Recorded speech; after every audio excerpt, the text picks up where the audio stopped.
Nidoume no Jinsei wo Isekai de L, A Second Chance at Life in Another World Volume 13. The first answer that would come to Rinya's mind when asked to describe what he thought the demon territory would look like would be hell. A sky carpeted by low-hanging, thick clouds all year round. A desolate land with miasma continuously gushing out.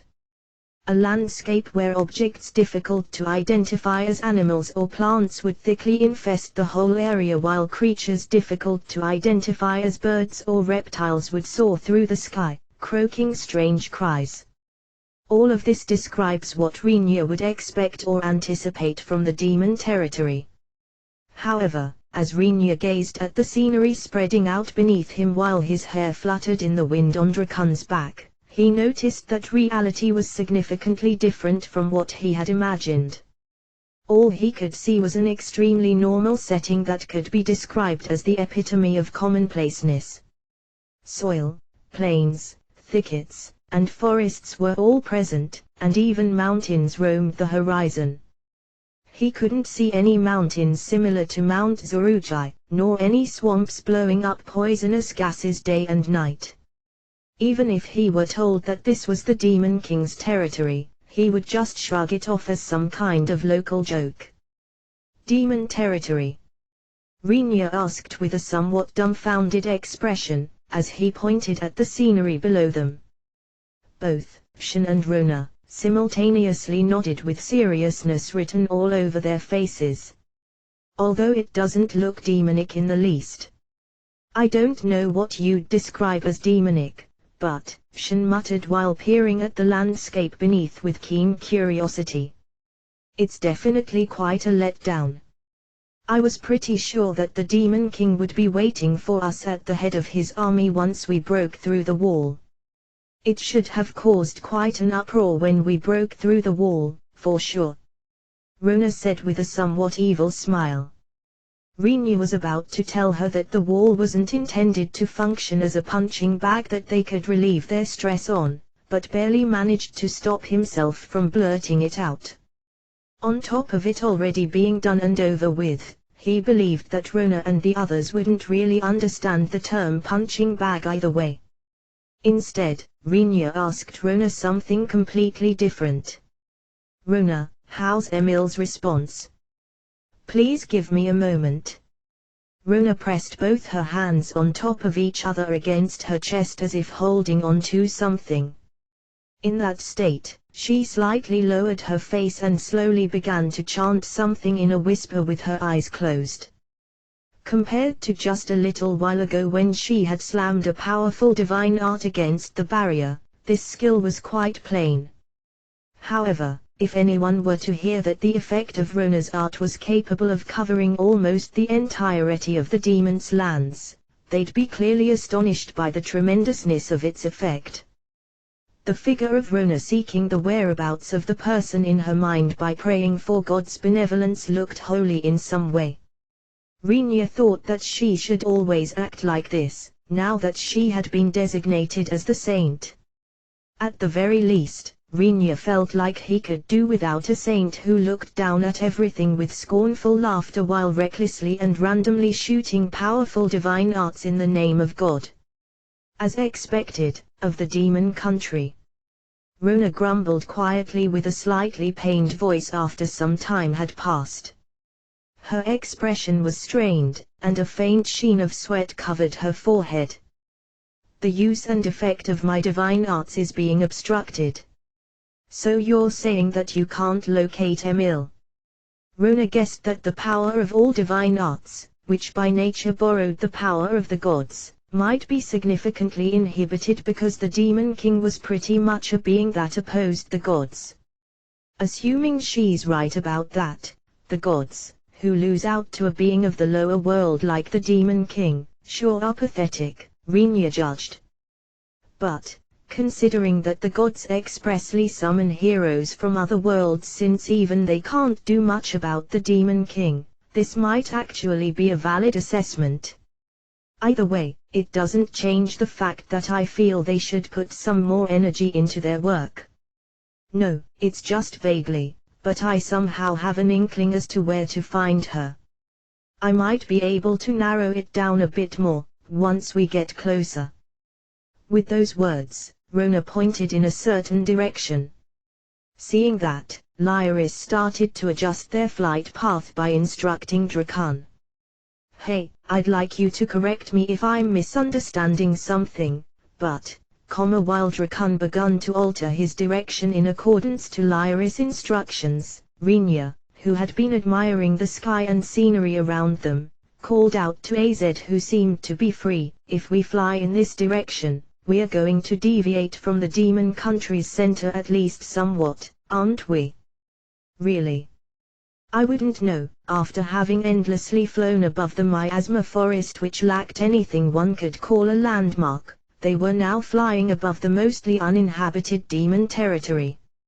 Even if Az roughly knew the direction they were flying in, there was no way for him to know whether they were heading towards the center of the demon country or to a place far from it, no matter how extensive his knowledge might be. "Somehow I feel like the central area is over there." Rinya was certainly pointing in a direction that was slightly different from Drakan's current direction. "Do you have some kind of basis for that claim, Rinya?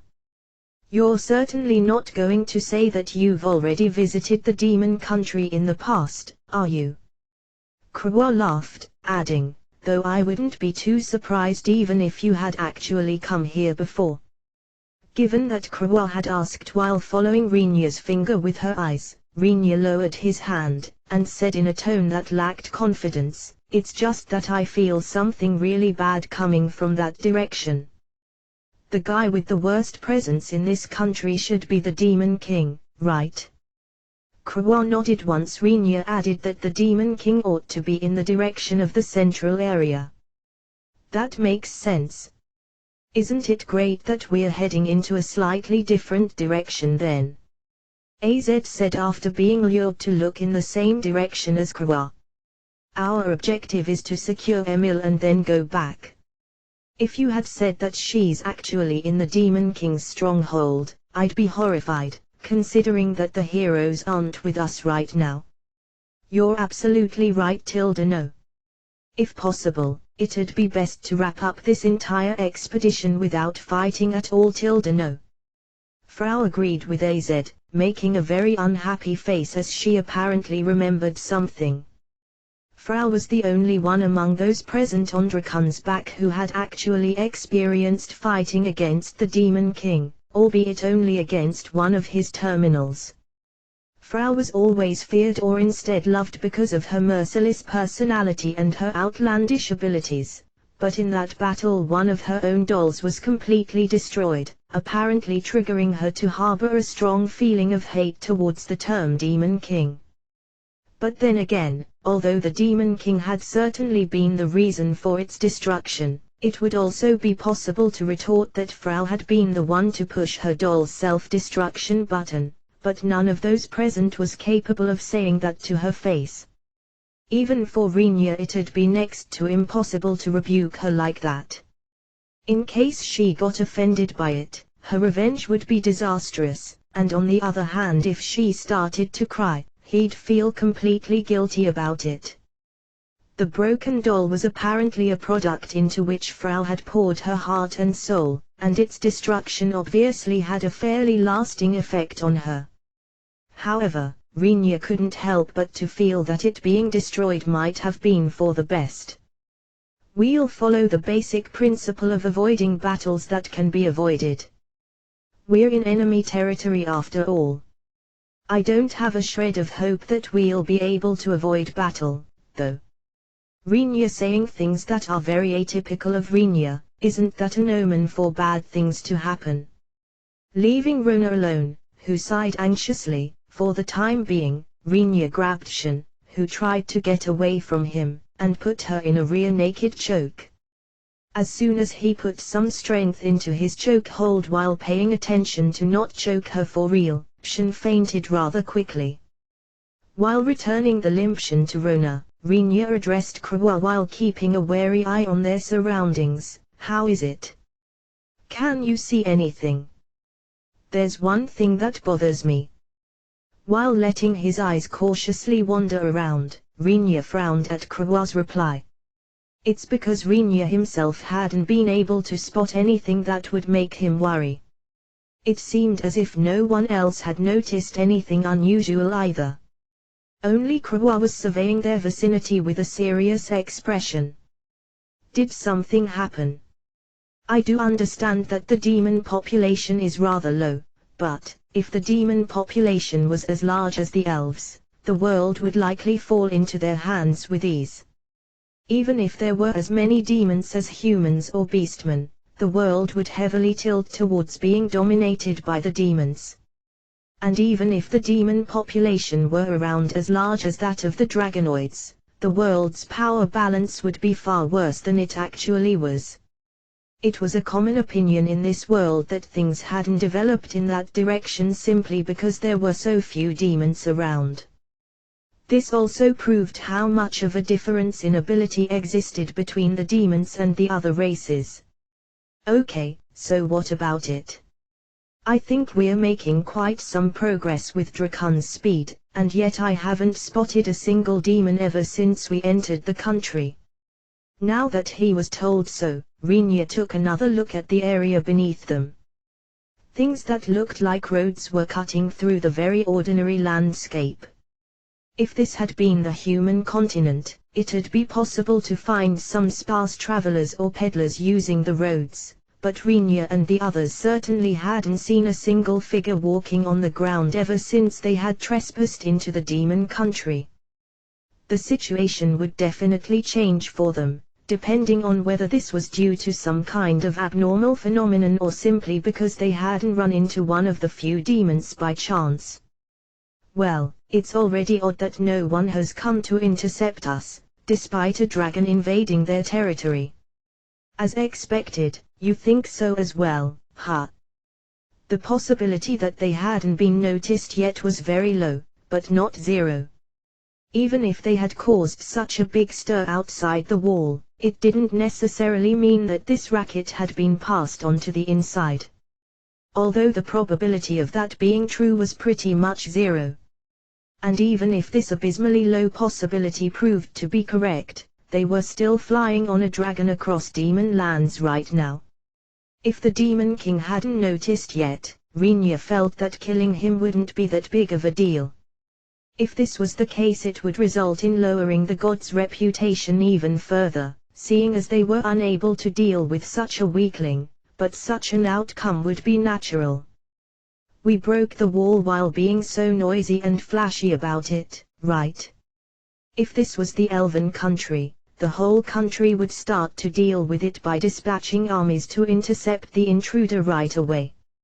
Right after they had entered, we'd annihilate them with all the firepower we've got. Then again, the elven country doesn't have enough power to surround its territory with such a large barrier, said Krawa with a laugh, clearly sounding like self-mockery. Having already woken up, probably because she was nursed by Rona, Shen said with a pensive expression, the humans would. I guess it's questionable how we'd react. Since we aren't as unified as the elves are, just making a decision could take several days. Even just the Trident Principality might need a day or two to act in some way. Rona supplemented, but Rinya suspected that the humans would still be stuck in meetings to coordinate a common front, long after everything was over. By the way, since the humans wouldn't be able to pull off something which even the elves couldn't do, it was virtually impossible for the humans to erect such a massive barrier around their territory. Maybe they're watching to see how things pan out.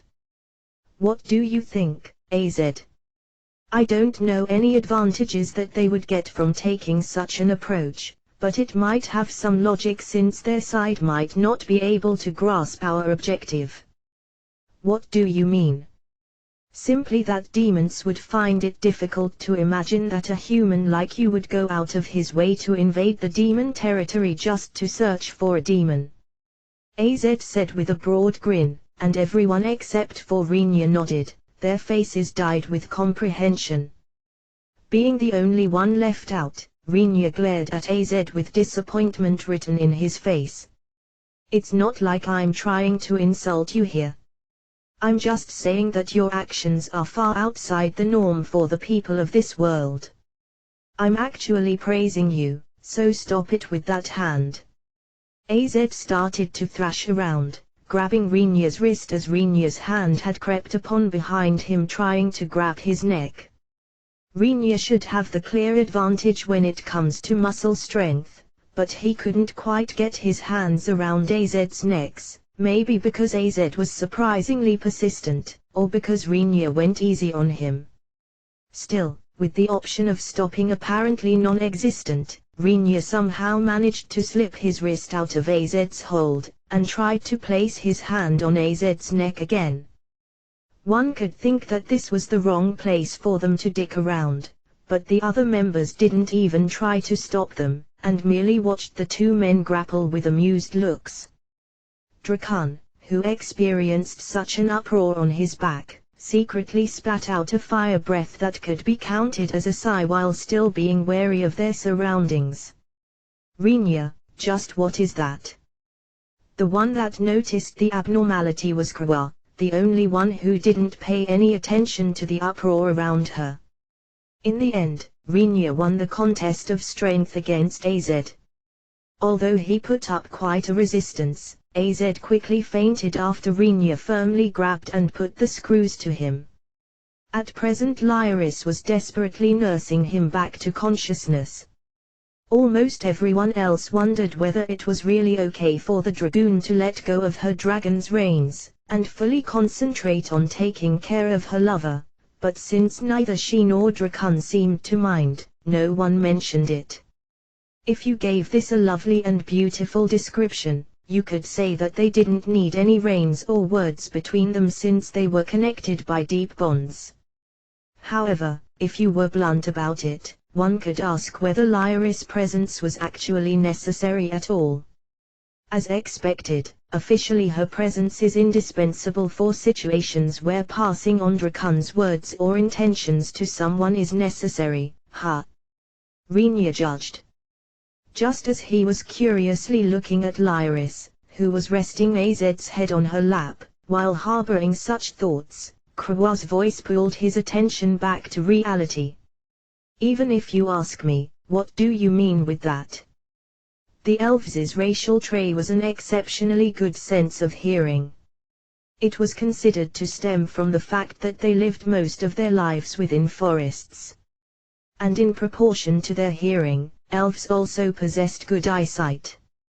The most plausible theory regarding the elves' eyesight was that it had developed alongside their hearing, because it'd be pointless to hear something if one isn't able to actually see what's making the noise. According to Krawa, the elves connected to the royal family had especially good sense of hearing and sight even among the elves, apparently due to their bloodline. Rinya had quite a bit of confidence in his own ears and eyes, but it was impossible for him to match Krawa, who appeared to have very delicate senses even for an elf. The ones who might give Krawa a run for her money were Frau, who boasted abilities outside any norm, and Drakan, whose race was in a different league altogether. However, seemingly not wanting to interrupt Krawa unnecessarily, neither of them showed much of a reaction towards Krawa's remark. And given that Shin and Rona had decided to see where this was heading from the very start, only Rinya was left as Krawa's conversation partner. You can't see it, Rinya. I mean that, look, it's just over there. Krawa appealed while raising her voice. Rinya strained his eyes, looking in the direction she was pointing in, but he couldn't find anything that would justify Krawa making such a big deal out of it. All he could perceive was Krawa pointing in a slightly different direction from Drakan's flight path. It looks like something similar to a settlement, but smoke is rising from it. Krawa explained to Rinya, who was starting to get irritated over his inability to see whatever Krawa had noticed. Carefully scrutinizing her words, he titled his head in confusion since he couldn't find anything unusual in what she was saying. A settlement meant that people, demons, or something similar would be living there. If someone were living there, it'd only be natural for them to cook. He couldn't identify an abnormality in the fact that smoke was rising from the settlement. The silly idea that elves might have never seen smoke plumes rise from their cooking since they lived in forests crossed Renia's mind. However, there was no way such an idiocy could be true. And even if it was impossible that Krewa hadn't seen cooking smoke plumes since she had been living in Clinch for quite some time now. Smoke rising from a settlement isn't something unusual, is it? Renia asked back in a bewildered manner while feeling that it was weird for him to worry about her insisting that something natural was actually strange. However, Krewa shook her head. It's not that kind of smoke. Flames are blazing up. Krewa, who had been fretting over the difference in eyesight between elves and humans, suddenly cried out in surprise. It seemed that the things she was talking about were currently happening within her own field of view, but none of the human party members could confirm what she was saying. What are we going to do, Renia? As Shen asked him about his orders, Renia started to think. Their goal on this trip was to find and secure Emil. Everything else was of no interest. He might get scolded if anyone heard his thoughts, but at present even the Demon King didn't matter to Renia. Following that train of thought, ignoring the settlement and continuing their journey seemed like the most reasonable choice. However, Renia thought, even if we blindly dive into it, I feel like it'll work out one way or another. Besides, isn't it necessary to examine things now that we've gone out of our way to come to the demon country? Drakan, Renia called out to Drakan while slapping the dragon's back with his hand. Normally Renia should talk to him through Lyris, but she was currently absorbed in nursing AZ, and didn't look like she had heard anything they had said. I'd be regretful to interrupt your mistress in the middle of her business, so I'm asking you directly. Could I have you make a little side trip?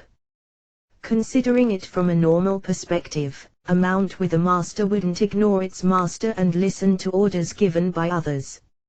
Much less so, if the mount were an intelligent dragon. Renia expected that his request would only have a 20% chance of being accepted. However, Drakan only glanced back at Renia, let out a powerless roar to show his reluctant compliance with the request, and slowly changed his flight path in the direction that Krewa was pointing at. Renia didn't really believe that a dragoon would be okay with this, but since it was more convenient for him, Renia refrained from making any retorts. Drakan. Seemingly having noticed that her dragon had begun to change its flight path, as might be expected of a dragoon, Lyris was puzzled, but after sinking into silence for a short time, she agreed with a somewhat resigned tone, if it's Renia-san's request, we've got no choice, I guess. No choice. You know, so far as it goes, you guys are officially the Trident Principality's strongest combat force, were the words on the tip of Rona's tongue, almost slipping out. That assessment had the attribute officially attached to it. If you excluded that attribute, it was quite possible for Drakan's combat force to fall behind Rona's, depending on the circumstances. And yet it was very difficult to officially declare that the saint was stronger than a dragon if it came down to fist fight. It was also extremely difficult to talk about if one considered the mental image it'd produce. At the very least it was something that would never leave Rona's mouth. Even while Rona was brooding over such matters, Drakan changed his flight path, heading towards the settlement Krewa had indicated. Thanks to the distance to their new target shrinking after some time, Renia could also see something like a settlement with his own eyes. That, which looked like a town when its scale was compared to towns you'd find in the human continuant, definitely had black smoke rising from it, just as Krewa had mentioned. It doesn't look like they're cooking, does it? Since the smoke is black, probably not. Since Krewa mentioned flames blazing up, wouldn't it be some kind of conflagration? Yeah, so. Rinyu was confused by Rona's guess. After all, the smoke, visible in the distance, was gradually getting thicker and rising faster. They're demons, right? I'd imagine that they could quickly put out such a fire with sorcery if needed. Quite a few spells usable for firefighting existed. And even assuming that the fire couldn't be controlled with magic arts, there were still plenty of ways to prevent a fire from spreading, Rinyu thought. Going by its appearance, it somehow looks like a fire that has been left to burn. I can't see any people trying to extinguish it. As expected of Krewa, who had better eyes than any of the humans present, she was apparently able to see the situation on sight now. It was just a tiny bit, but a faint quiver had crept into her voice, apparently because she understood just how abnormal the situation was. Even though it's burning so brightly, I can't see any people trying to escape or fight the fire. That sounds a bit too silly, doesn't it? AZ said, obviously unable to believe what he heard, while lifting his head up off of Lyra's lap. When AZ noticed that Rinyu was looking at him with a piercing gaze that implicitly wondered how AZ understood the situation so well despite having recovered consciousness just moments ago, AZ nonchalantly but quickly stared into the far distance, trying to avoid Rinyu's eyes. AZ's reaction served as enough proof to confirm the doubt Rinyu was harboring, and it also resulted in the other members being able to somewhat grasp the situation. But because of his panicked reaction, AZ didn't realize that Rinyu had already noticed what was going on. Well, since it'd be troublesome even for the demons if their living spaces were burnt down, there's no way that they could ignore a fire. Still, according to Krewa, no one is rushing over to extinguish it, nor is anyone running away from it. Wouldn't that simply mean that no one is there? Shin mumbled under her breath. It was an answer all of them had somewhat felt possible, and one they didn't really want to put into words since they didn't want to consider the implications. Huh? Did I say anything weird?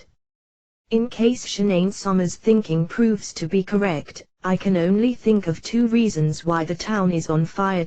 Nano. While all of them sank into silence with frowns on their faces, Frau raised two fingers of her right hand. First, a fire broke out in a town that was, for some reason, uninhabited to begin with. Frau lowered one finger. In that case, the question would be how the fire got started. No. The best outcome here would be a natural fire, but the chances for that are rather slim. Nano. Reluctantly, Frau lowered the other finger. Second, it was a normal town inhabited by people. No. That would be the really nasty case. No. In short, it'd indicate that all the residents disappeared for some reason while the town was still on fire but still hadn't burned down. Nano. Since that's definitely not something that would happen naturally, it means that whatever erased all the residents, is in the vicinity of the town. Nano. Shin envisioned the figure of something that she somehow couldn't quite understand herself. That figure suddenly appeared one day, in a town that had been peaceful until then. And then the demons, who should surpass the abilities of humans by leaps and bounds, were attacked from below, behind and the front, getting annihilated without even being able to make a sound after getting dragged down into the ground and devoured. All that was left in the end was a lifeless, empty town. Arinya, come to think of it, Shin, you were really bad with ghost stories, weren't you? Rinya scratched his head with a troubled look as Shin clung to the hem of his clothes with teary eyes. Shin's grip strength and physical power, which hadn't been so high before, had recently reached a level you couldn't scoff at. For Shin, who hated ghosts, the current situation where they were heading to a town that might have something like that prowling around posed enough of a reason for her to completely lose her calm demeanor. Let's not go there, Rinya. It's a town full of ghosts. You can't cut ghosts down. Let go of me, Shin. Don't shake me. You're going to tear my clothes. Hey, don't cling. We aren't sure if it's ghosts yet. It might be some kind of monster you can only find in the demon country, an outbreak of slimes, or some other reason. My neck. Don't pull on my neck. It's going to break. You're suffocating me. Because Shin tried to cling to Rinya while making full use of her brute strength, he tried to somehow get away from her as he felt that his life was in danger. Rona, who had been sitting next to Shin, had sensed the danger before the situation escalated, and had crawled on all fours along Drakan's back in order to distance herself from Shin. On the other hand, Frau, who had been sitting on her usual spot between Rinya's legs, was dragged and jostled around by their rampaging, but since she apparently intended to defend her place at all costs, she didn't show any intention of escaping despite looking annoyed.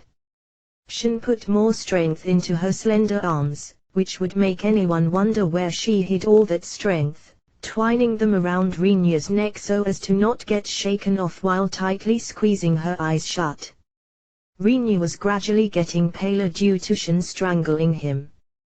While sighing over a second uproar taking place on his back, wishing that they'd give all the racket a rest, Drakan kept flying towards the seemingly deserted town just as he had been asked to, since no one was stopping him.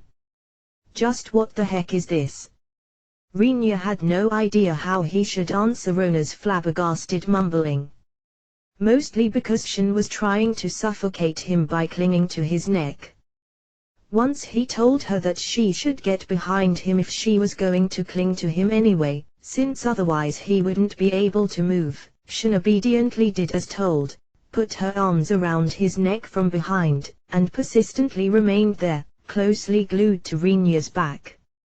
For Rinya she was no more than simple, additional weight, but since she kicked up a fuss whenever he tried to tear her off, he reluctantly decided to leave her where she was, also somewhat due to the sensation of her boobs being pressed against his back. With Shin latched to his back, Rinya got off Drakan, and surveyed the vicinity. They were in the central part of the settlement Krua had discovered, which very likely belonged to demons. Drakan had used a place similar to an open plaza as his landing point. A part of Rinya's mind had worried how things would turn out if they landed right in the middle of the settlement all of a sudden. However, his thoughts about this had changed when he had Drakan circle above the settlement first. As far as could be seen from above, this settlement, or rather, town lacked people. In short, it was deserted. If this had been a human town, a dragon flying above them would have caused a huge panic, and yet, not a single soul came out to check what was going on.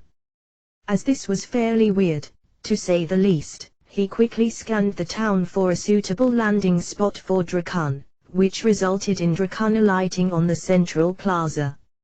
No matter what city it is, they all have the same general layout, Rinya assessed. Even in Clinch, we've got a central plaza that's around the same size as this one, and just like in Clinch, a water fountain was installed in the middle of the plaza. They installed the fountain after Emil and Frau suggested that it'd serve as a place of relaxation for the residents, but Rinya didn't really know how effective it was. What he knew about were plans to install something like a founding lord statue on the fountain, which he personally and physically thwarted by heading over to the fountain and destroying the plan in its early stages. While bitterly thinking, for heaven's sake, you never know what these girls are going to pull off if you leave them to their own devices, Rinya had jumped off Drakan's back. Looking down at Frau, who had briskly walked over to him and was now tightly clinging to his waist on the right side, Rinja pondered, leaving that aside, you can only sum up the situation here as abnormal. The thick, black smoke rising from a place slightly away from the plaza must be the fire Krua had previously confirmed with her keen eyes. Even though it's been growing in size all the while, there's absolutely no indication that anyone was trying to extinguish it. No people screaming or yelling as you'd usually expect from a place being ravaged by fire. Only the flames' thunderous crackling and roaring could be heard within this otherwise silent town. The best term Rinja could think of to describe the current situation was abnormal. The question is, what happened, right? With a worried look and her long elven ears drooping slightly, Krua placed a hand on Rinja's left shoulder, opposite from where Frau was glued to him, and leaned in close. Let alone being flanked by beauties on both sides, Rinja even had a third beauty stuck to his back. However, as sad as it might sound, the lucky man himself only indulged in the thought of how difficult it was to move with all these weights dragging him down. I've got no idea. And since that's the case, let's try to figure it out. But, since it's somewhat difficult for me to move while everyone is clinging to me, I wonder whether you could let go of me anytime soon. You haven't said anything like that to Shin-san, though, that's clearly discrimination ~nano. Rinja only flashed a weak smile at Frau and Krua, who separated themselves from him, complaining about it while in a very bad mood. If he could, he'd love to say the same thing to Shin, however, in Shin's case it'd turn into a major pain if he did so and tried to forcefully get her off his back. After all, it'd be a bad joke if the town was completely wiped out just because Shin went berserk due to her fear of ghosts. And the frightening part was how Shin was actually quite capable of wiping out the town. How about I hug you from the front, if you have problems keeping your balance? Rona teased with a grin. Rinja reacted by shooing her away with his hand. Shin's boobs were already quite something, but Rona's boobs would pack a completely different kind of punch. Having Rona's boobs pressed against him from the front would easily erase any remaining reason in Rinja, before he could even worry about his movements being impaired and all that. It sure is difficult to be a popular guy, isn't it? Lyris was snuggling up to AZ, who had called Rinja out with a smile full of sarcasm. Rinja was definitely in the mood of retorting with a teasing of his own, but since he was still letting Shin cling to his back, it'd lack persuasiveness. Reluctantly Rinja limited it to just sending AZ a glare, and then called out to his friends after looking around him. Let's try to investigate things a bit, since I feel like something weird is going on. AZ, Lyris, you stay here. Secure our path of retreat along with Drakan. If you notice anything odd, call us over by firing one shot of Drakan's breath. Everyone except for Rinja smiled wryly at the exceedingly flashy way of giving a signal. Drakan struck the plaza's stone paving with his tail as if to indicate his understanding. Be careful where you shoot that breath, okay? If you fire it our way, roasted dragon tail will be on the menu for today's dinner, got it? Drakan's expression froze upon hearing Rinja's warning. Lyris laughed while consoling Drakan, who repeatedly nodded his head to make clear that he understood. Don't worry. He's going to aim for the sky. Okay, I'll leave it to you. It'd be no joke if we were to pass on to the netherworld because of friendly fire. AZ wondered, would you actually die from just a dragon's breath of this level? But being aware when to speak up and when to keep quiet, AZ chose the latter. By the way, since a dragon's tail would completely grow back after being cut off, AZ harbored the pretty cruel thought that it wouldn't really matter if Rinja lopped it off in the worst case scenario. As there was no reason for him to know what AZ was thinking about, Rinya took the other members with him after entrusting the plaza to the three of them, first heading towards the fire. It's burning quite profusely. No. The area on fire was a district with what seemed to be residential houses lining up on the sides of the street. It wouldn't be funny for them if they got enveloped by the fire while they were looking for what had caused it. Thus Rinya decided that it'd be better to put out the fire first. Even if it was easy to talk about putting out the fire, he had no other options but to either extinguish the fire by drowning it in lots of water or to wait for it to die out after consuming all the flammable materials nearby. Rinya pondered which option he should choose here. "Are you going to handle it, Rinya?" Since Krua had asked him, albeit with a somewhat worried look, Rinya nodded. In response, Krua continued while remaining uneasy, "Could I have you give up on that? Why? Is there some problem with me doing it?" Krua's expression transformed into an apologetic one due to Rinya's question. "Yes, I mean, if you get involved in this, it seems like you wouldn't only extinguish the fire but also the town." Being told so with a serious yet grave expression, Rinya was about to protest, but when he looked back at his actions so far, he realized that it might only be natural for her to tell him off. Rinya himself was clearly aware that he'd caused quite a bit of damage all over the place thanks to him using massive amounts of mana without restraint.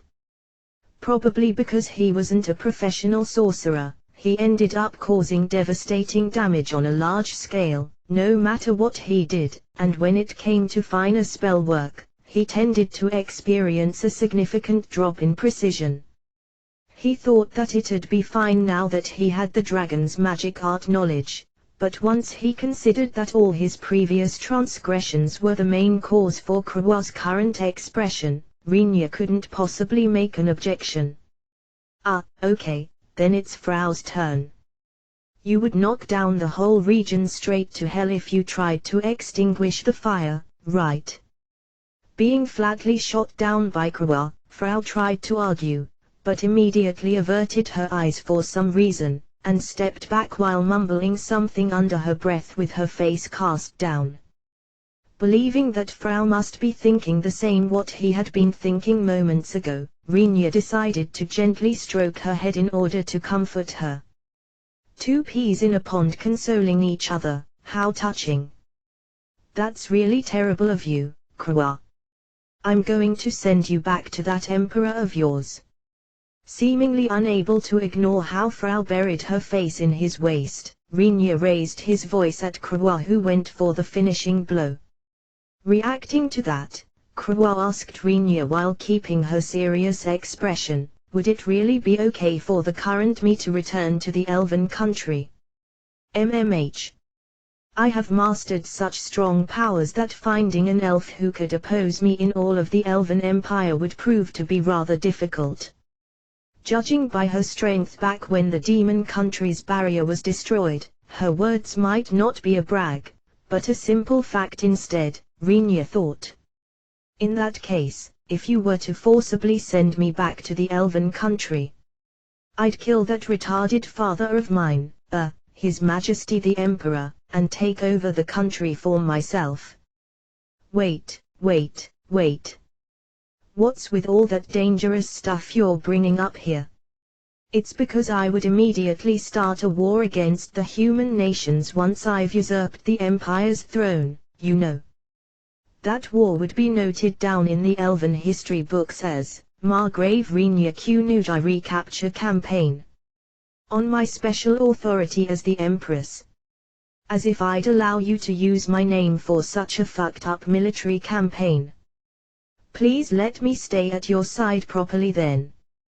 Completely switching away from her serious expression, a beautiful smile bloomed on Krua's face. Just going by her appearance, she looked like a lovely fairy, but Rinya couldn't help but spit out a deep sigh after realizing that the same abysmal darkness dwelt inside Krua as it did in Frau.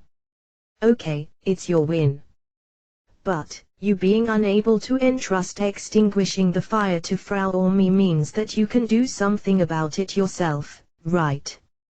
Of course, please leave it to me, Rinya.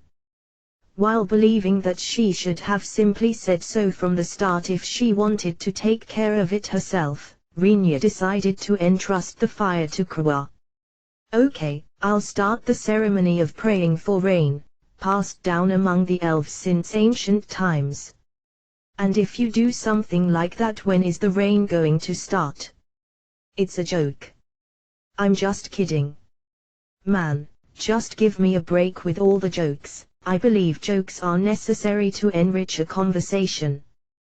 Once Rinya glared at Krua while wondering whether her previous usurpation story was actually intended to enliven the conversation. She ignored his glare, and simply stuck her tongue out at him. The gesture itself was adorable, but he couldn't quite laugh at it. Let's see, offering my power, I pray to the Queen of Blue Ice, peacefully take everything into your gentle embrace, erasing all sounds from existence. The chant was long, and the longer the chant, the stronger the power and range of a spell. In a hurry, Rinya rummaged through his draconic magic arts knowledge, looking for the spell Krua had started to chant. The spell Krua had launched against the barrier wasn't known by the dragons, but this time he immediately found the corresponding spell. It was the high-ranking ice spell, Ice Casket. A spell used to enclose its target in ice that wouldn't melt. As long as no dispel spell was used, the target would remain locked up in ice for eternity. Still, at the very least it was not magic you'd use to extinguish a fire. Since it was an extremely powerful spell, no matter how you looked at it, Rinya considered stopping Krua for an instant, but this was a demon town, and since the cause of the fire should have already burnt down anyway, even if they were to look for it, it should only return the situation to where they don't know what would be best to investigate, as they wouldn't learn anything new even if they examined the area. Believing that it'd be better to prioritize extinguishing, or rather, stopping the fire from spreading in this case, Rinya opted to let Krua do what she wanted to do. Lock it up, Ice Casket. At the same time as she finished the spell's chant, blue ice protruded from the ground, where the fire was ravaging furiously, and began to freeze the fire and buildings, obviously lumping them together into one.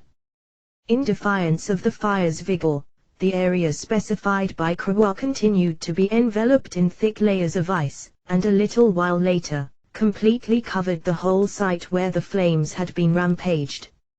Seemingly unable to exist within the ice, the flames were completely extinguished, leaving only the frozen buildings visible across the transparent layers of ice. Seeing the result, Krua let out a deep breath. How about this? Perfect, wouldn't you say? I don't feel any sympathy since it's a demon town, but it'll likely be a chore to get rid of this ice. In front of the new mountain of ice, Krua pressed her hands against her hips, donning a triumphant look, whereas Rona very honestly stated her impression while looking up at all the ice. Of course, if a mountain of ice suddenly rose high up into the sky in a section of a town, the temperature in its vicinity would naturally fall. Given that the fire had spread to a large portion of the town, one could call it inevitable. But while feeling unpleasantly cold beneath the huge block of ice, Rinya started to ponder the silly question of whether Shen's trembling was due to her fear of ghosts or this mountain of ice. Now that the fire was extinguished, even if the aftermath wasn't taken into account, Rinya's group split up while making sure they didn't wander too far away from each other, and started to investigate the area, resulting in them frowning at the situation. When Rinya saw that everyone had vanished from the town, he had wondered whether this was a mystery case similar to the Mary Celeste incident in his previous world. However, after getting close to a residential house, which had been spared by the flames, to investigate it, he realized how wrong he had been, after spotting the distinct traces remaining in the building. If he were to describe the traces he found, the only term that would fit the bill would be atrocious. No entrance door, no windows in the part of the house that looked like an entry hall. Everything that looked like it could be broken was broken. And as if that wasn't enough, there were many places where even the walls had been destroyed. Once he entered, he could see that everything that could be defined as furniture had been destroyed, and plenty of bloodstains were left on the wreck. It clearly told him that some kind of disaster had happened here. With only this evidence, it would be possible to assume that some large bandit group, assuming something like that existed among demons or something else, had attacked and wrecked the town. But apparently believing that this hypothesis wasn't correct, Rinya headed deeper inside, and then titled his head in confusion after seeing the situation. Are demons actually quite greedy or something? It was only understandable for Rinya to mutter such a question. When speaking of things that would commonly be plundered by bandits and their ilk, it'd be valuables or maybe people to be sold as slaves. However, the interior of the building Rinya had entered was completely cleaned out. Other than fragments of the destroyed furniture on the floor, all daily life items such as clothes, food, cookware, and tableware, which should be necessary in order to lead a normal life, were gone. For the time being, Rinya looked over his shoulder, at the reason why his back was still being weighed down. By the way, because Frau was still clinging to his right waist, which extremely limited Rinya's mobility, he sensed how dangerous the situation could become if they were attacked with him being like this. It doesn't look like ghosts have anything to do with this. Really? Are you absolutely sure? You're not pretending it's not ghosts when it actually is, are you? Rinya rolled his eyes, believing that there had to be a limit to her doubting him, but while thinking that Shin's fear might look too excessive in his eyes, and yet might appear as very reasonable in Shin's eyes, since everyone had things they were bad at dealing with, Rinya gently tapped Shin's head as she hadn't even tried to lift her face, instead keeping it buried between his shoulders. If this was caused by ghosts, they could have entered the building without needing to destroy the entrance, right? Since everything has been destroyed so thoroughly, and seeing how anything and everything has been taken away, this was done by something capable of swinging a sword, which is definitely not a ghost. Isn't it possible that it was destroyed when the residents were kidnapped? Even while harboring a weird admiration towards her quick-witted retort, Rinya denied her question, assuming that was the case. I don't know of any ghosts who would steal everything, including livingware, do you? You might be right. Due to Shin's reply, Rinya held a faint hope that he might be able to resolve the issue of the weight on his back. However, that hope was immediately crushed.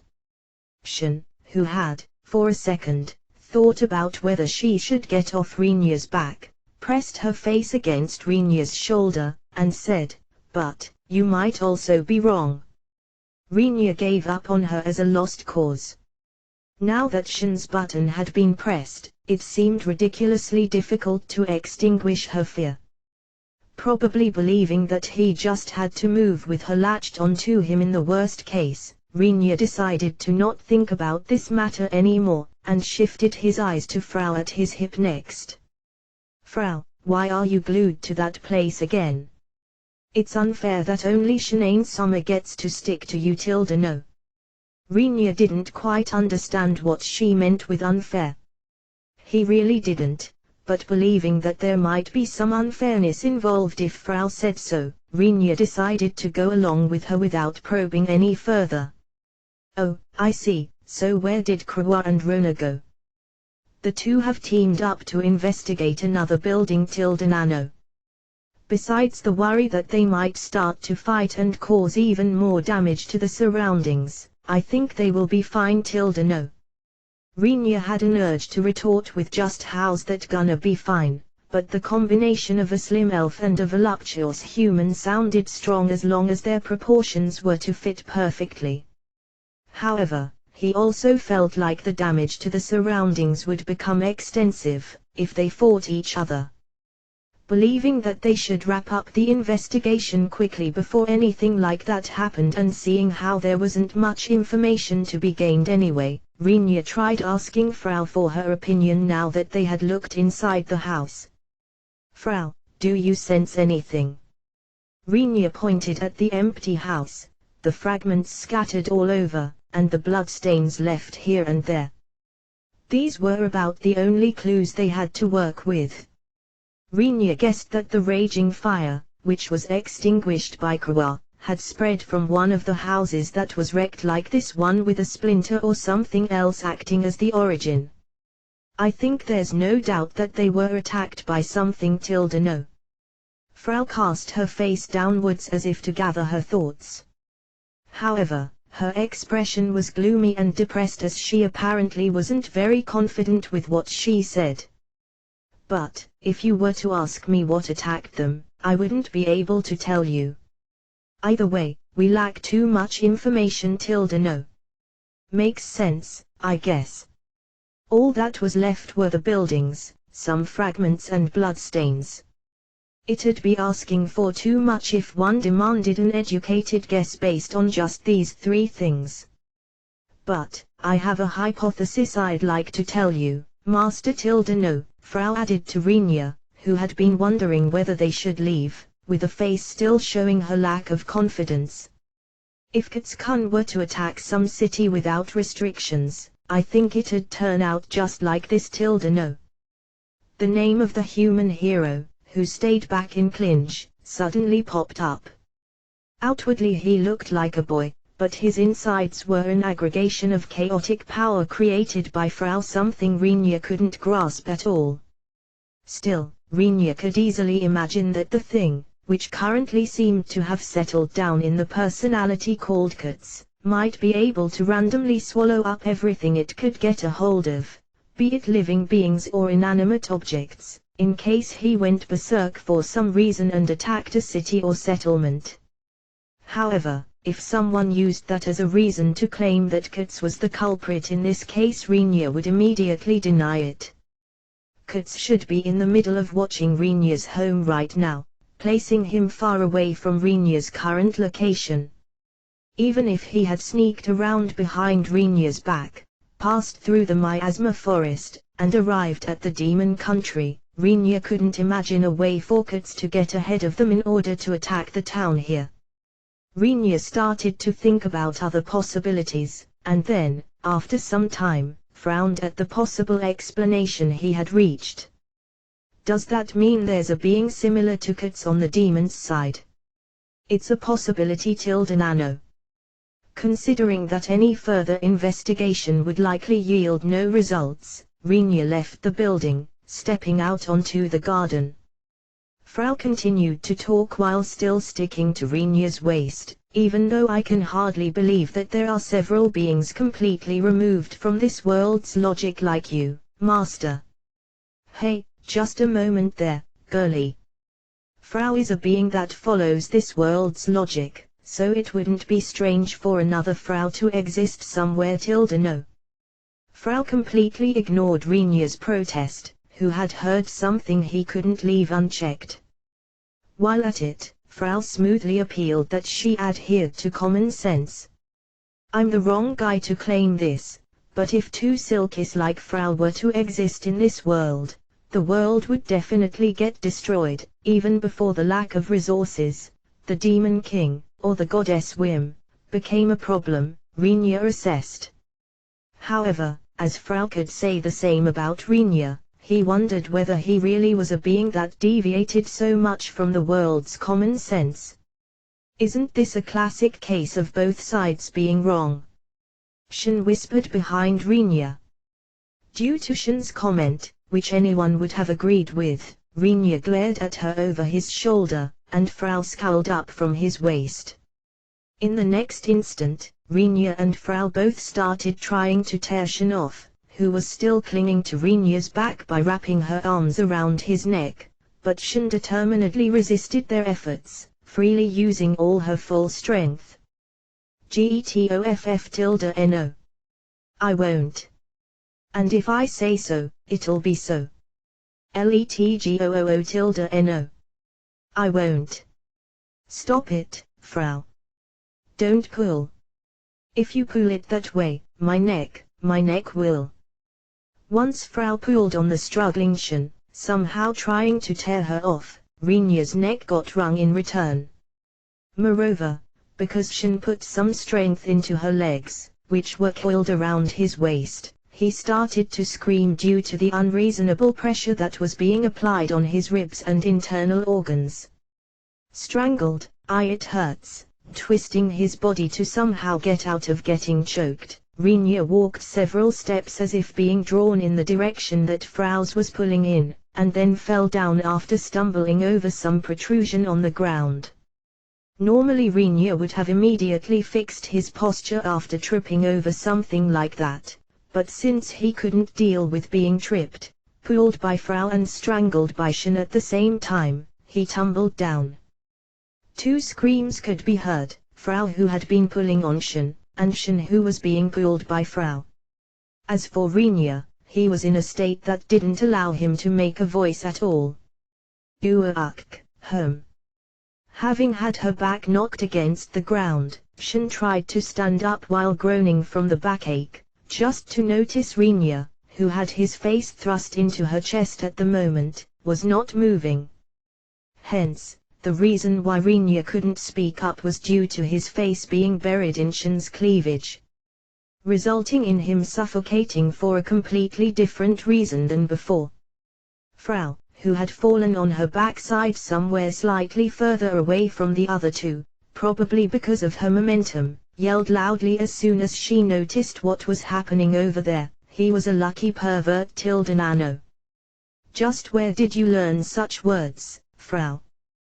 With her cheeks blushing faintly, despite being shocked, Shin gently pushed Rinya's shoulder so as to lift his face from her chest. Thanks to Shin's help, Rinya managed to get his face out of her cleavage. Having a bright red face, Rinya stood up while calming his desperate gasps for air. Neither Shin nor Frau knew whether the flush in his face originated from embarrassment or being almost smothered. I thought I'd die then and there. Isn't it every man's dream to die between the breasts of a woman? I still have some things left to do in this world. Rinya got up while bitterly answering Shin, who joked around as she stood up while fixing her clothes, which had become disheveled after Rinya thrust his face into her cleavage. Rinya thought that he had to thank Shin for not teasing him about the situation when he fell on top of her.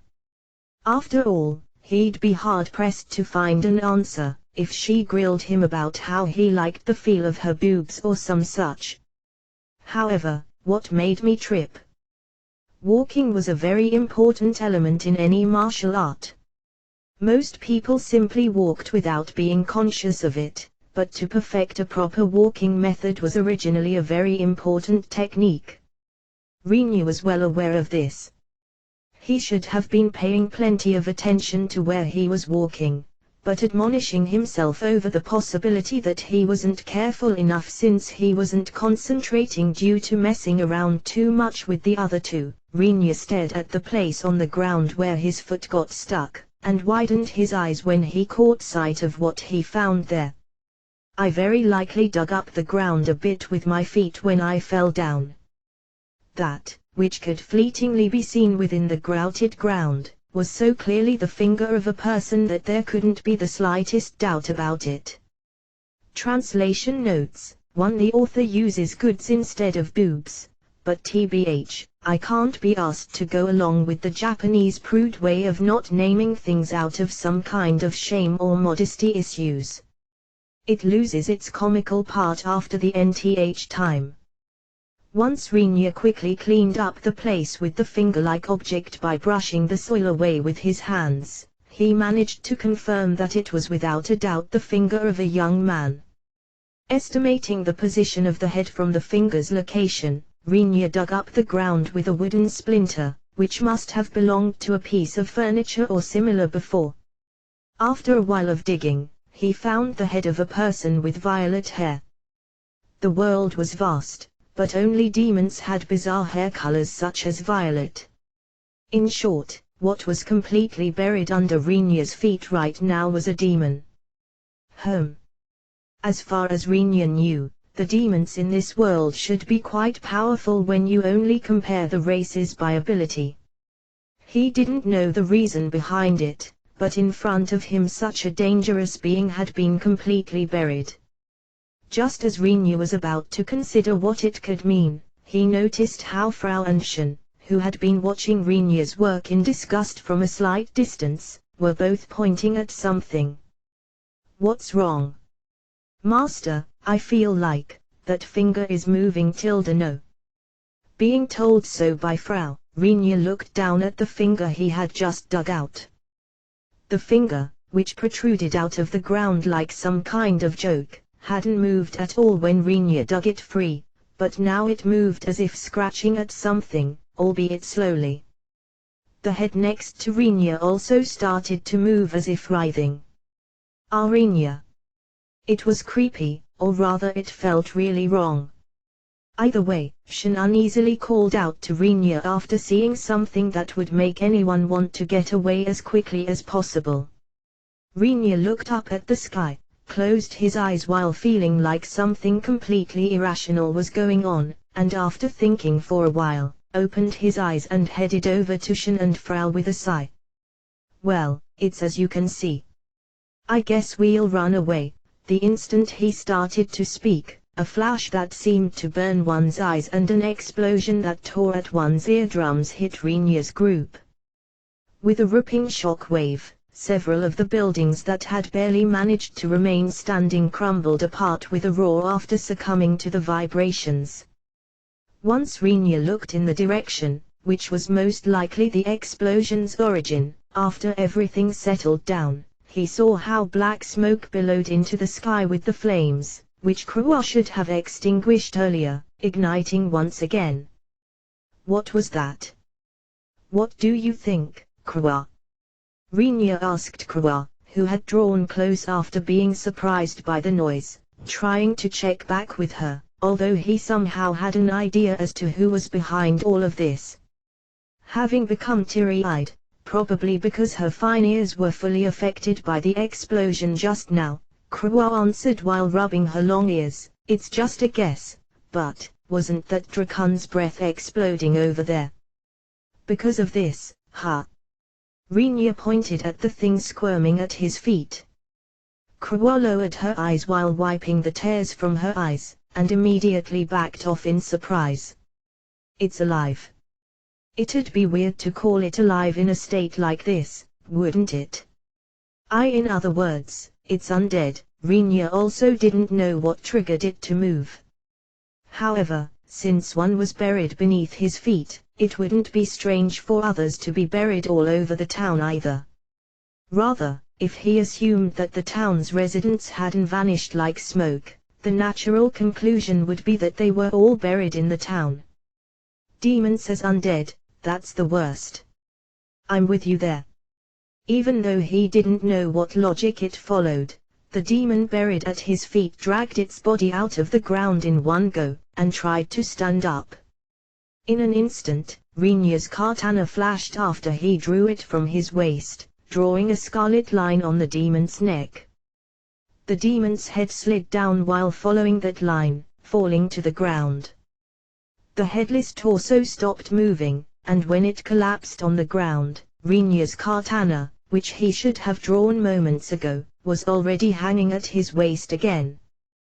Due to the speed of his technique, which not only included him drawing the sword but also sheathing it in a single fluid motion, Krua stared at Rinya's face, having completely forgotten about her earlier surprise.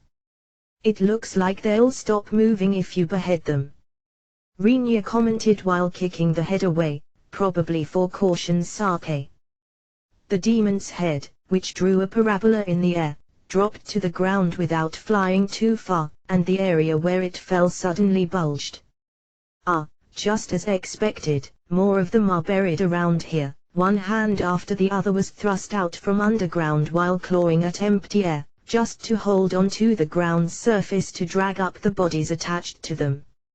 Similar scenes could be seen around Shin and the other women, causing Rona to yelp next to Shin. "Isn't this your field of expertise, seeing how they're undead and all, Rona?"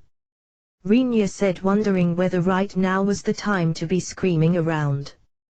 In response, Rona complained while smashing the head of a demon that emerged from the soil with her mace. "Even if I'm a saintess, the visual impact of stuff like this is just too intense. You can complain all you want, but you do have some at disposal, a divine art against undead, or something similar, right? Please use that." Kicking down a young female undead demon, who had approached him, Rinya crushed her forehead with his heel after she fell face up. Next Rinya sent the arms of another undead, who came grabbing at him, flying by cutting them off at the shoulders, and then he blew the torso away with a turning kick that used plenty of strength and centripetal force, resulting in the undead drawing a bloody flower on the wall of a worn-down building after slamming against it.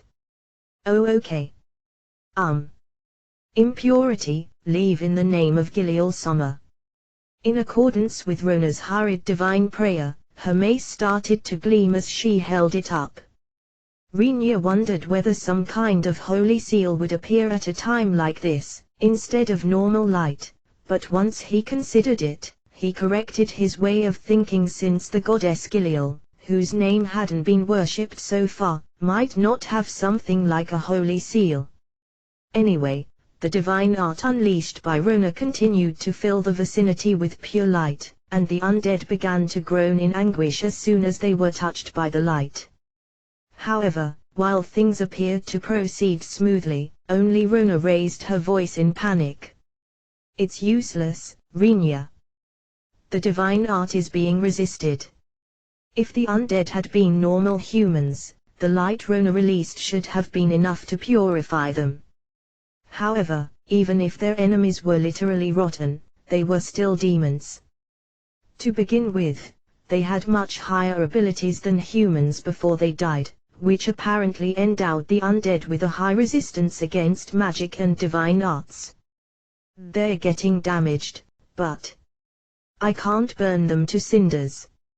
At a glance, it was obvious that white smoke was rising off the skin of the undead, who were touched by the light, which meant that their skin had begun to burn hideously, but although it was only slowly, their bodies had started to move within the light even while being burned.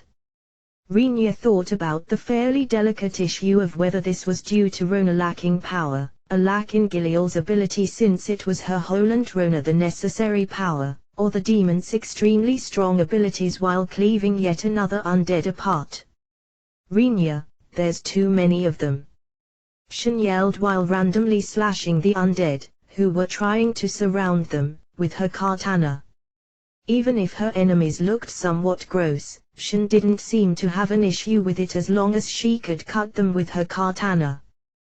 With her movements being completely different from when she was trembling in fear of ghosts, she slew one undead demon after the other as they crawled towards her from the ground, but still, the number of undead went beyond what she could handle with her katana. While yelling with panic clearly dyeing her voice, she ran behind Rinya. Frau, who had been continuously scurrying around Rinya's feet, seemed to be weaving her way through the undead encirclement unarmed while capitalizing on her small body. "Retreat to the plaza. We'll join up with Lyris, AZ, and Drakan, and escape. I don't know how many residents have been buried in this town, but it'll be endless if we try to take on all of them." Another flash and explosion reached them, this time it came from the plaza's direction. Apparently Lyris' group was also engaged in combat with the undead who had crawled out from somewhere, but that was all Rinya could tell from where he was. Given that Lyris herself shouldn't possess any abilities that would allow her to cause such a large explosion, AZ and Drakan ought to be frantically pushing back the undead with their magic arts and fire breaths.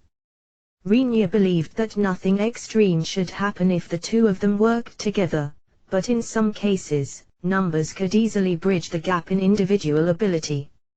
If they were to lose Drakon here, they'd also lose their means to travel across the vast demon country, thus Renia couldn't afford to be careless. Frau, guard Rona. Rona, release as much light as you can. Got it? Okay, Master Tildenano. Krawa, we'll open a path together. While catching how Krawa silently nodded out of the corner of his eye, Renia silently cast Flame Lance. Renia invested a great amount of mana into the fire spell, which had even overpowered an evil dragon, causing countless lances to appear above his head. Go! The swarm of flame lances followed Renia's will, rushed off, and stabbed the area in front of Renia's group, as if performing a carpet bombing all over the place. Buildings, undead, anything and everything that the lances touched was swallowed up in a vortex of red flames. At the same time, the wind spell cast by Krawa produced a squall which blew through the thunderously roaring flames, creating a wind corridor. Run! With the flames that could burn anyone's skin being reflected, everyone ran through Krawa's wind corridor upon hearing Renia's order. Some of the undead tried to break through Renia's firewall, relying on the high resistance and stamina they had while alive. But their movements became sluggish as soon as they suffered the effect of Rona's divine art, which she kept up desperately, and with Renee continuously shooting new flame lances at them, they turned into torches before disintegrating into ash. Buildings blocking their path were burned away by Renia, and lost their shape after being blown away by Krawa's wind. Renia's group ran in a straight line towards the plaza, and as soon as they arrived, they became speechless upon seeing the spectacle unfolding in front of them. Woah! A fireball hurled by AZ caused an explosion, mowing down several undead. Drakon's breath pierced into the middle of the undead who were trying to advance further while stepping over their fallen comrades. The undead, who got roasted by the high-temperature flames, lost their shape within the conflagration, not even having the chance to groan. And yet, more undead appeared to replace those turned to ash. Due to the swarm of undead that endlessly flowed into the plaza trying to completely surround them, AZ and Drakon were evidently worn down.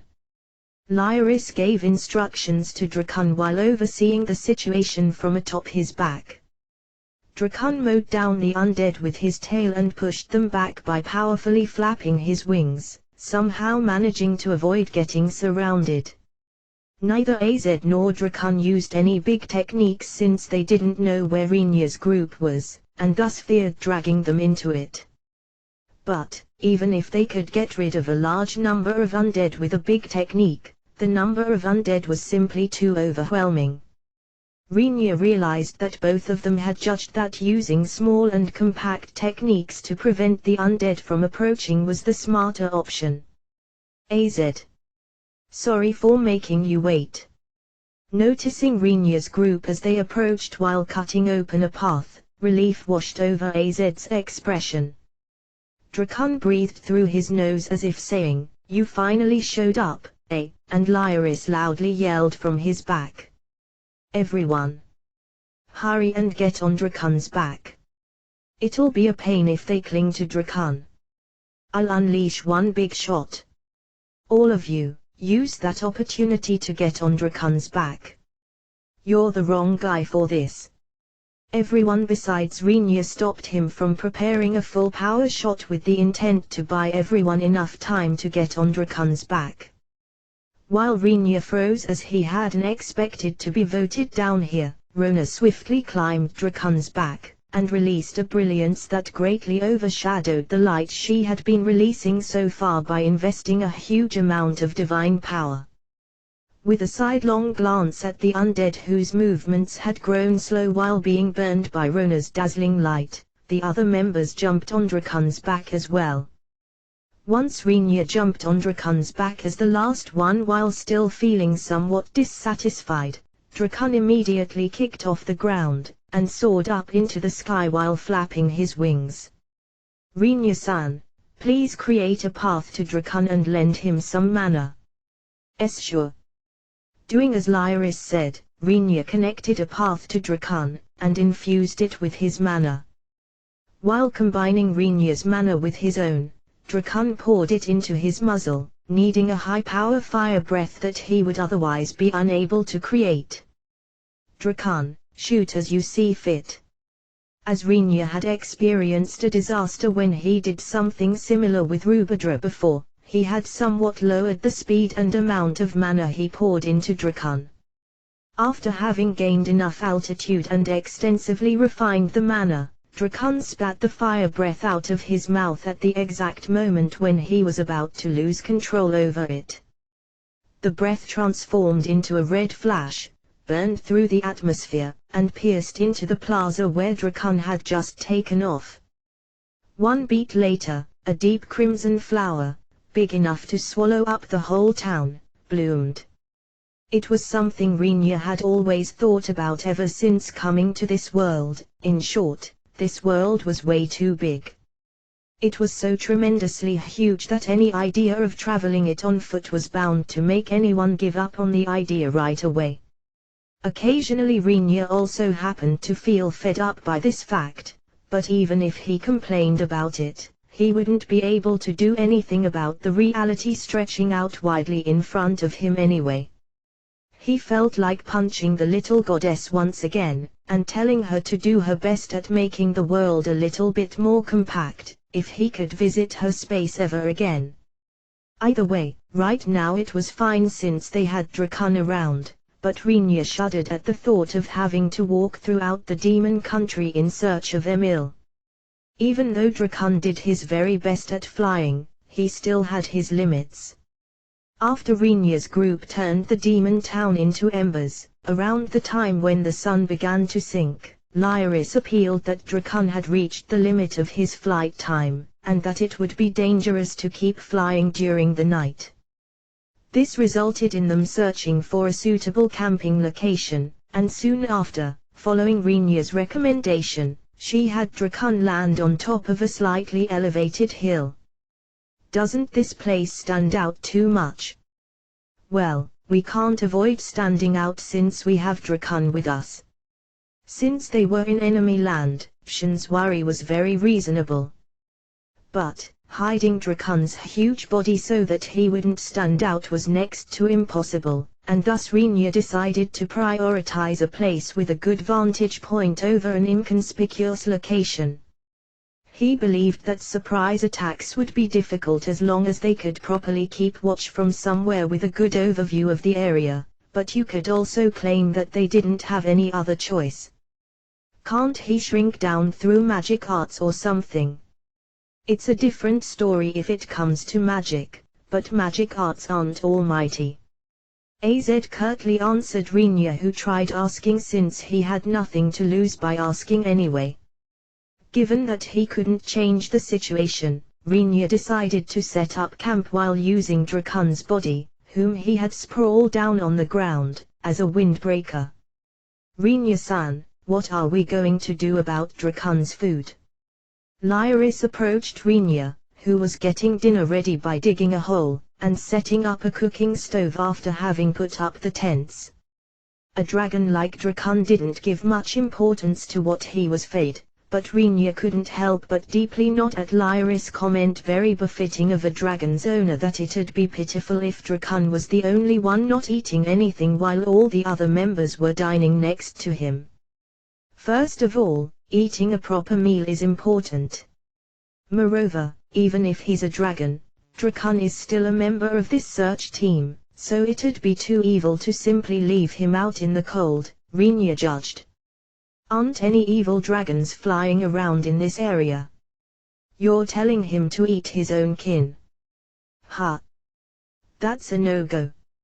After Lyris timidly checked with Drakan, he told her that he'd like to be spared from that option, if possible. According to Drakan, even humans would avoid eating goblins and kobolds, although it wasn't as though they couldn't eat them either, if they tried. Since Rinya could fully understand Drakan's feelings on this, he couldn't force Drakan to eat an evil dragon either. Didn't several of the demons from that town cling to him? Honestly, even dragons would get a stomachache if you make the meat undead. According to Frau's diagnosis, the demon-based undead, who attacked Rinya's group, were buried underground after having previously been killed by some method, but on top of them not having received a proper burial ceremony, many ghosts infested the area, which pointed towards the demon country being in a very bad state. Those ghosts must have possessed the corpses, and turned them into undead. Usually demons cremate their dead, I heard Tilda know. Frau passed on information she had very likely obtained through Emil. Burning the corpses, how savage. Croix said without even trying to hide her disgust. The elves believed that the dead would return to the forest. Hence they buried their dead in graveyards within forests, and customarily judged anyone meddling with the corpses in any way as savages. Since it was normal for corpses to be cremated in his former world, Rinya sided with the demons on this one, if he had to pick, but he deliberately didn't comment on the matter, thinking that this was yet another difference in customs between the races. But, what are we going to do, Rinya? Do you have any food that you could allow Drakan to eat? That's gonna be a bit difficult, I think. Rinya checked his inventory upon Rona's question. Since Rinya had prepared everything without knowing how long the search for Emil would take, he had stored a fairly large amount of food in his inventory to cover for all 7 members, excluding Drakan.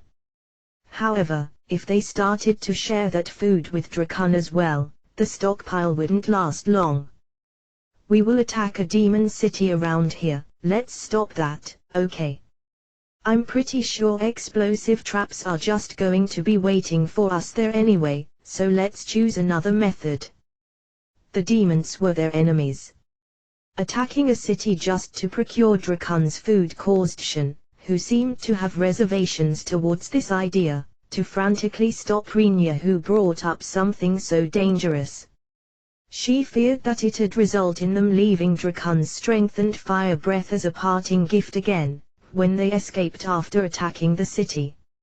Moreover, in Shen's eyes it'd make it difficult to differentiate between the good guys and the bad guys, if they eradicated a whole city each time they took some kind of action. Even Rinya couldn't force the matter after being entreated by Shen to give up on that idea if he didn't want to be referred to as Demon King by the demons. He sank back into his thoughts with a scrunched-up expression. Then we're in a deadlock, no? Rinya, I see a flock of something over there. All right, I'm going to hunt those. As soon as AZ informed Rinya that he had discovered something, Rinya broke into a run without even checking what it was. Since the sun had completely sunk below the horizon by now, the area had turned dark. So, even if Rinya's group might have realized that something was afoot, it was impossible to know what it could be by solely relying on the moon's and the stars' illumination. And yet Rinya ran off by himself. Everyone else agreed that Rinya would be able to handle anything as long as he didn't run into the Demon King. Thus they returned to their previous work, trying to finish setting up the camp before Rinya came back. Even with my draconic knowledge, I find it difficult to judge whether the humans are acting like this because they trust him, or because they've given up on him, Drakan pondered. Before long the tents had been put up. The preparation for a cooking stove were finished, and even a toilet consisting of a hole surrounded by a partitioning screen of sticks and cloth had been created. Rinya returned just when Frau and Rona were clinging to Shen to stop her from digging a bath.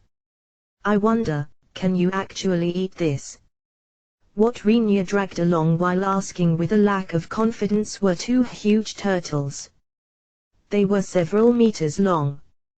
2 bloody trails, that seemed to continue endlessly, followed Rinya as he dragged the shells along after having cut off their heads, obviously because it'd be impossible to bring them along if they were still alive.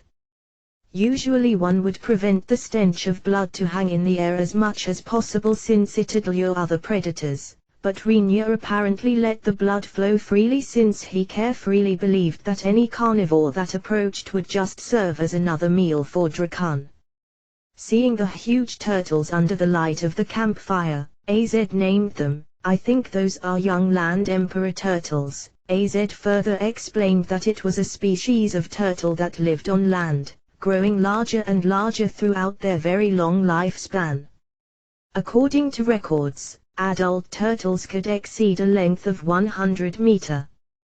They were so big that a whole forest would disappear each time they ate, and that they looked like walking mountains. There exist such specimens, but since the turtles have many natural enemies during their infancy where they don't go beyond several centimeters in length right after birth, the number of turtles that reach adulthood is fairly low. AZ supplemented. Even here, 2 of them died. You're the natural enemy of most edible creatures, aren't you? Because of its excessively large body and its sturdy shell, despite being younglings, it wasn't easy to hunt those turtles.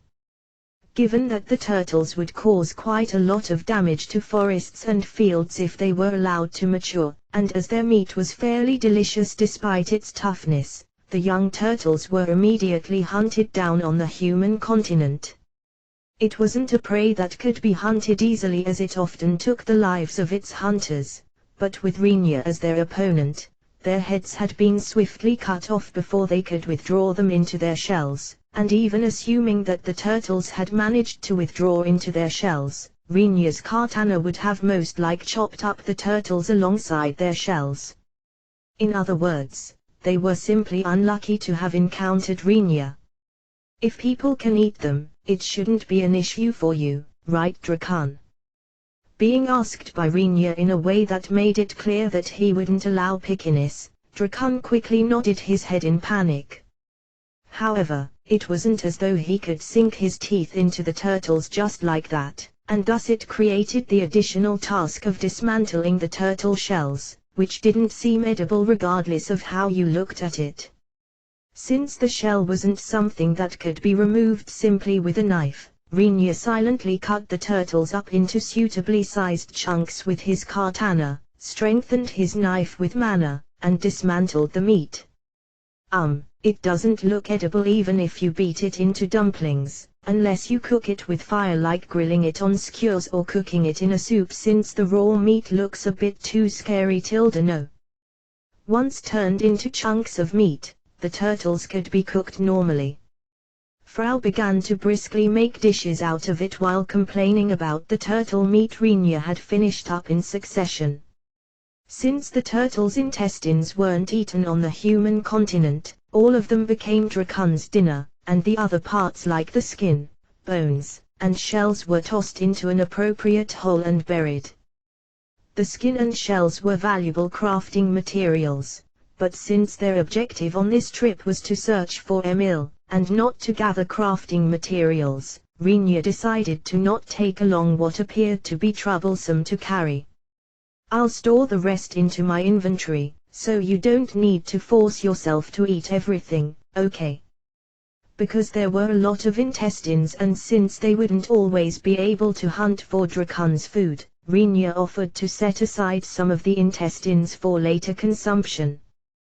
One of many other scenes in this whole turtle meat business was Frau attempting to roast a big chunk of meat whole by stabbing it on the katana she had stolen from Shin, after feeling that it had become a chore to carefully prepare the meat, and then giving it back to Shin, who was on the verge of crying, with the meat still stuck to it.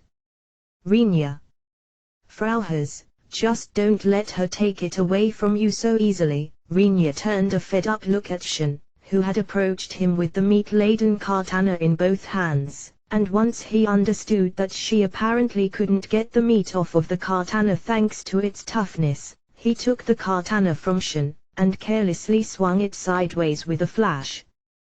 With just this one swing, the meat slid off, and flew towards Frau, as if Rinya had aimed it at her from the very start. With another swing of the katana, he flung the grease and blood off, and returned the katana hilt first to Shin. Make sure to maintain it. Also, if you call yourself a swordswoman, then don't allow your katana to be stolen so easily, got it? Okay, I got it. Thanks. Why? You're terrible, Master Tilda. No. Hit by the chunk of meat that had unexpectedly come flying at her, Frau screamed in protest while covered by blood and grease, but immediately fell silent when Renia sent a glare her way. She apparently understood in an instant that it was her punishment for having tried to use a katana in place of a skewer. Despite being hit and consequently utterly covered by the chunk of meat, Frau didn't allow a single piece of it to fall on the floor, probably because of her disposition as a fairy specialized in housework. After completely wiping the blood off her face with a handmade towel, she capitalized on her trays as a silky and made her clothes return to their previous, clean state without even taking them off. For Frau it took some time, but it didn't require much of an effort, and thus it was a much better option than being scolded by Renia. Tentatively, we're in the demon country, in enemy land, right? And we just eradicated a demon town, didn't we? Lyris asked AZ, who was diligently preparing grilled meat next to her, with a voice that lacked confidence. AZ stabbed the meat on proper metallic skewers he had brought along for camping, and after adding some seasoning, stabbed the skewers around the campfire. Without stopping what he was doing, he answered, I'm sure you might have some things you want to say about the situation right now, but I suggest you just give up. We're dealing with these kinds of people, after all. AZ passed a skewer with nicely roasted meat to Lyris before stabbing a new skewer to replace it. After staring fixedly at the skewer which gave off a fragrant aroma and was covered by a sheen of savory grease, she silently bit into the roasted turtle meat, seemingly having lost out to her appetite. Night fell even in the demon country. After roasting and steaming the huge amount of turtle meat they had unexpectedly obtained for dinner, Renia's party had gone to sleep in their respective tents, using Drakon's body as a windbreaker. Since a dragon was with them, there was no way for a being inferior to a dragon to willingly approach their camp, and since Renia or Drakon would notice anyone approaching the camp anyway, a night watch could be described as being rather unnecessary. But since they'd be far too defenseless if all of them slept like logs without anyone keeping watch, they decided that Frau, who basically didn't need any sleep, and Renia, who looked worn out for some reason, would take turns. There was a reason why Renia looked exhausted. It all began when they were deciding who would use which tent. This time it was quickly decided that AZ and Lyris would share a tent. But maybe triggered by that, Krua and Shin both claimed that one of them should share a tent with Renia while completely unwilling to compromise. Since even Renia had noticed that Shin had been approaching him quite aggressively ever since they camped in the miasma forest, he had expected that she might do something like this, but he didn't think that Krua would confront Shin on this matter. Their fight developed from a dispute over their claim to an exchange of insults. While watching the elf and human girl, who had started to grapple for some reason, Renia asked Rona, who had remained a spectator just like him, something that suddenly occurred to him. You're not going to join? Oh my! Did you finally get in the mood? That's not what I meant though, Renia had asked as he couldn't quite come to terms with the reason why Rona, whom he thought of as someone that would go for the win if there was a good chance, was staying at the sideline. In response, Rona cracked a smile, and answered, I've decided that my first night would be in a canopy bed while wearing a silken negligee. And this time I didn't bring any negligees with me, with a laugh. While glaring at her with half-opened eyes, Renia wondered how the conversation had taken such a turn while whispering, who was it again that invited me on the bed at the inn? Just what might you be talking about? Wouldn't it be better for you to stop those two rather than bothering yourself with such matters of the past? Regardless of whether they kept it to a simple grappling match, those two now possessed enough strength that the damage to the surroundings wouldn't be limited to a small scale. Feeling like that, Rinya suppressed his urge to retort at Rona for obviously remembering the past incident at the inn, and instead called out to Shin and Krawa, who were wrestling while keeping a perfect power balance for some reason. "You two, how about giving it a rest and leaving it at that? The prize should stay out of this." Those harmonized replies raised various questions in Rinya's mind, such as when he had become their prize, and what kind of prize for what kind of match he was supposed to be. However, judging that the situation wouldn't improve even if he tried to ask these questions now, Rinya silently shrugged his shoulders, took out a rope and bamboo mat from who knows where, wrapped up Shin and Krawa, who were locked in a contest of strength, in the mat, tied the mat up with the rope, and tossed them into a nearby tent without even giving them the time to file a complaint. He used a quick technique to bring everything to a close in a few seconds. If something like a rope binding technique existed, you would definitely be able to describe Rinya's skill as master class. Having watched all of this, Frau and Rona looked at Rinya with somewhat frozen expressions. "Master, why are you so proficient at this Nano? It's not like I improved because I like doing this. I'd say it's a countermeasure for the times when some fairy gets too mischievous." Frau's face clearly cramped up thanks to Rinya implicitly telling her that she would have suffered the same fate if she had done here what she had tried to do to Az and Lyris in the miasma forest. Given that there were no trees nearby from which to hang a bamboo mat bound Frau estimated that she'd most likely end up hanging upside down from Drakon's snout, and thus strained herself to show Rinya an innocent smile. "Frau is a good girl Nano. I see. As long as you're a good girl, I don't think it'll be necessary to tie you up."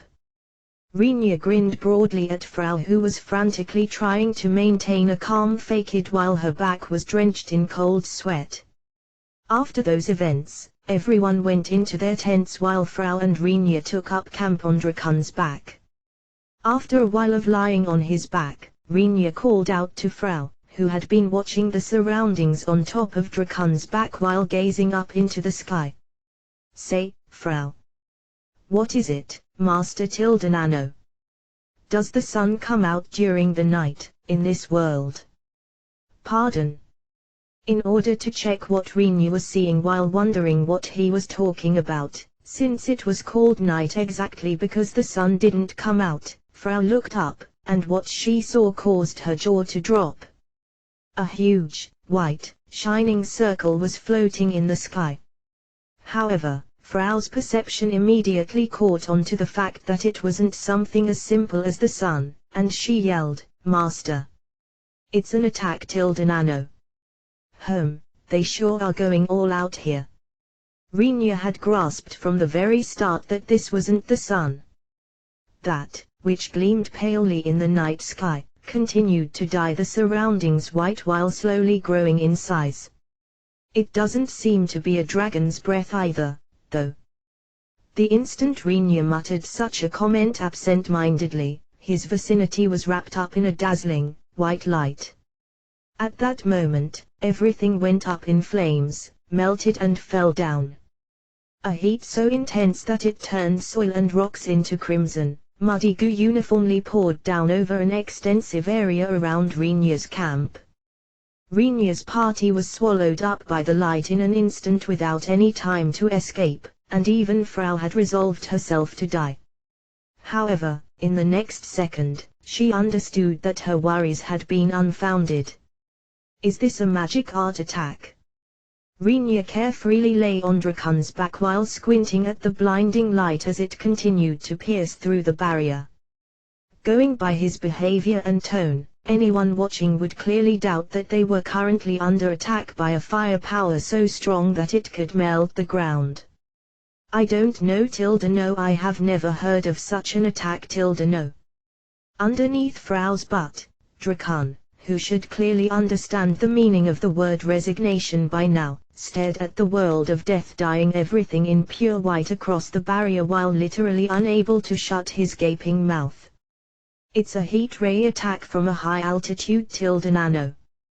Going by Frau's estimation, the temperature in a several 100-meter radius has exceeded 2000 degrees Celsius no. Defending against such an absurd attack, Master, you are quite nonsensical as well nano. You just noticed that. Even if an average sorcerer had deployed a barrier in time, they should have burned to cinders along with their barrier, unable to block the attack. A skilled sorcerer might have been able to block the attack, but they'd have likely died after being swallowed up by the continuously rising temperature and the melting ground. Not only was Rinya able to instantly spread out a huge barrier that blocked the outlandish attack while covering the entire campsite, but his massive amount of mana had taken the shape of a globe, completely nullifying the effect of the high heat as bubbles popped up from the ground which had turned into lava. Frau couldn't do anything but be baffled at Rinya's ridiculous skill of immediately deploying such a barrier while spending such a staggering amount of mana. Because the heat was forced to radically raise into the atmosphere when the unidentified attack impacted, it should have caused thunderous roaring, but even that noise was completely intercepted by the barrier.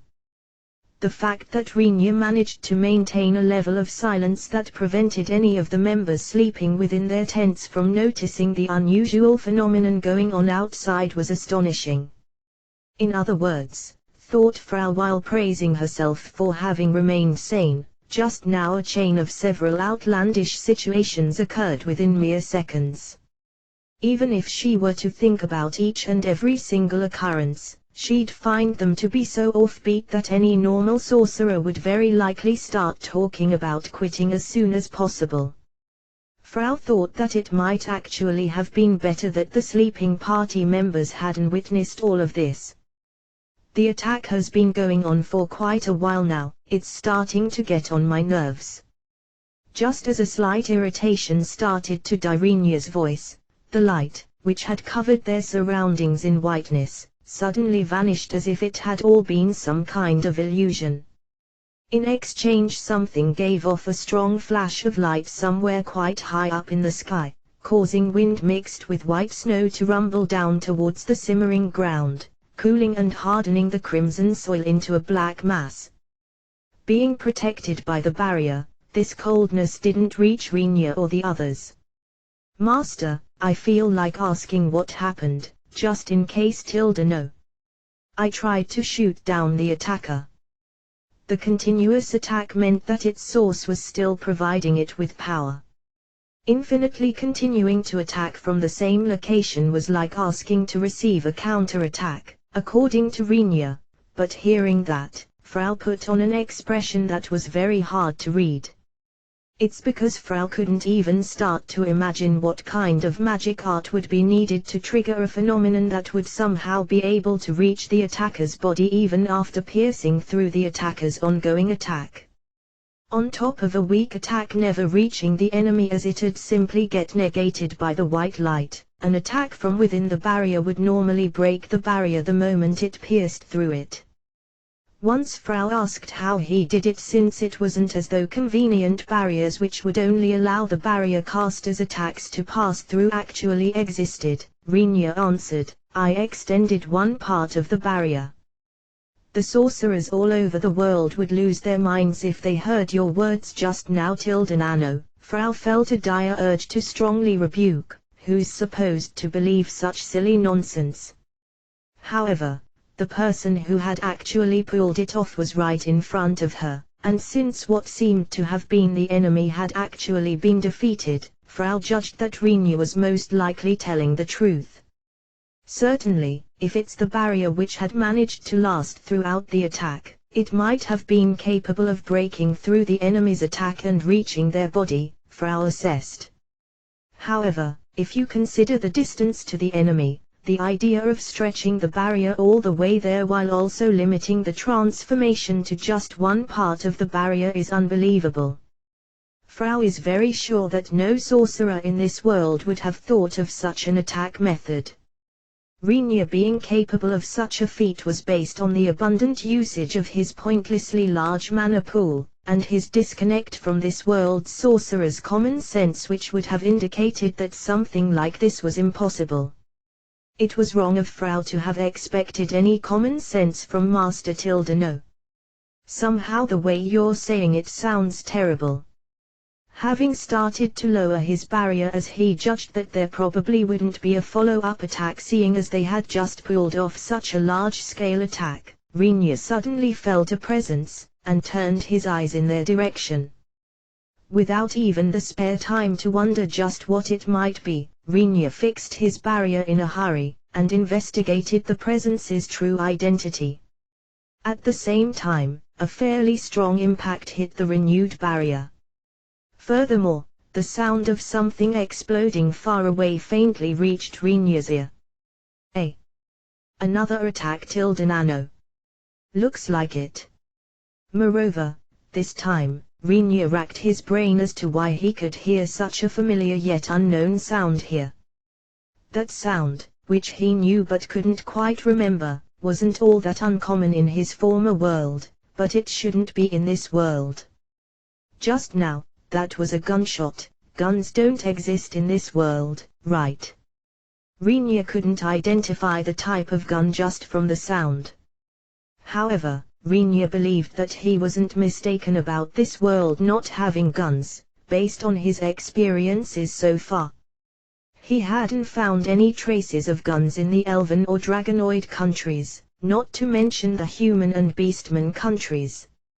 Only the demons were still a blind spot in this regard, but judging by Rinja's observation of Emil, he believed that the likelihood that demons had developed guns was extremely low. As if sneering at all those thoughts, a crushed lead bullet that was clinging to the barrier jumped into Rinja's field of view, accompanied by another gunshot. Frau, I'm heading out for a bit. I'll leave the barrier to you. Okay, Master Nano. What should the others do? No. After having received the barrier's management rights, Frau held Rinja back, who was about to rush out, while she started maintaining the barrier with her own mana. With a hand placed on the hilt of his katana, Rinja pondered about her question for a moment, and then gave Frau her instructions. For now, wake them up and explain the circumstances. You're telling me to explain, but what exactly am I supposed to tell them? No. Even Frau hadn't fully grasped the current situation. Rinja believed this to only be natural. Assuming he were to explain air-to-ground attacks or the danger of guns to the residents of this world, it'd still be impossible for them to understand. And Rinja judged this to be extremely frightening. After all, if the people of this world didn't understand these things, it meant that they wouldn't be able to identify them as dangerous, even if someone was holding a gun up to their face. This was reason enough for Rinja to prevent the people of this world from confronting the person who had launched the attacks. In battle where every second counted, being baffled by the opponent's weapon from the very start would be like always being one step behind them. It'd go beyond being just a simple disadvantage, and even if a considerable difference in strength existed, they would get dragged into an unwinnable battle either way. Tell them, we are under attack, and Rinja went to intercept. Stay inside the barrier while keeping a close eye on the vicinity. You're absolutely forbidden from following Rinja. That's all. Isn't that an unreasonable demand? No. While hiding his mental exhaustion over dealing with this matter, Rinja answered Frau while looking as scarily as possible. If any of them follow me, I'll make them suffer the same experience as the enemy. Frau's face cramped up as she wondered whether that wasn't the same as saying that he'd beat them to death. It couldn't be helped that Rinja repeated this to emphasize its importance, since he felt that his friends had become blind towards danger because they had suddenly gotten much stronger. Frau, I really mean it, okay? If you need to, You can even tell them that I'll sever all connections with anyone coming after me. Understood, Master No. I promise I won't let anyone go after you No. Somehow Rinya felt like there was a slight discrepancy compared to what he said, but it wasn't as if he had the spare time to debate over minor details at the moment. Believing that none of the other members would be able to leave the barrier managed by Frau, if she said she wouldn't let any of them go, Rinya yelled to Frau while circulating mana into his legs, "Please take care of it." "Okay, I'm off then." "Open the barrier up for an instant." "Master, may the fortunes of war be with you No." For a blink of an eye, the barrier vanished, allowing Rinya to pass through. As if having aimed for that very moment, a part of the camp's ground burst open while producing a sound of wind being cut. Even while realizing that the enemy had targeted this moment of vulnerability, Rinya circulated his mana, and kicked off the ground, using his strengthened legs. At the same time as Rinya heard a noise similar to an explosion from his feet, the scenery flashed past him. The opponent is reasonably skilled, huh? This is going to be a pain. At the very least, the opponent had the abilities necessary to handle weapons originally from Rinya's old world, or could make an educated guess as to how to use them, on top of having known about the barrier's existence. Rinya didn't know whether the enemy was an inhabitant of his old world. Leaving guns aside, as far as I know there are no weapons that can turn the ground into lava on such a large scale from a high altitude. When Rinya rushed out of the camp, the attack that had caused a part of the camp's ground to burst open was actually going straight for Frau. If Rinya, who could freely use other magic arts again after having entrusted the barrier's maintenance to Frau, hadn't shifted the trajectory of the attack by hitting it with a weak barrier, something, which might have been a projectile from an antimaterial rifle according to Rinya's analysis, would have hit Frau directly. Once he considered the time delay between hearing the gunshot and the impact, he estimated the enemy's location to be 2 kilometers away from their campsite. The fact the enemy was a sniper, who could specifically target Frau on top of timing their shot precisely with the barrier's disappearance from such a distance, wasn't very good when considering their future exploration of the Demon Continent. In other words, Rinya had to kill the sniper right now. Otherwise, the sniper would pose a serious threat for as long as they traveled through the Demon Country. That's not a very appealing prospect, definitely. Rinya hit a bullet aimed at him with his katana. The bullet had its trajectory radically diverted, impacting on the ground. With Rinya's skill and eyesight, it was child's play to hit a bullet. However, it'd be meaningless if he got hit by the bullet after slashing at it because the two parts of the bullet remained on a trajectory that would hit his body due to their high firepower and speed. Understanding as much, Rinya deliberately chose to turn his katana around and knock the bullet down using the blunt side of the blade. Of course, once he did something like that, some of the bullet's momentum would be transmitted to the katana and then to his hand, which didn't happen when slashing. Hence, if he continued to recklessly knock down the bullets in such a way, his hand would likely go numb in no time, which could result in him dropping the katana. While considering all this, Rinya reduced the shock traveling to his hand using his mana-boosted physical power and grip strength. When he knocked down another bullet, a small groan escaped from Rinya's mouth through his gritted teeth. The power and precision of the bullets grew the closer he got to the sniper. As Rinya drew nearer, the shots had started to target his trunk more precisely, making the task of knocking the bullets down while at the same time evading the diverted bullets increasingly difficult. However, it also clearly told Rinya that he was getting closer to the sniper. Perceiving this as a chance, Rinya opted to bait the enemy.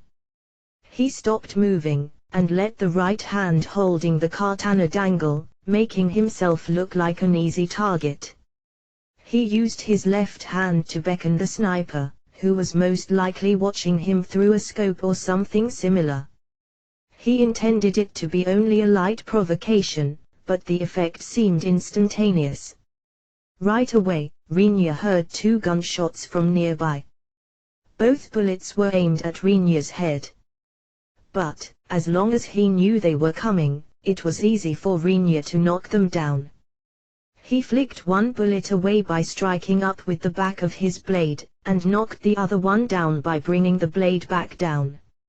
Immediately following, Rinya accelerated, heading for the source of the bullets. At this point, Rinya had faced 7 bullets. Even if he didn't know what kind of weapon the sniper used, at some point in the near future they would have to reload.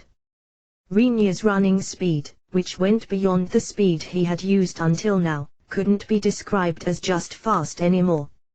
Running with the intent to instantly close the distance to the sniper, Rinya suddenly perceived a small, red flash at the corner of his eye, and immediately threw his body forward as if pulling off a forward somersault. A split second later, an explosion reverberated across the surroundings. The explosion was aimed at the space where Rinya's body had been moments before. It caused countless small, metallic balls to scatter with explosive force. Rinya, who had been sprinting at an outlandish speed, ended up tumbling across the ground without slowing down. A directional anti-personnel mine. They even brought something like that. Rinya was surprised by the cause of the explosion, but his enemy sniped at Rinya as he was rolling across the ground without giving him any respite. As if driving on Rinya, who was evading all the shots by continuously rolling on the ground, further explosions and small metallic pieces of shrapnel burst open, chasing after him. Rinya had no time to get up, nor to wield his katana. As Rinya was single-mindedly focused on continuing to evade the projectiles by rolling, another gunshot assailed him. Having dodged the bullet, which seemed quite capable of causing a fatal injury with just a light graze, Rinya suddenly noticed that the attacks had stopped after the last bullet. This gives me a bad feeling. A bunch of landmines, which were set up to herd him into a certain direction, and sniping to prevent him from escaping in an unexpected direction. As a result of bringing these 2 things together, Rinya judged that the enemy had guided him into the target zone as he stood up and brushed off the dirt from his clothes. In that case, what's going to come next is, the ground beneath his feet felt somewhat soft. Once he lightly dug up the soil with the tip of his boot, clay-like masses wrapped in vinyl appeared beneath. A metallic stick with an ominous blinking red light at its tip was stabbed into each and every single one of these objects, which had been buried over such a wide range in such large quantities that it'd make anyone wonder exactly how much time and effort had been invested in burying so many of these clay masses. Going by his knowledge, Rinya judged the metallic sticks to be detonators, and at the same time he suddenly remembered the name of the clay-like mass. After sighing heavily, he spoke up with a tired voice while looking up at the sky. C4 explosives. A detonation field, eh? As if to drown out his voice, the place where Rinya stood was engulfed by a tremendous explosion. A detonation that would most likely rupture the eardrums of anyone standing nearby, and an eerie vibration that would penetrate all the way to the pit of one's stomach. The blast, which would likely be misunderstood as an earthquake if felt from a distance, unearthed the ground while flames and smoke were whirled up high into the night sky. Moments later, what used to be a plain had transformed into a huge crater after being devastated by the heat and the blast, which had blown large amounts of soil up into the sky. There ain't no way that we'd even been summoned, if this is all it takes to kill him. At the edge of the crater, which was currently dominated by flames, smoke and a rain of dirt, a figure shouldering something like a long, metallic rod showed up. He had light brown, ruffled, trimmed hair. Going by his voice, he was in the later half of his teens. If Rinya were to look at the figure, he'd immediately understand that their attire, unfamiliar to the residents of this world, was a school uniform. His features couldn't be described as handsome, mediocre might be a more appropriate term, but his expression was sharp and grim. "You said we, didn't you? Well, I suppose that means the demons got their hands on several losts. Sounds like yet another a pain in the ass." A figure stood still in the middle of the crater. Rinya, who had sheathed his katana into its scabbard at some point in time, called out to the boy with a voice that clearly betrayed how fed up he was. Even though he got caught in the middle of such a large explosion, not a single injury could be seen on him, and even his clothes remained untouched. "Man, you're a monster just like I've heard from the rumors. Just how the hell did you manage to stay unhurt under these circumstances? Usually you'd introduce yourself before starting to flood others with questions, right? Do you want to be cut down without even having the chance to introduce yourself?" Rinya didn't even try to hide his displeasure. The boy answered in a casual way without the slightest scruple, "Don't you know the fantasy setting where the one asking for a name introduces themselves first? As if I care, moron. Hurry up, and spit out your name. Don't be such a pain. You know about me anyway, don't you? Otherwise he wouldn't have made so many meticulous preparations just to attack me," Rinya assessed. The boy's lips formed a daring smile, and answered Rinya's question while slowly lowering the metallic rod to his waist. "No choice, I suppose. This is why guys that don't understanding what fantasies about are, well, whatever. I'm Kazuya Kiyamaiju. Kiyamaiju as in the clear water of a temple, and Kazuya written with one and to be. Got it? It looks like he came from the same world as I did," Rinya thought while sighing. Still going by his outfit, he seems to be a student. But would modern students suddenly become proficient in handling explosives, mines, and sniper rifles after being summoned to another world? "You're Kyunudai Rinya, right? Just the other day there was news about your death, but for you to have been summoned to another world, how unexpected. A truly fantasy-like development that'd make anyone jealous. Did you know? Your grave was looted by someone, it seems. So you know about me, huh? I didn't hail from some ancient royalty, and no valuable objects were buried in my grave either." Rinya felt curious as to what kind of weirdo would dig up a grave filled with nothing but bones. "However, I have no way of finding out anything about the criminal anymore. Given that the lost in front of me apparently fell into this world before learning anything more about the grave robber, he probably doesn't know the details either." "Of course I do. I mean regardless of what you say, you were a living national treasure. Rather, aren't you way young? I guess you've become young again through a cheat, eh?" While being surprised with the information that seemed to be a fragment of the memories he had lost, Rinya pretended to be calm, and he scornfully laughed as if he were dealing with an idiot. "So you've been watching the news at least. That's usually more than you can ask from any modern student. So, why the fuck did a living national treasure get involved with demon persecution and shit like that?" Oh, Rinya was puzzled. Certainly he had mostly encountered the demons as enemies, and if you excluded Emil, most of those encounters were bitter experiences. "Didn't Emil put me through quite some troubles as well?" Rinya immediately retorted, but as long as the demons hadn't been hostile to him, Rinya hadn't persecuted any of them. "It looks like some stuff happened in the past, but don't you think it kinda sucks to invade the demon country, which hid itself behind a barrier, going as far as deliberately destroying said barrier?" "Ah, I see, that's the explanation he was given," Rinya comprehended. Certainly if you keep things fuzzy by saying that there were various issues in the past, you can't say that Kazuya's grasp of the current situation is that big of a misinterpretation. I have my own reasons as well. So, you're saying you intend to stick with the demons? I mean, there ain't no protagonist who'd refuse a princess' request for help, right? Rinya tilted his head in confusion upon hearing the term princess. Going with a reasonable guess, the Demon King might have a daughter, but Rinya felt that making sure that Kazuya wasn't talking about Emil here had precedence. What kind of girl is that demon princess?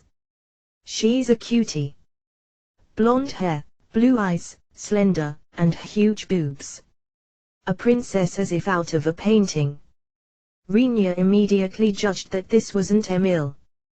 The information Rinya had indicated that most demons had violet hair while none of them had blonde hair.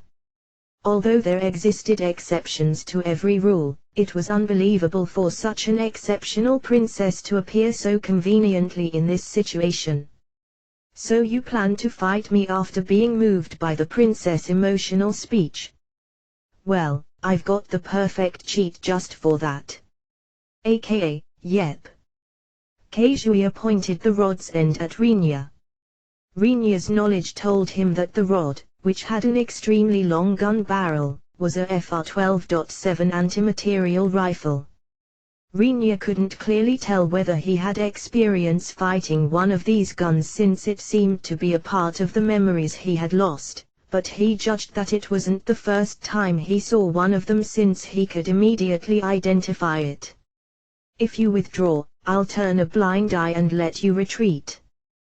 Be a nice boy, tuck your tail between your legs, and scurry back home to the human territory. I've got a reason why I can't withdraw. Rinya replied, placing his right hand on his katana's hilt.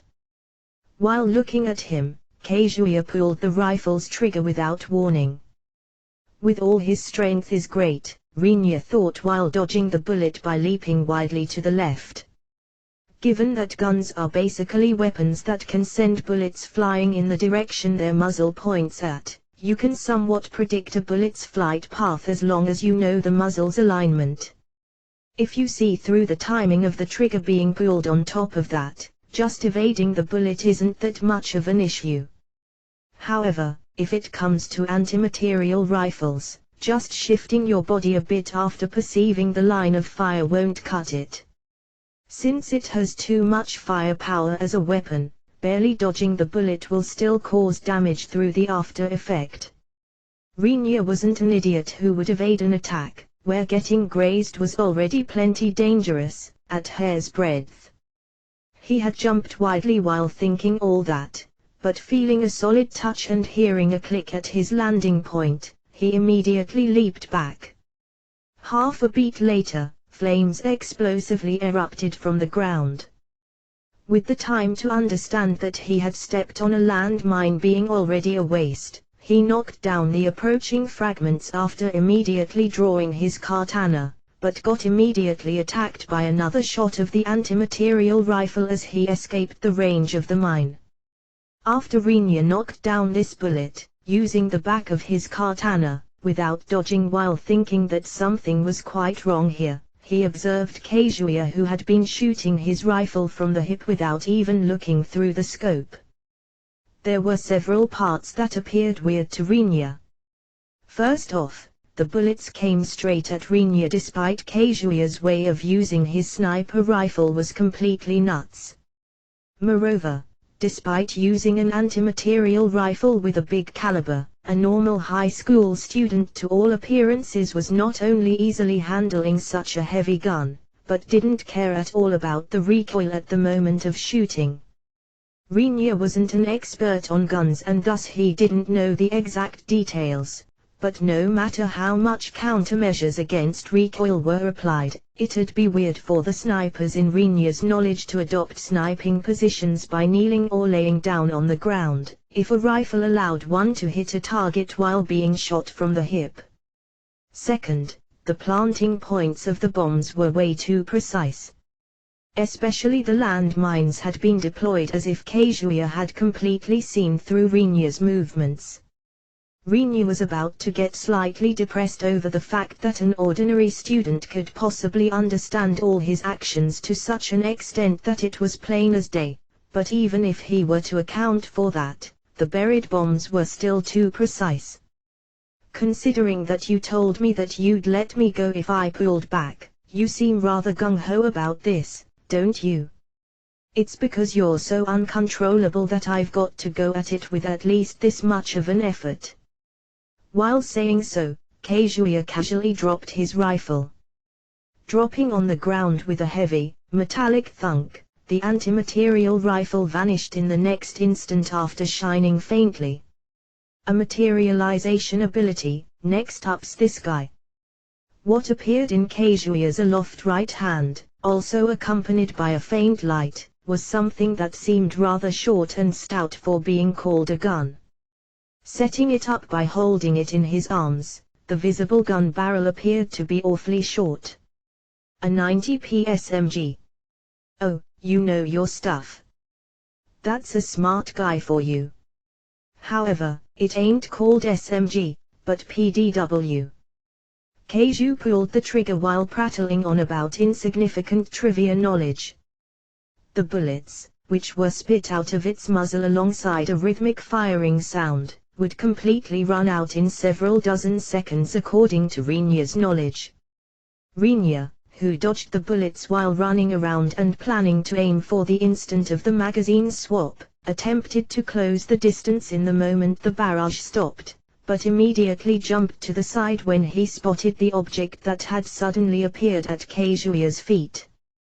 At almost the same time, the directional anti-personnel landmine, which had been planted at Kazuya's feet, scattered iron shrapnel as it exploded, devastating the spot where Rinya had been moments ago.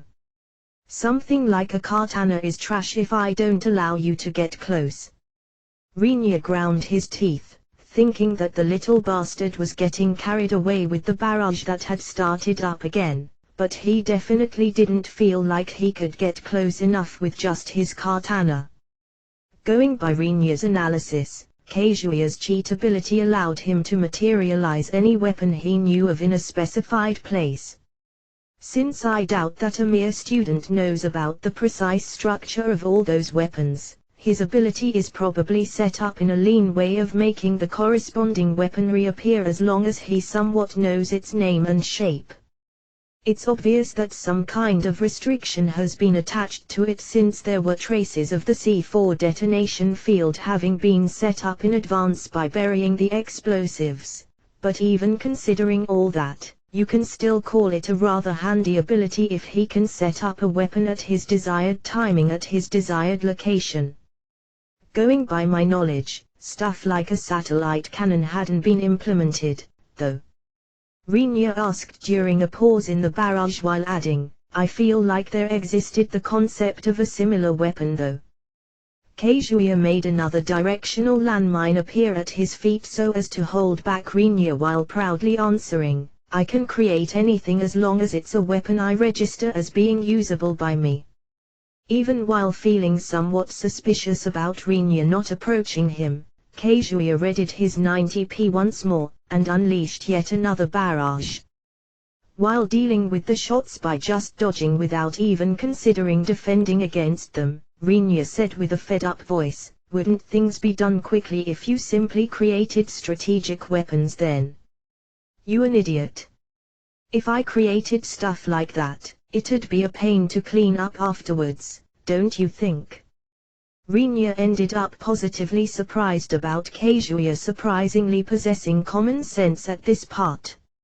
Certainly, it was normal to hesitate on the usage of a weapon that would make it impossible for people to live in its effective area for several decades if created once, no matter how reliable its effectiveness might be. But then again, someone like Rinya was the kind of human who would think that Kazuya had still a long way to go if this much was enough to let him hesitate. Besides, it'd be crazy as fuck for a protagonist to destroy the princess country after responding to her call for help, alright? Just who has actually summoned that protagonist or whatsoever? The Demon King. Rinya didn't really care whether the weapon was called SMG, PDW, or whatever, but it was much easier to deal with than the antimaterial rifle. The power of the bullets fell remarkably short, while the preamble that the bullets would be fired in the direction of the muzzle didn't change at all. It could be used to lay a screen because of its quick firing, but it wasn't as though there was that much of a difference between dodging its rapid fire and a slashing attack over a bigger distance. For Rinya it was nothing he wasn't familiar with. It looks like the one summoning me was the Demon King, but it was God who gave me my cheat power. The God of the demons. No, no.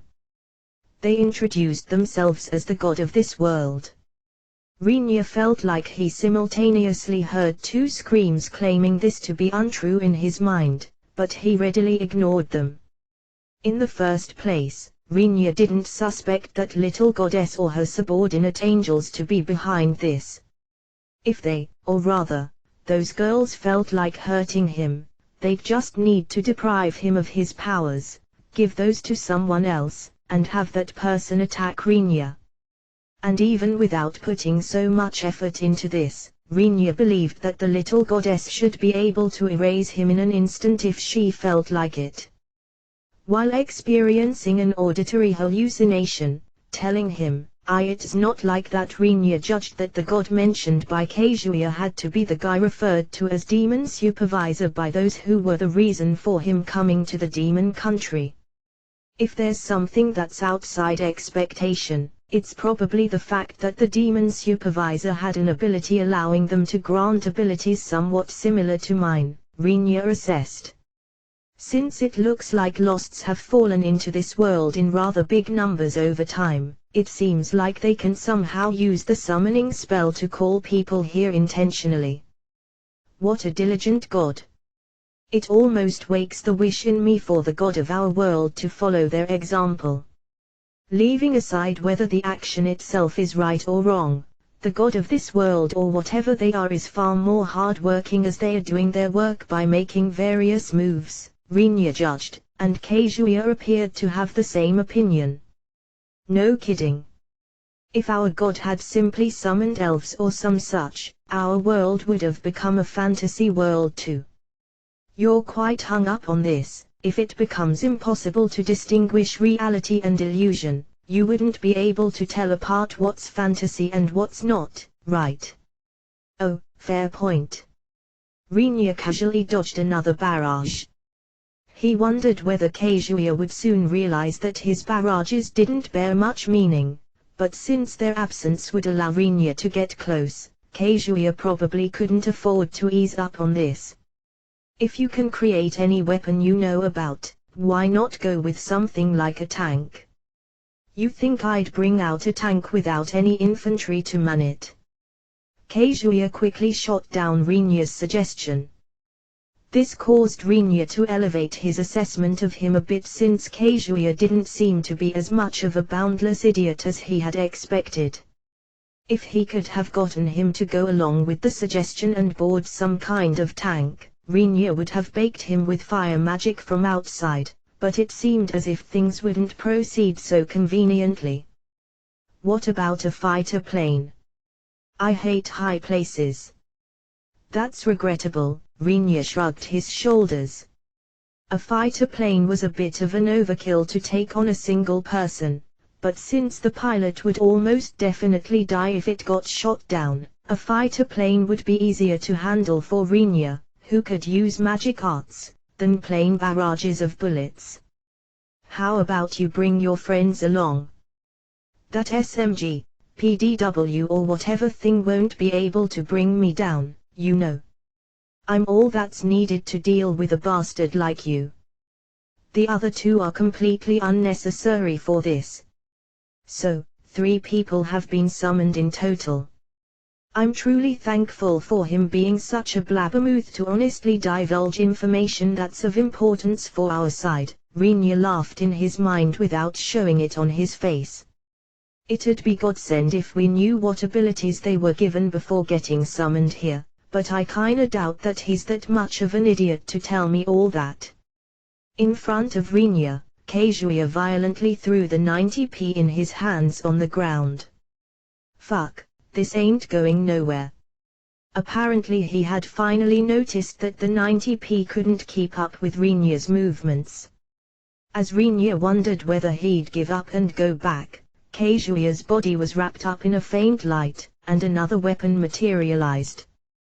Just when Rinya started to ask himself what would come out next, he saw a huge, unrefined gun with 6 barrels tied together appear at Kazuya's waist, causing Rinya to look up to the sky in sheer disbelief.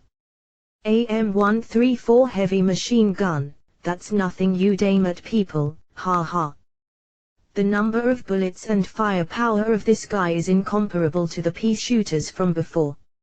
Even if Rinya's abilities might be far removed from any human standard, there was no way that he'd be able to deal with a barrage of 4,000 shots per minute with a single katana.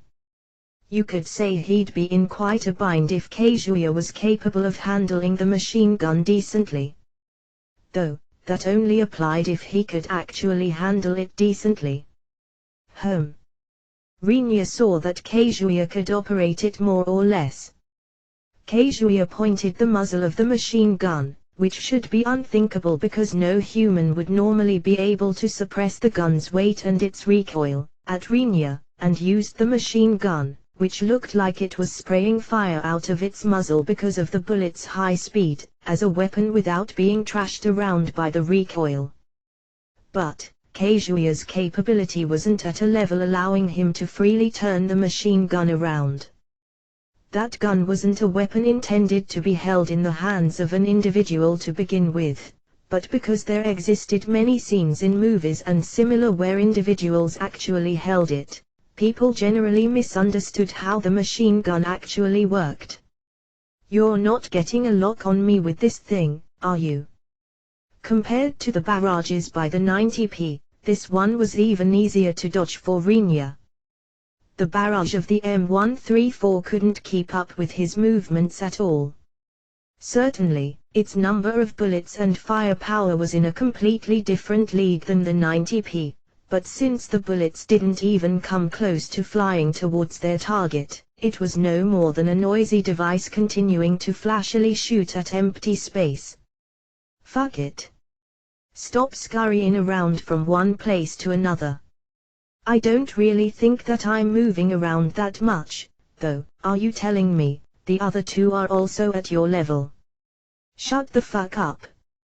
As if I'd answer that. Having obtained rough information about people having been summoned, the person who gave them their abilities, the number of summoned people, and moreover the ability of Kazuya, Rinya gathered his thoughts while gazing at the barrage that couldn't catch up to him at all. If possible, I'd like to also gain some information about the abilities of the other two, but as might be expected, that'd be asking for too much. Rinya didn't know whether Kazuya actually knew about their abilities in the first place, but he didn't seem too intent on telling him, going by his earlier light questioning. In that case, I've got a final question. Once Rinya asked while pouring a faint amount of bloodlust into his voice as he lowered his voice and placed a hand on his katana's hilt, Kazuya stopped moving, and eased the finger on the trigger. Rinya believed that it might also be fine to use that chance to attack Kazuya, but desisted from doing so since he had to at least ask this one question which he hurled at Kazuya while staring at Kazuya's movements. You're a student, right? Don't you feel like returning to your former world? If you actually want to go back, I think that it'd somehow be possible to arrange for that.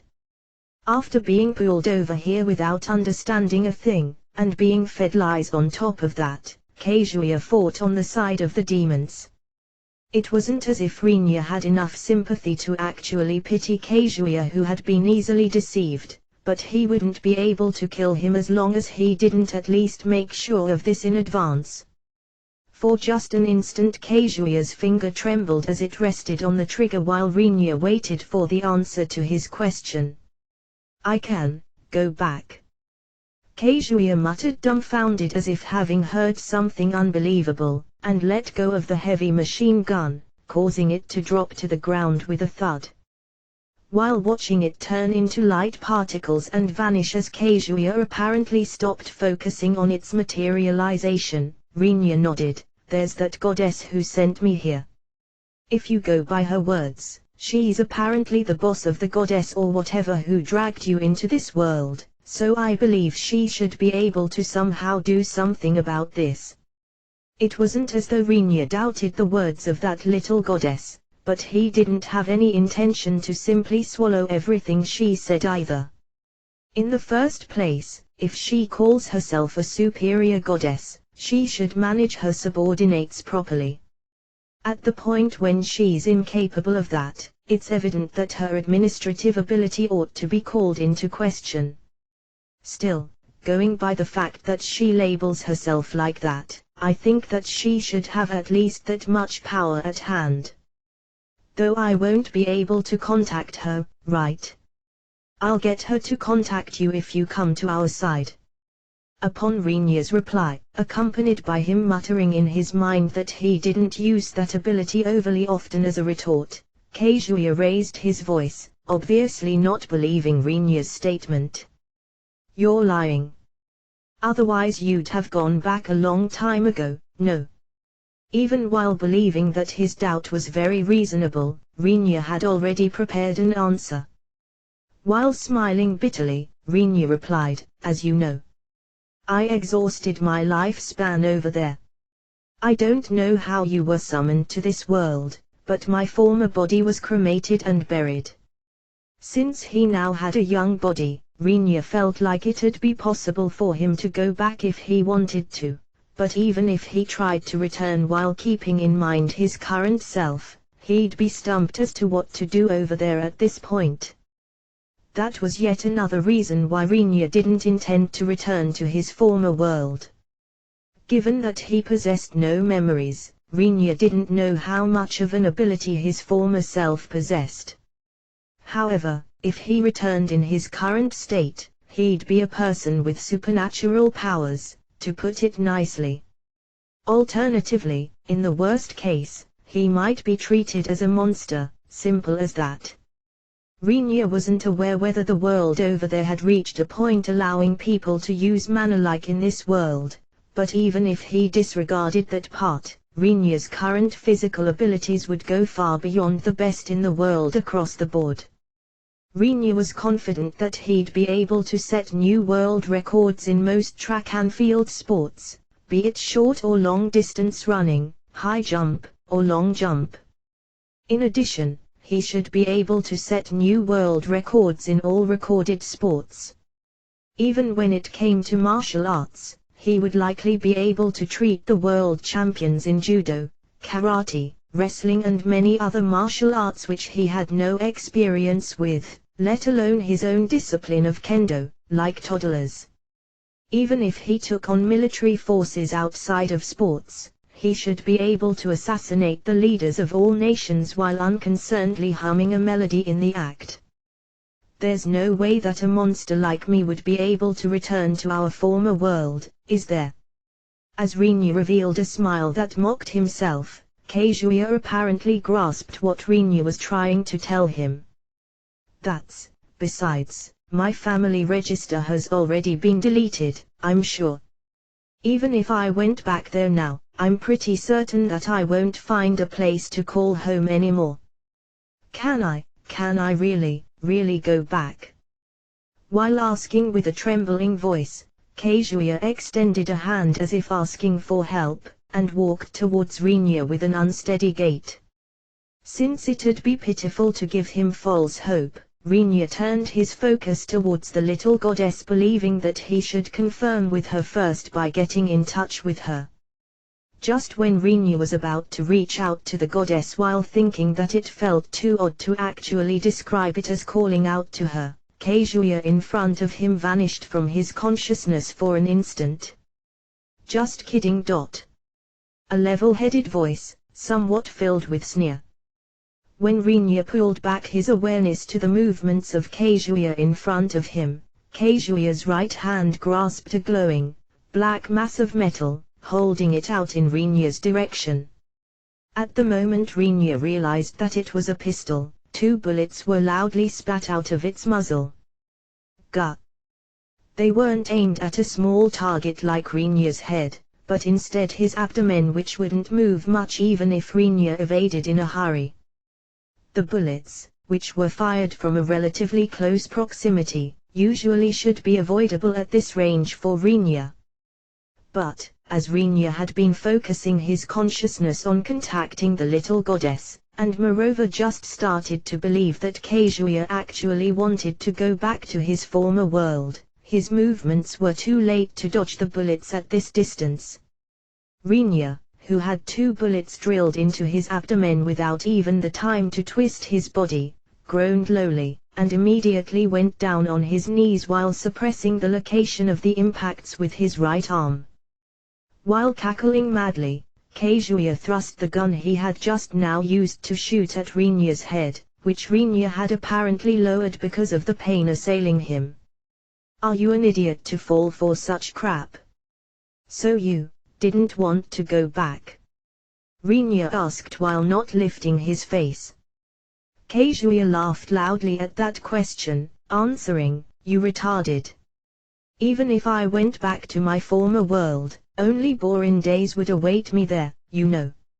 In this world I can use my cheat, and as long as I kill you, I'll be honored as a hero by everyone. I'll be able to have my fun with that pretty princess. As if I'd go back to that shitty world when I can have such a stimulating life over here thanks to my peerless ability to use modern weaponry in a fantasy world. Peaceful, normal days, that's hard to obtain and precious. I believe. You can have your fill of that. I mean, if you croak here after being shot by me, you will be able to spend those beloved peaceful days of yours in the other world, whether you like it or not." Kazuya curved his lips upwards and bluntly declared, full of composure, while pointing the pistol at Rinya's head with his finger placed on the trigger. "A Colorado kill of 2 shots in the belly and 2 in the head. No matter what abilities you fucker might possess, you'll definitely kick the bucket with that. As long as you manage to hit me, right?" Rinya's words were filled with a calm, freezing bloodlust. While terrified by that excessive coldness, Kazuya saw a silver flash sweep right beneath the wrist of his right hand as he tried to pull the trigger. Before his brain even registered that he had been attacked, his body, boosted by body strengthening, retreated to dodge the attack. Kazuya succeeded in barely dodging the silver flash that was swung down after reverting its trajectory from being swung up beforehand while limiting the damage to a shallow cut on his chest, but he had to witness how only the hand gripping the pistol, which had been slashed first, fell down towards the ground where he stood a moment ago as if watching some comedy skit. Drawing and cutting in one stroke while kneeling. "That's what you'd call II, right?" Rinya said while standing up into a second stance. At that moment, finally, Kazuya's right hand flopped down to the ground, and Kazuya himself was assailed by an intense pain as blood sprayed out of the cross-section. 3. Gawa. "You see, these clothes are a bit special as they are made by Frau, and you can easily compare them to the Kevlar of our former world. It makes breathing a bit hard, but there ain't no way for some crap like pistol bullets to penetrate it." Rinya sheathed his katana and dusted off his clothes, causing 2 warped bullets to drop to the ground with a clattering. Undoubtedly Rinya had been attacked in an unguarded moment. Rinya had believed that Kazuya wanted to go back to his world until he actually shot at him. After all, Kazuya was a victim in Rinya's eyes. He had been dragged into this world against his own will, and was demanded to fight Rinya under the pretext of some kind of slogan. He was a victim who got screwed over on many accounts. That's why Rinya thought Kazuya was going along with the possibility of going back, but it was quite clear that he had erred on this quite dramatically. You see, I don't really want to describe it with the term of nowadays youth. Fuck. Kazuya tried to somehow stop the blood gushing out of his right arm by pinning it down with his left hand, but it was next to impossible to stop the bleeding of a wound that involved completely losing one's hand by just holding it down with the other hand. While Kazuya's face twisted from the continuously occurring pangs of intense pain, he glared at Rinya with eyes full of hatred. How dare you do that to my right hand? I don't think you've got any right to complain after shooting 2 bullets at my abdomen first, though. Rinya didn't reveal it, but he actually felt quite a shudder when it happened. Certainly, Rinya wore Frau's special combat clothing, and its toughness was guaranteed by Frau herself. But it wasn't as though Frau knew the force of gunshots, as there didn't exist anything comparable in this world. And yet, until Rinya got shot, he optimistically believed that it might work out one way or another, even if it had hurt a lot, as long as he had his recovery skill, and operated under the baseless assumption that it wouldn't lead to a fatal injury either way. In reality, Frau's clothes negated the pistol bullet's penetrative force almost completely. Not only didn't allow her clothing the bullets to pierce through the fiber, but even the impacts from the shots were limited to the level of a slightly stronger body blow by a male adult. You shithead, that ain't the same at all. I'll fucking slaughter you. I think you should consider the possibility of getting slaughtered before worrying about slaughtering others, though. The distance Kazuya had leaped back to evade the return slash of Rinya was just a few steps away from the spot where he had been when he shot at Rinya. However, for Rinya it was a distance that might as well not exist in the first place. And even if Kazuya were to be able to materialize weaponry while his bleeding didn't show any signs of stopping, it'd be impossible for him to use them skillfully. Do you understand that you're cornered here? As soon as Rinya took a step forward, Kazuya retreated the same distance. After taking one more step forward, Rinya slowly bent down and picked up Kazuya's right hand. Pinching it with his left hand, he shook it around. You don't really believe that I'm going to forgive you for shooting at my abdomen, do you?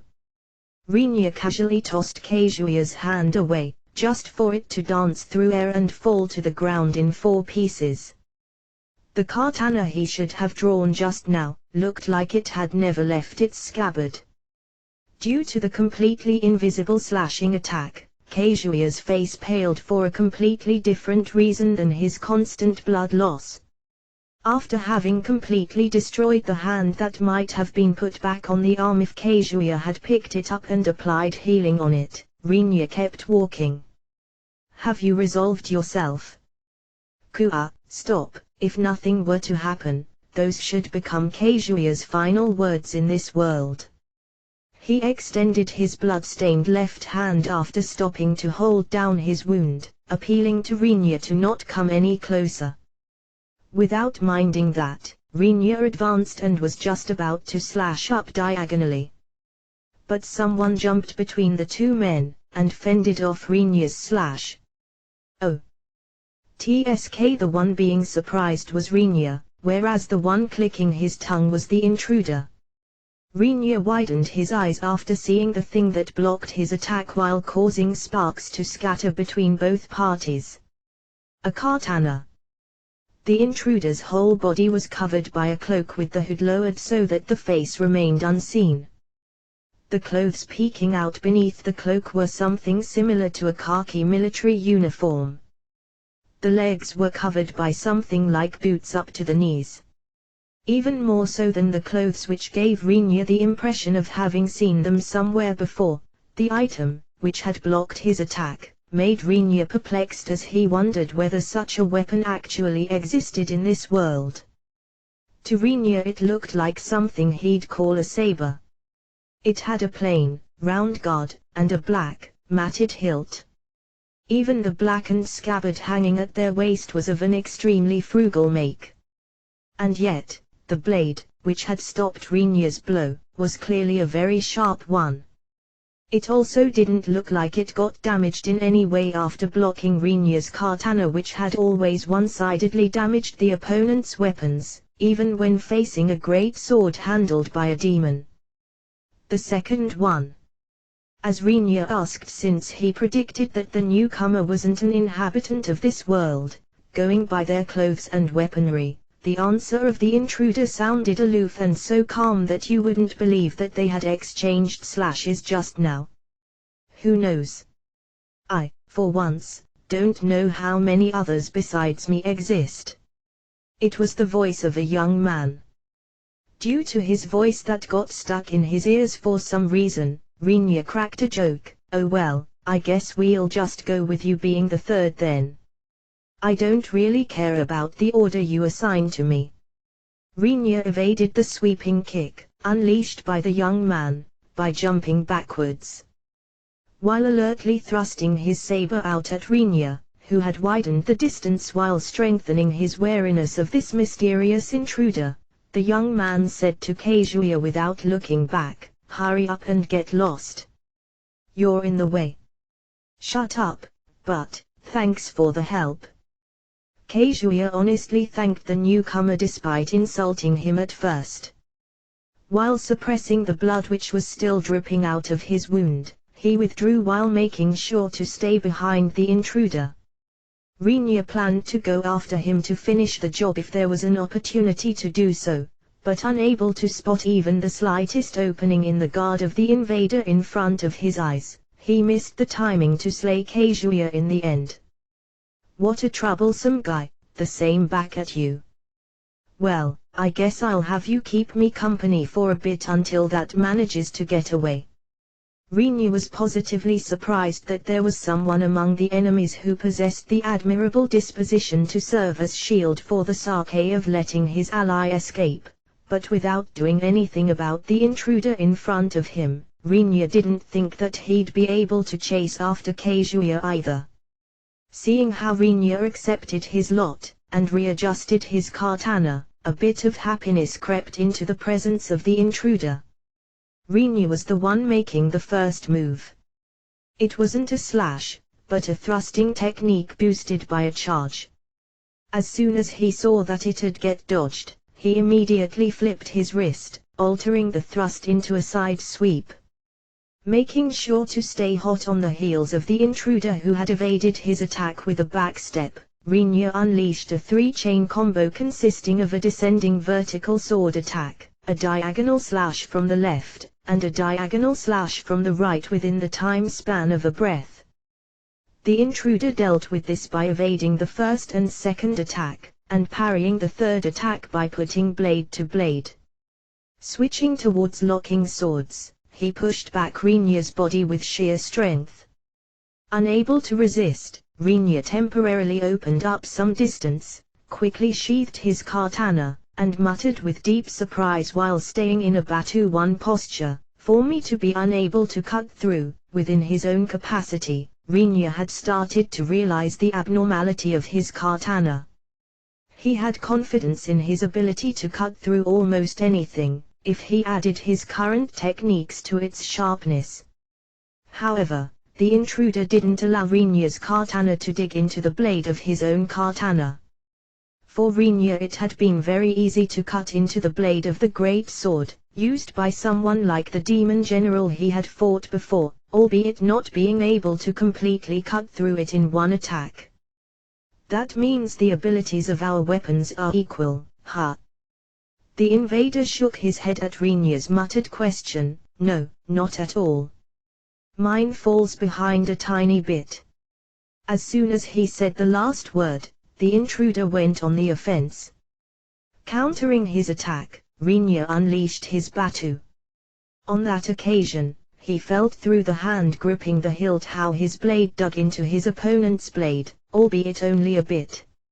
Rinya believed that he might be able to completely cut through at this rate, but in the next moment he felt a sensation he had never felt so far, namely, how his opponent's blade forced his katana's blade back out for as far as it had dug in. Although he felt somewhat surprised, he decided to postpone thinking about this for the moment, and tried to push his blade further into the enemy's blade. In response, the intruder parried Rinya's force by tilting his blade without even trying to enter a contest of strength, then jumped back after pulling back his blade, which got one-sidedly whittled down while scattering sparks. Without forcing a pursuit, Rinya fixedly stared at his right hand which clasped the drawn katana. "Repairing that katana of yours is your cheat." Rinya couldn't spot a single trace of the cut in his opponent's blade nor the whittling, which occurred when both katana ground against each other, when the intruder readied his katana again. Due to his opponent's blade sparkling as if brand new, Rinya analyzed that his opponent's skill might be to repair the weapons he possessed. "You sure are looking closely, but I wonder if your conclusion is right." It wasn't an answer to his question. It meant his opponent had no intention to reveal his hand.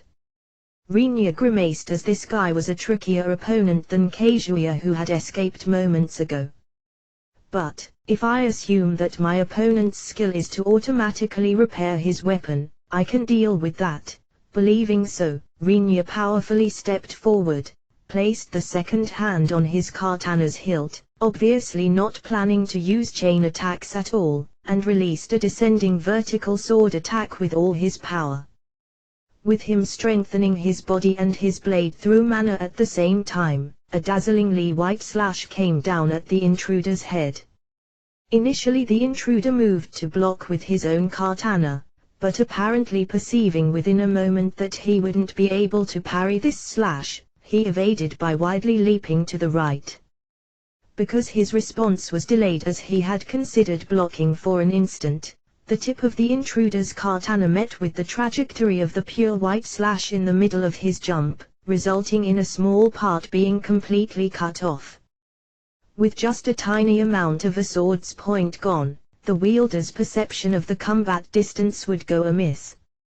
The invader's katana, which was thrust out under Rinya's nose just as he tried to go for the kill after perceiving this as a golden opportunity, recovered its missing part in an instant, returning to its former length. If a shortened blade were to return to its original length, it'd produce an effect as if it had extended. The intruder slashed at Rinya, who had stumbled in the middle of thrusting, but Rinya dodged this by jumping back. Then he held up his katana in order to constrain any follow-up attacks. "See, it's inferior, right?" Without even attempting to chase after Rinya, the intruder fixed his stance. The part of the blade that had been cut off crumbled into light particles at his feet, and vanished as if dissolving. The fact that his opponent hadn't forcibly followed up even after he lost his balance told Rinya that the intruder had absolutely no intention to defeat him here, just buying time for Kazuya's escape as he had said at the beginning. "Could you at least tell me your name? It looks like you know my name, but I don't know yours. It appears it'll require quite a bit of effort to kill this intruder who possesses an abnormal ability and yet only aims to stall for time, without any intention to kill or get killed," Rinya assessed, switching to conversation. Defeating an opponent who solely devoted himself to escaping was fairly difficult even if there was a considerable difference in ability. Of course Rinya didn't shirk on his preparations to cut his opponent down in an instant if he spotted an opportunity, but somehow he couldn't believe that he'd run into such an opportunity with this opponent. "Name, huh? Let's see, you can call me Karen, if you want." "Karen, right? Are you also the type of person who believes in the story that we're persecuting the demons? Take a guess." Rinya frowned at this evasive reply. Unlike Kazuya, the swordsman calling himself Karen somehow doesn't seem to believe in the setting that they should protect the demons from an invasion by demon-shunning humans. "But, in that case, it still leaves the question why Karen assists the demons without doubting their motives. A battle maniac. I don't hate swordsmanship, but I'm happy with preparing food and eating it. If he was someone with the troublesome trait of liking fighting over eating 3 meals, a battle against Rinya would be a truly delightful event for him, and it'd be possible to think of him lending the demons a hand to achieve that goal. But, considering Karen's reply, that train of thought lacked persuasiveness. In such a case, the question just why he was supporting the demon's side still remained completely unsolvable. You found some cute girl among the demons. I don't feel like moving out of affection for a woman. Money or status. Now listen, you can't eat either of those. It didn't seem to Rinya as if he was telling lies, and since he fully understood that part, Rinya ended up intensifying his questioning. This situation, where he couldn't spot a proper, underlying logic, caused Rinya to get slightly irritated. Is it that strange for me to help the demons? Rinya honestly nodded at the question turned at him from underneath the hood. Going by assumption, you have been summoned from the same world as me and the guy called Kazuya, right? If you don't believe in the silly story of the demons being ostracized by humans, I don't see any reason for you to deliberately support a race responsible for playing the villain's part such as the demons. Do you happen to know a single whimsical man who would deliberately march into the domain of the race responsible for playing the villain's part to search for a single woman of said race? Once being confronted with such a retort, Rinya lacked the words to respond with. Due to Rinya being even unable to frown as Karen's comment struck home way too precisely, Karen leaked a throaty laughter from underneath the hood. Rinya felt that it wasn't a sarcastic laughter. It appeared to be a laughter of genuine amusement. That's how his laughter sounded to Rinya. What an honest guy you are. In response to your honesty, I'll also answer you honestly, I guess. The reason why I'm helping the demons is curiosity. If I'm on this side, I can fight against you. Aren't you a battle maniac then? It's slightly different. I want to avoid fighting anyone besides you. Rinya became puzzled because of this strangely limited fixation on himself.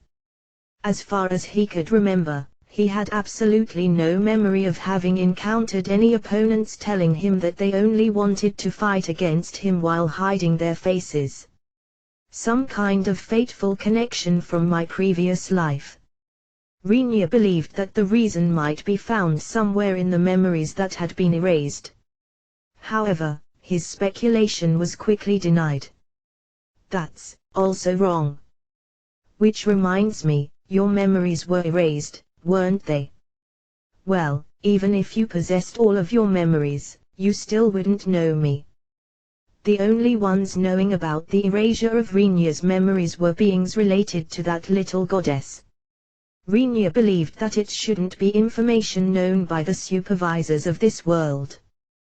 But, since he also felt like that little goddess would treat information fairly loosely as far as he could judge her, it'd be pointless for him to worry from where the information had leaked, and moreover, it wasn't information that would trouble him even if it got leaked. Rather than that, the issue was the opponent in front of Rinya. He was no battle maniac, nor did he have some fateful connection with him from Rinya's previous life, and yet he insisted on targeting Rinya alone. Rinya had no clue about anyone like that. Thinking it over while keeping an eye on his opponent so as to not show any openings, Rinya finally reached a certain conclusion, and voiced it out. Are you a stalker? Stop treating others like criminals. Strong disgust was blended into his voice. Since Rinya couldn't see his face as it was hidden, he couldn't guess his opponent's expression, but Rinya was sure that his face was just as disgusted as his voice. Violation of the Swords and Firearms Control Law, what's that? Retorting, Karen suddenly realized that Rinya was spreading both arms. And neither of those arms held a katana. Small fireball. A reckless action of letting go of his weapon and spreading both arms while in front of an enemy. What flew out of Rinya's hands, targeting Karen, who expressed his feelings of disbelief, were countless fireballs backed by Rinya's huge amount of mana. Rinya gestured, wiping the sweat on his forehead as if having done a fine job, due to Karen being swallowed by a swarm of fireballs that struck down on him with a force like water gushing out of a bucket when turned upside down. It didn't go as far as registering it as a secret trick. Rinya had simply tossed his katana inside his inventory, causing it to suddenly vanish out of his hands. Karen, being surprised by that without noticing the truth behind Rinya's action, meant that the losts on the demon's side hadn't been granted an inventory, which was called void storage in this world. Karen froze for a moment, wasting time on being surprised. And being able to use that small opening, Rinya hit Karen with the whole lot of his small fireball spells. The reason why he chose small fireball with its low firepower stemmed from him intuitively understanding that a big spell would get blocked in addition to the spell's quick activation time. Given that Rinya managed to release a huge amount of small fireballs, even if each and every single instance possessed a low firepower, he could hope for several shots to hit, even if Karen was capable of cutting spells down like Rinya could with his katana. There was also the option of evasion if defense was impossible, but Karen's reaction was delayed by his surprise over the sudden appearance of a vast amount of fireballs in front of his eyes. As a result, he got directly swallowed by the onslaught of small fireballs, despite managing to defend against a certain extent of them by deploying some kind of defensive barrier. For a short while Rinya continued to shoot small fireballs into the raging flames, even after Karen wasn't visible anymore, believing that it'd surely be nice if he could have killed Karen with just this much, but then he saw a pillar of light suddenly shooting up into the sky. The place it was launched from was quite a distance away from where Rinya was standing. The light ball, which was launched into the air while only leaving a white trail in its wake, couldn't be called an attack in any way, and vanished as if burning out after continuing to glow for a short time. Thinking that it might be some kind of signal flare, Rinya sensed something terribly cold the next instant, and immediately jumped aside while stopping to use his magic art. As if following Rinya, a drawn sword cut sideways through the space where Rinya had been moments ago, and Karen became visible within the raging flames that had disappeared with Rinya having stopped to use his magic art, in a stance of having slashed sideways with white smoke rising from all over his body. You plunged into that random shooting of fireballs while resisting the spells. It must have been a surprise, right? Karen said boastfully. Although he had passed through such a sea of flames, not a single burn was visible on his clothes, and the hooded robe covering his whole body hadn't been burned either. I'm surprised. It's just a surprise, but still, I'm honestly surprised.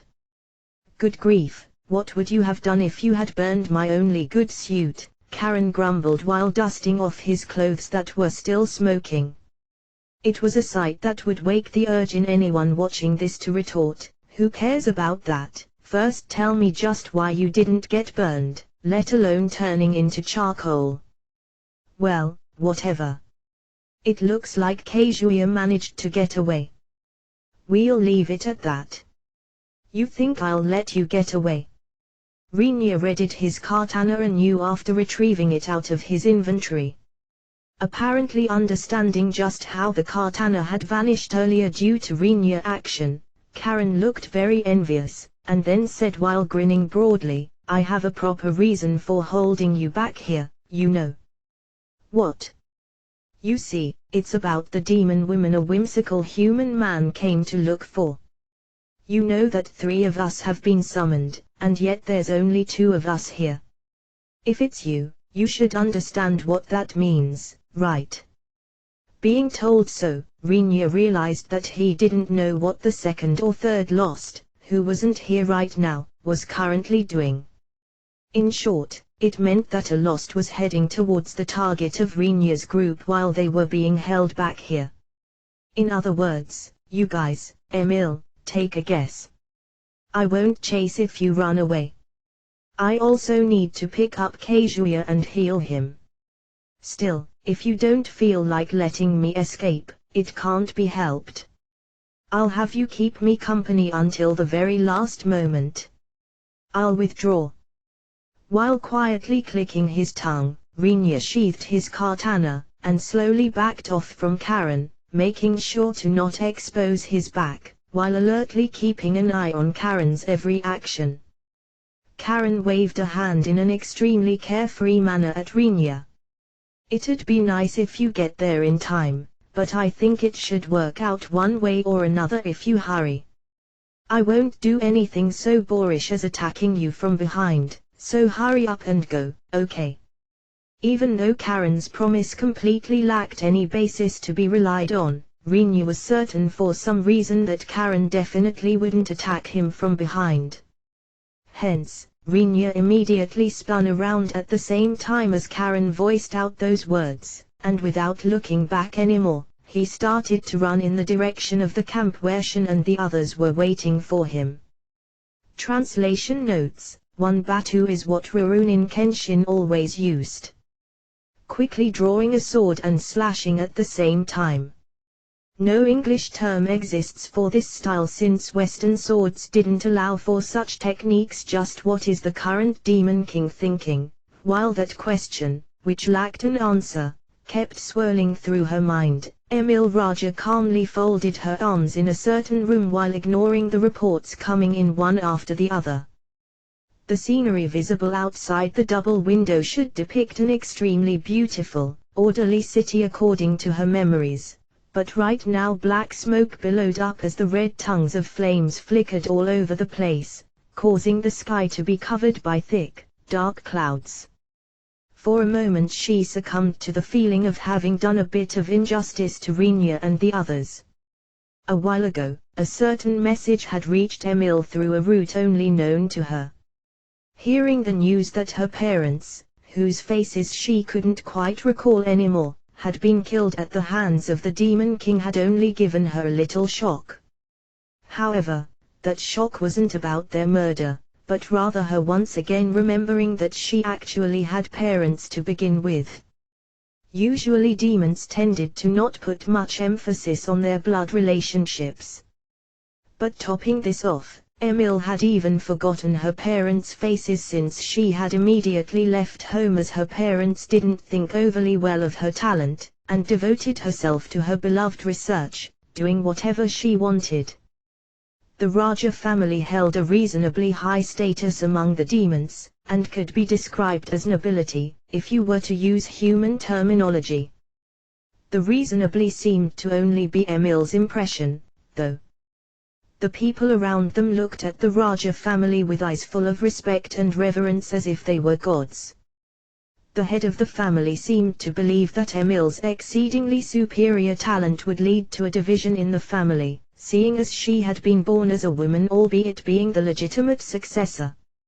Either way, Emil got heavily shunned by her father, and her mother didn't stop him either. A while after she gave birth to Emil, she blessed Emil's father with a son, and henceforth only cared about her son, completely ignoring Emil in the process.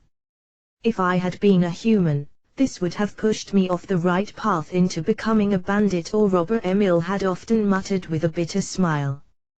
Emil couldn't comprehend the antiquated view of a family's eldest son having to always become the legitimate successor.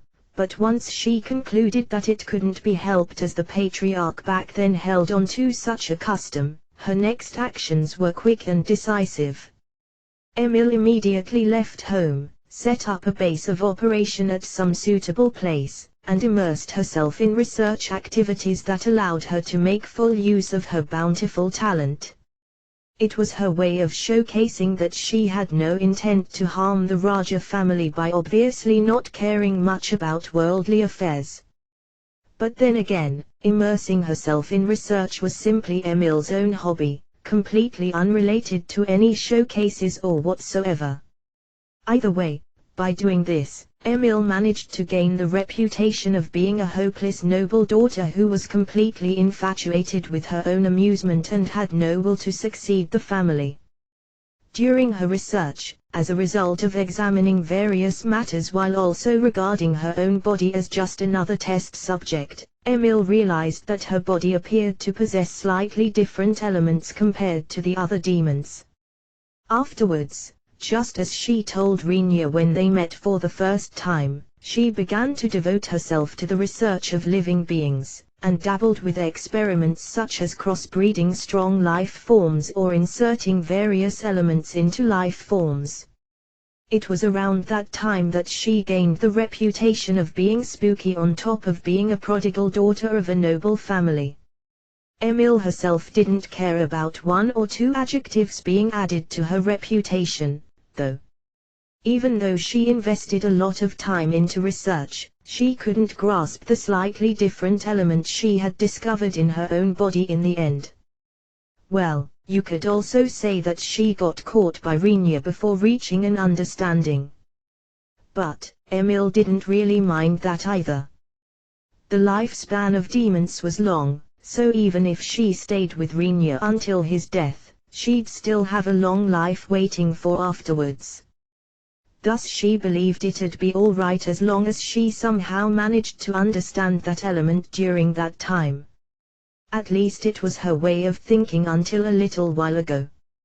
Father and mother, you had way too nasty characters. If you had only told me, I'd have at least understood you.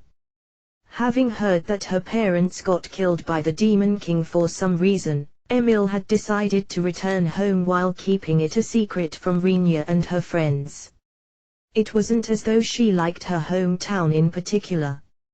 In the first place, the family was supposed to be succeeded by her little brother whose name she didn't even remember. It was a family matter completely unrelated to her, and she didn't plan to take the succession right as eldest daughter from her brother now after all this time either. However, although Emile returned home with the faint notion that she should at least witness the settlement of the inheritance, she ended up sighing after seeing a letter addressed to her in the masterless study, understanding that she had to go back to Renia's place. However, she certainly had never dreamed of getting dragged into a war against the demon army that came to attack her hometown for some unknown reason while she was there. Emile Summer. Emile Summer, where are you? Leaving her reverie and returning to reality thanks to the voice calling for her, Emile turned over the hem of her dress, facing in the direction of the person getting closer while yelling. As for the attire, Emile was currently wearing a beige, high-necked dress. She harbored a deep wish of wanting to ask how it had turned out like this.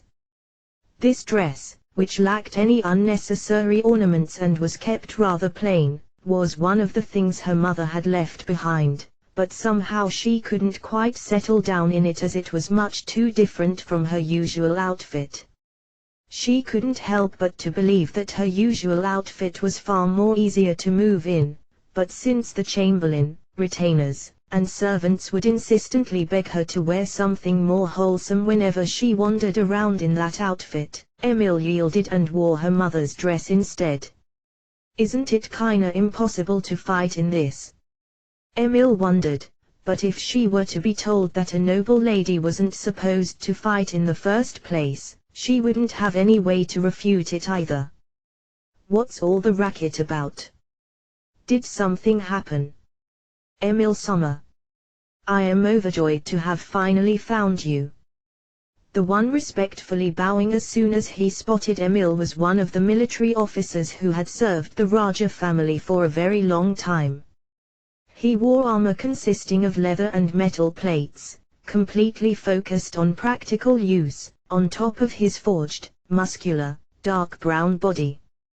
He was a great warrior with a sword, which would make any human scream out that it was unwieldable, hanging at his waist. It was obvious at a glance that he possessed quite the strength and ability. But then again, Emil didn't remember his name at all. For convenience, Emil decided to call him Military Officer. Once Military Officer lifted his face, he immediately began reporting the essential points. The evacuation of the citizens isn't proceeding well. It's close to 30% behind schedule. As might be expected, the battles around the wall aren't advancing in our favor. The situation is dire. I've heard those reports earlier. Isn't it way worse at this point in time? Emil repeatedly tapped something similar to an Alice band with her finger. That plain, silver head decoration made one believe that it was an Alice band on a first glance, but in reality it was a magic art device for the sake of listening to the reports from soldiers, who were stationed at various places, through remote communication. The conversations she had heard were filled with nothing but advice to evacuate, appeals for reinforcements, warnings about an increase in casualties, and reports about delays in the work, or in short, not a single good thing. Even if it's just you, Emil Sommer, we'd be delighted if you could escape this place. That's what you say, but Emil looked outside the window once more. Smoke and flames rising in the streets surrounding their current location was clear proof that the enemy had broken through the wall at several spots and was in the process of invading the city. The soldiers under the Raja family seemed to frequently intercept the enemy soldiers, but in the end they were outnumbered. Sooner or later they'd die or become unable to continue fighting and retreat to the castle of the Raja family. This caused Emil to reminiscent. Come to think of it, my home was an excessively grand castle surrounded by a magnificent moat, wasn't it?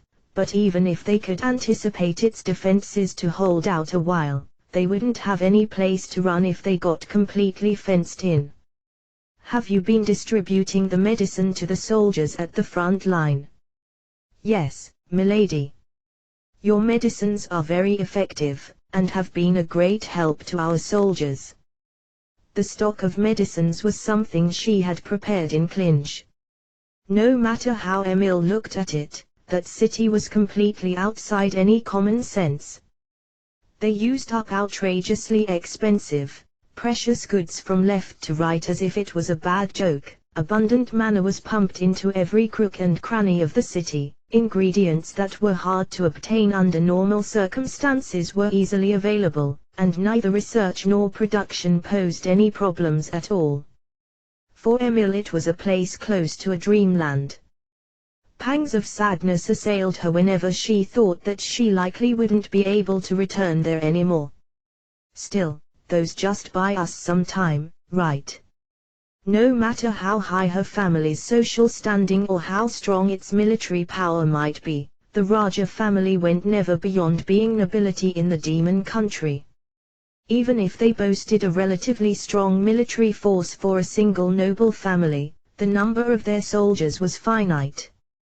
In contrast, Emil could see through the window how a carpet of enemy soldiers, extending far towards the horizon, bustled outside the wall.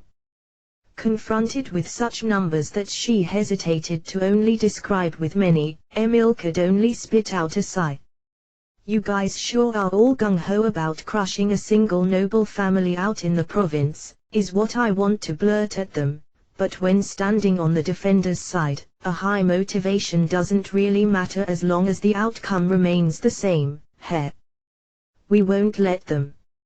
Absolutely not. Even if they're following His Majesty's will. The officer fervently objected to Emil's comment, who sought his approval while smiling powerlessly.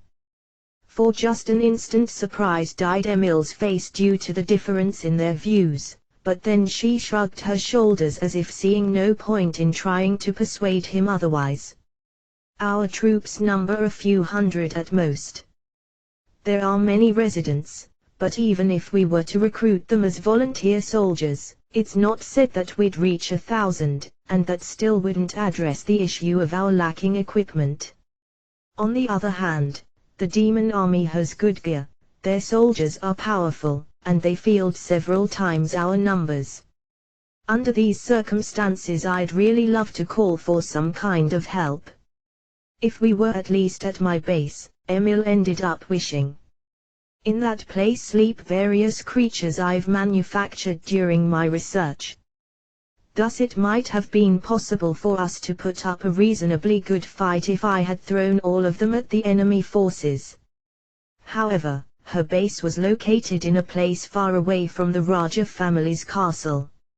It was extremely regrettable, but since she didn't plan to return to her parents' home after having left home, she had never set up any paths between the two locations to activate a transfer gate or some such.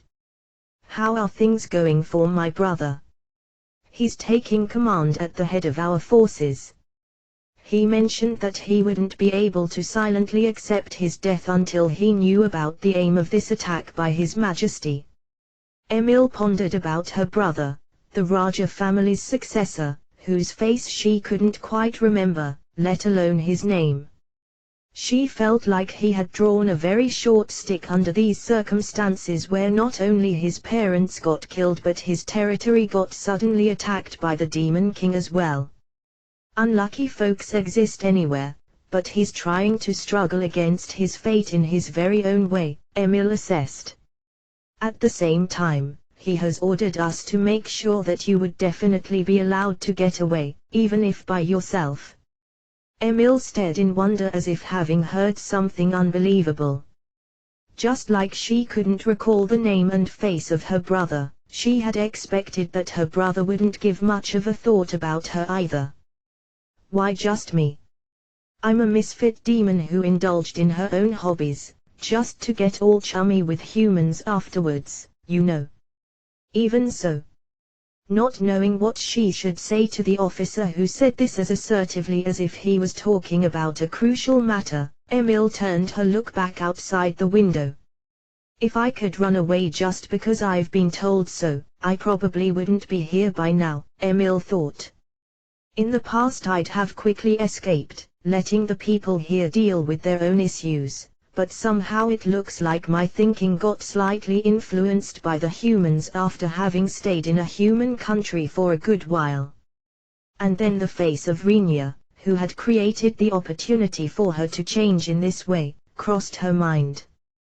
While still looking outside, she opened the window slightly, and muttered so quietly that the officer wouldn't hear despite standing close to her, "It's all because of you, you know, Rinya. I don't know what I did, but I guess I'm sorry." A voice that Emil shouldn't be able to hear in this place. Believing for an instant that she might have heard an auditory hallucination, Emil lifted her face, and of all things, the owner of the voice clung upside down to the wall outside her room while peering inside through the gap Emil had created by absent-mindedly opening the window just now. "Ha! Yo, Emil. Long time no see.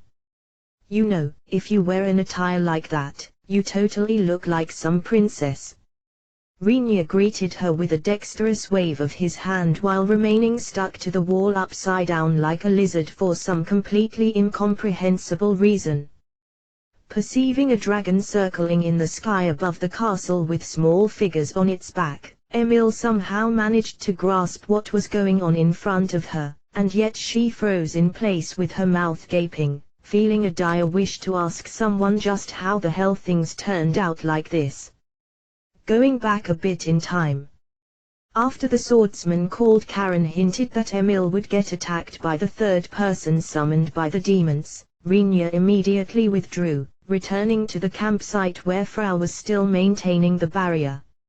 As Frau was frozen on the spot in surprise due to Rinya's overly quick return, Rinya cut open the barrier with one slash of his katana as he felt even ordering Frau to cancel the barrier would waste too much time.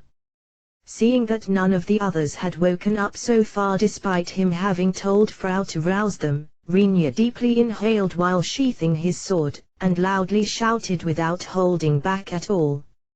Rise and shine. Most people often forgot because of her abilities, but Frau wasn't an expert in battle to begin with, and thus her decisions in that area tended to be naive. She had very likely believed that things would be all right since Rinya had headed out himself, and thus considered it to be over the top to wake up everyone.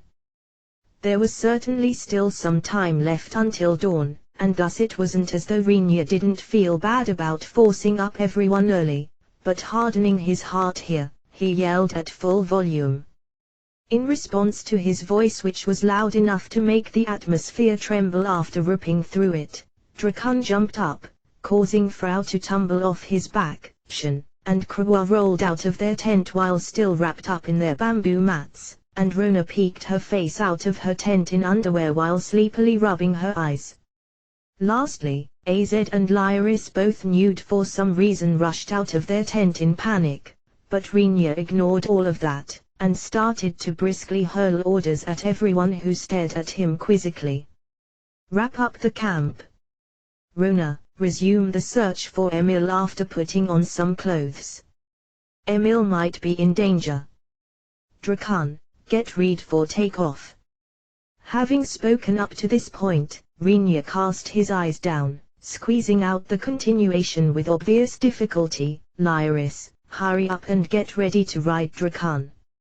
Az, assist her. I mean, you two, I don't really care, but how about covering yourselves a bit? Even Rinya's cheeks took on a faintly scarlet tinge towards the end of his remark. With Rona fully waking up, the usual sharp glint returned to her eyes. However, contrary to Rinya's expectation that she'd get back into her tent to change clothes, she pulled her clothes out of her tent, and began to change on the spot. On the other hand, Az and Lyris apparently realized how they had left their tent after having it pointed out by Rinya. Az's face turned bright red while Lyris screamed, both fumbling back inside their tent. With a sigh, Rinya began to unfasten the ropes binding Krua and Shen, who were squirming around like caterpillars while still being wrapped up in bamboo mats, as Frau started to disassemble the camp. Damn, you guys are such a pain. Hey, wait a sec. Rinya, you were the aunt who put us into this state, didn't you? It's your own fault for doing stuff that required me to tie you up.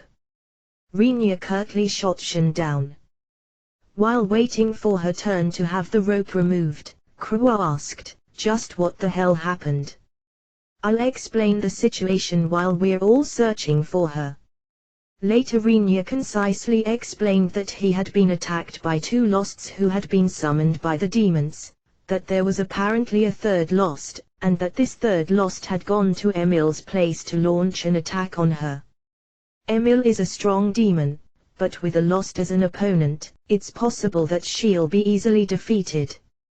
Losts were beings not adhering to the logic of this world. Not to mention that the three losts this time were deliberately summoned, and obviously provided with enough power to confront Rinya.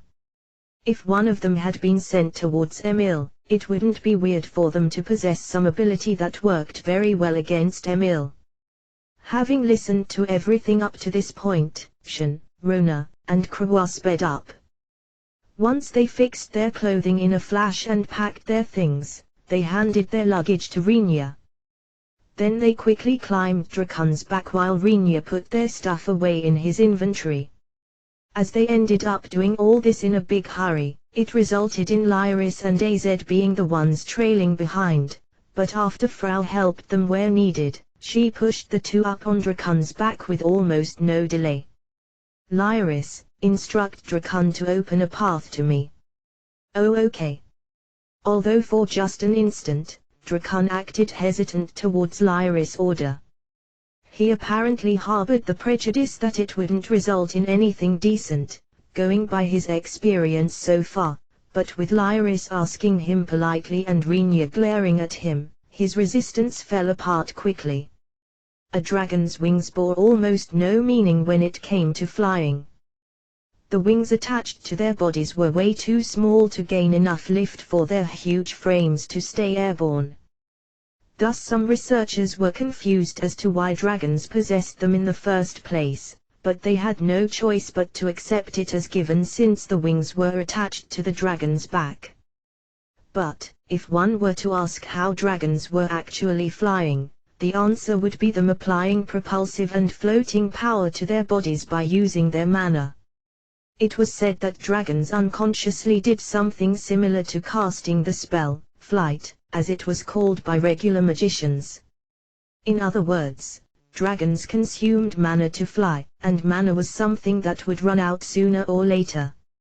Now then, if you connected Rinya, who might as well be called an inexhaustible supply of mana, to a dragon, with him pouring mana on end into the dragon, what kind of result would it bring about?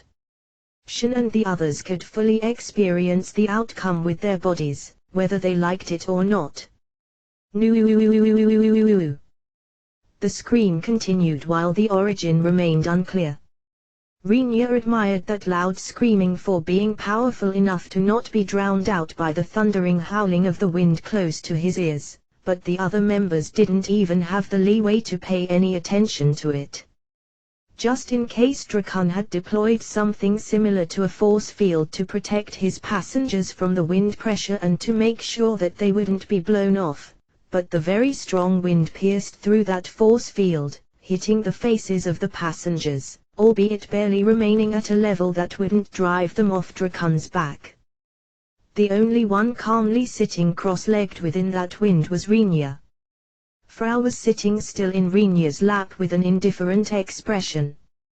Krawa and the others tightly held onto Drakan's back scales, investing all their effort into resisting the wind pressure. Speaking of Drakan, he kept flying at full speed in the direction designated by Rinya with a face full of resignation while having mana poured into him. To put it bluntly, even Drakan felt the dire urge to scream. His scales hurt from being pulled all the time, but since this was still a rather small pain, he could bear it. The problem was the speed that was high enough to almost pull him in. After all, he had never experienced such a high flying speed during his entire life.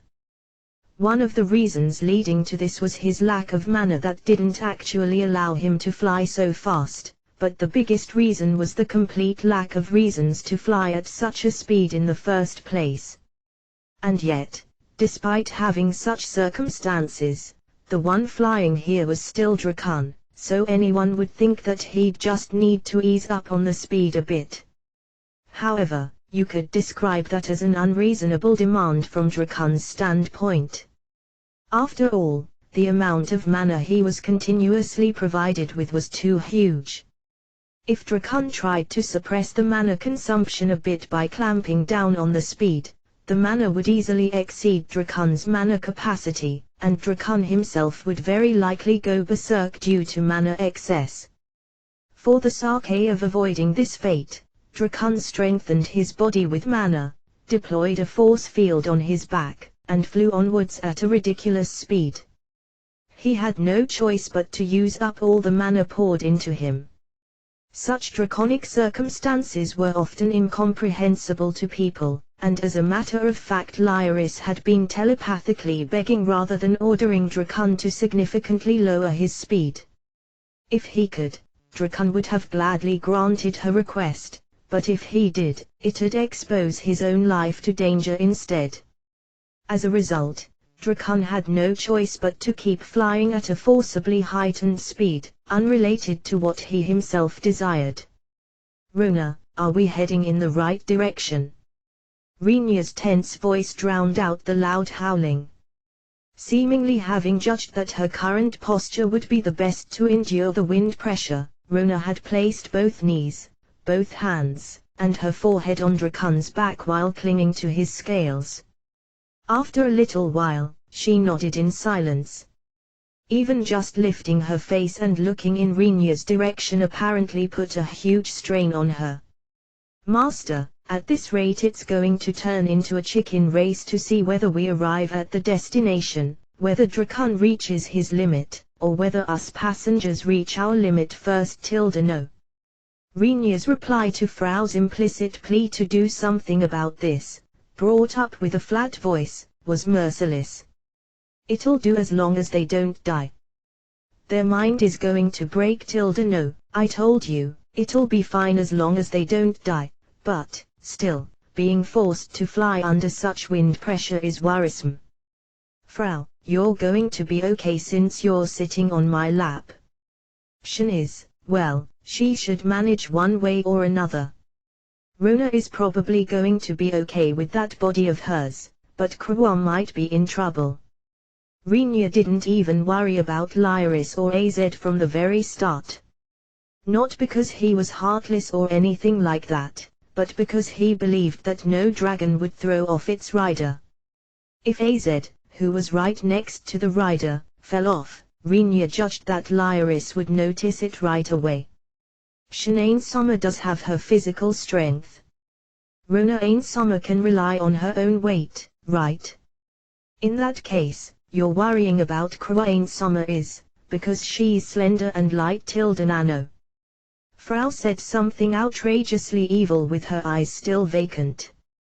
It was a line that would usually earn her an immediate, physical retort, but as the three people named by her were frantically clinging to Drakon's back, they didn't have any leeway to lash out at Frau. But master, it'll be okay. Nano. Krua Ain Summer is slender and light, but accordingly she can defend herself from the wind pressure by perfectly pressing herself down on Drakon's back. No. Since she's completely flat, she should stick well to his back. No. Listen, you do understand that things will become quite harsh on you later for you, right? Renier thought it'd definitely count as a lie if she said that she didn't consider that possibility at all, but he knew there were as many things that shouldn't be voiced out as there were stars in the sky. Renier classified the nasty comment unleashed by Frau as the worst among them, but with her having apparently reached her mental limit thanks to Drakon's speed, her self-restraint didn't work as well as usual. Krua Ain Summer might also have no issue with laying on Drakon's back face up. No. After all, she got no place where the wind could catch on. No. She's as flat as a washboard. Nano. Frau. I'll remember this once we get back down on the surface.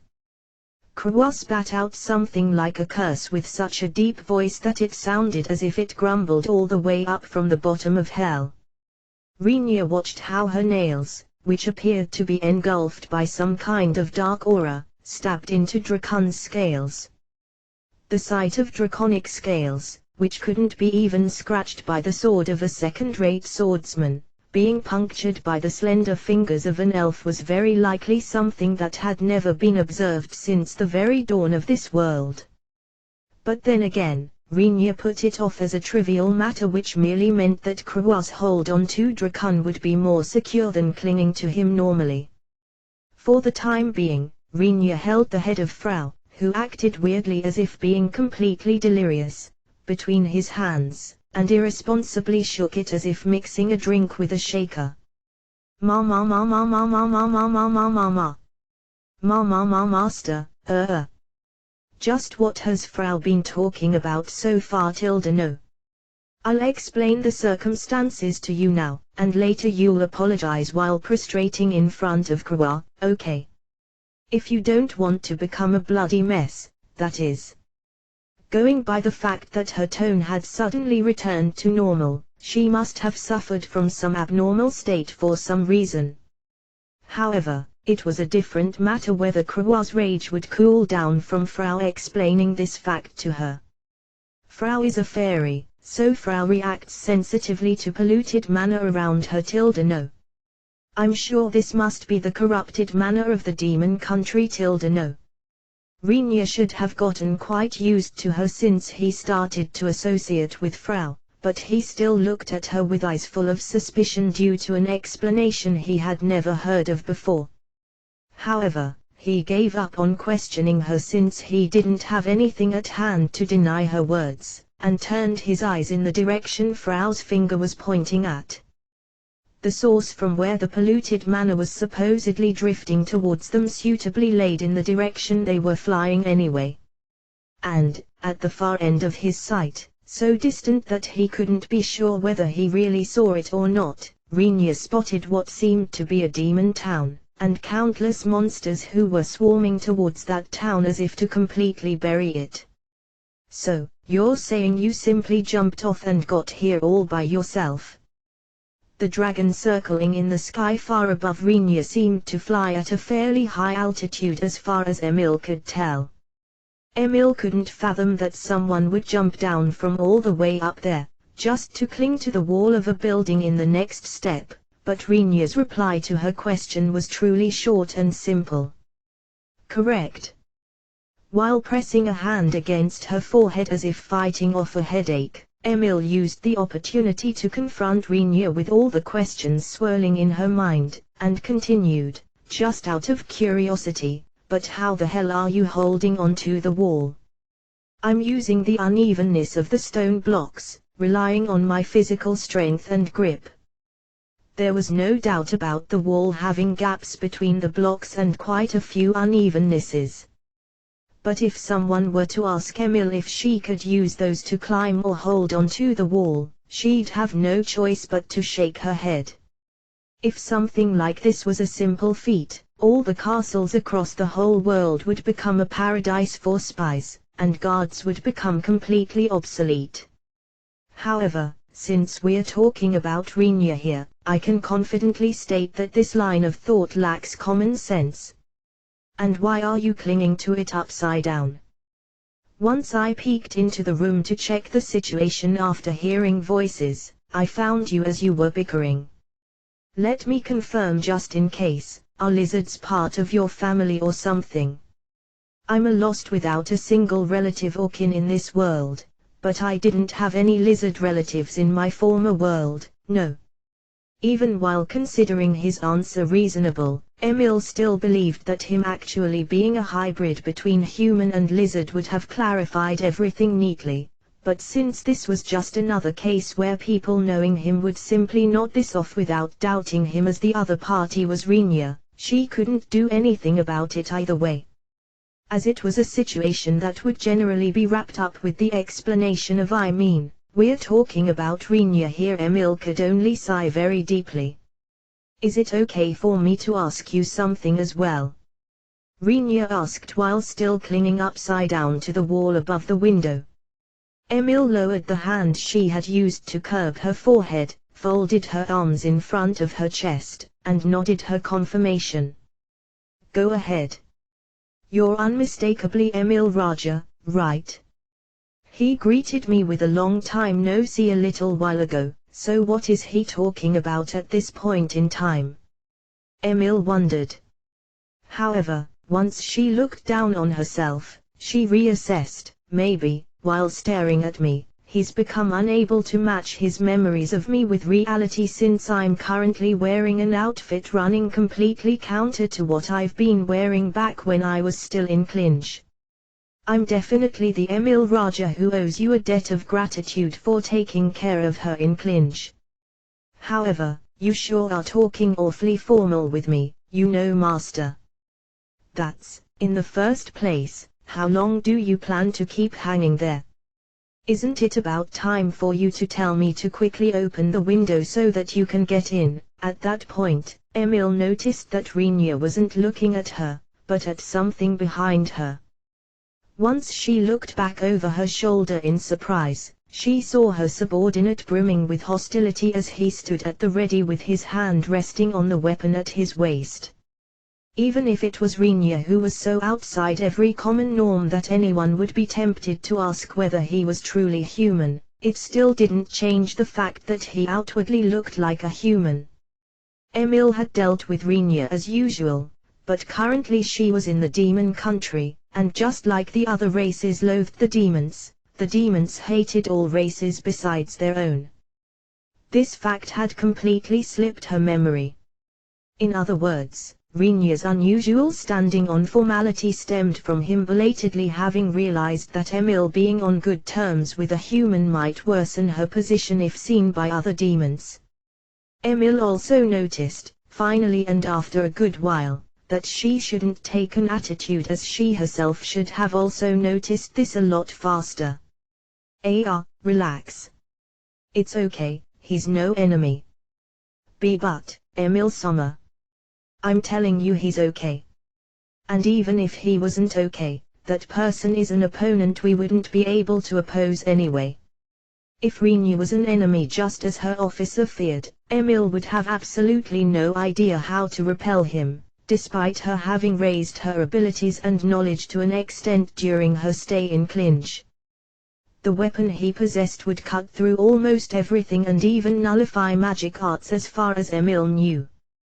The abilities of Rinya, its owner, were at such a level that Emil, who was no expert, couldn't tell just how strong he might be. However, the aggregate amount of mana in his body exceeded that of demons, the ones considered to have the highest mana capacity in this world, by leaps and bounds. Even someone like Emil believed that there had to be a limit to how broken abilities could be, but since such a being actually existed, she couldn't help it either way, and she was simply grateful for the fact that she had managed to build a friendly relationship with that being. Rinya, you too. Don't mind it, okay? Even if people learn about the daughter of a country nobility that's on the brink of ruin having been in contact with a human, it won't amount to much of a problem anyway. Is the situation so bad? Pushing the window frame and thus creating a gap, Rinya used that opening to slip into the room. All of his motions lacked hesitation and were completely soundless. Due to his body movements that didn't even allow a footstep when he landed on the floor of the corridor, even the officer standing behind Emil perceived that Rinya's skill wasn't just uncommon, but went far beyond his own. And although his mistress, whom he should protect with his life, was right in front of him, Rinya's ability shocked him so much that he actually forgot to stand in front of Emil to use his body as a shield. On the other hand, Rinya went down on one knee, unfastened the scabbard of his katana, and put it on the floor in the same moment as he alighted on the floor after smoothly letting himself slide down.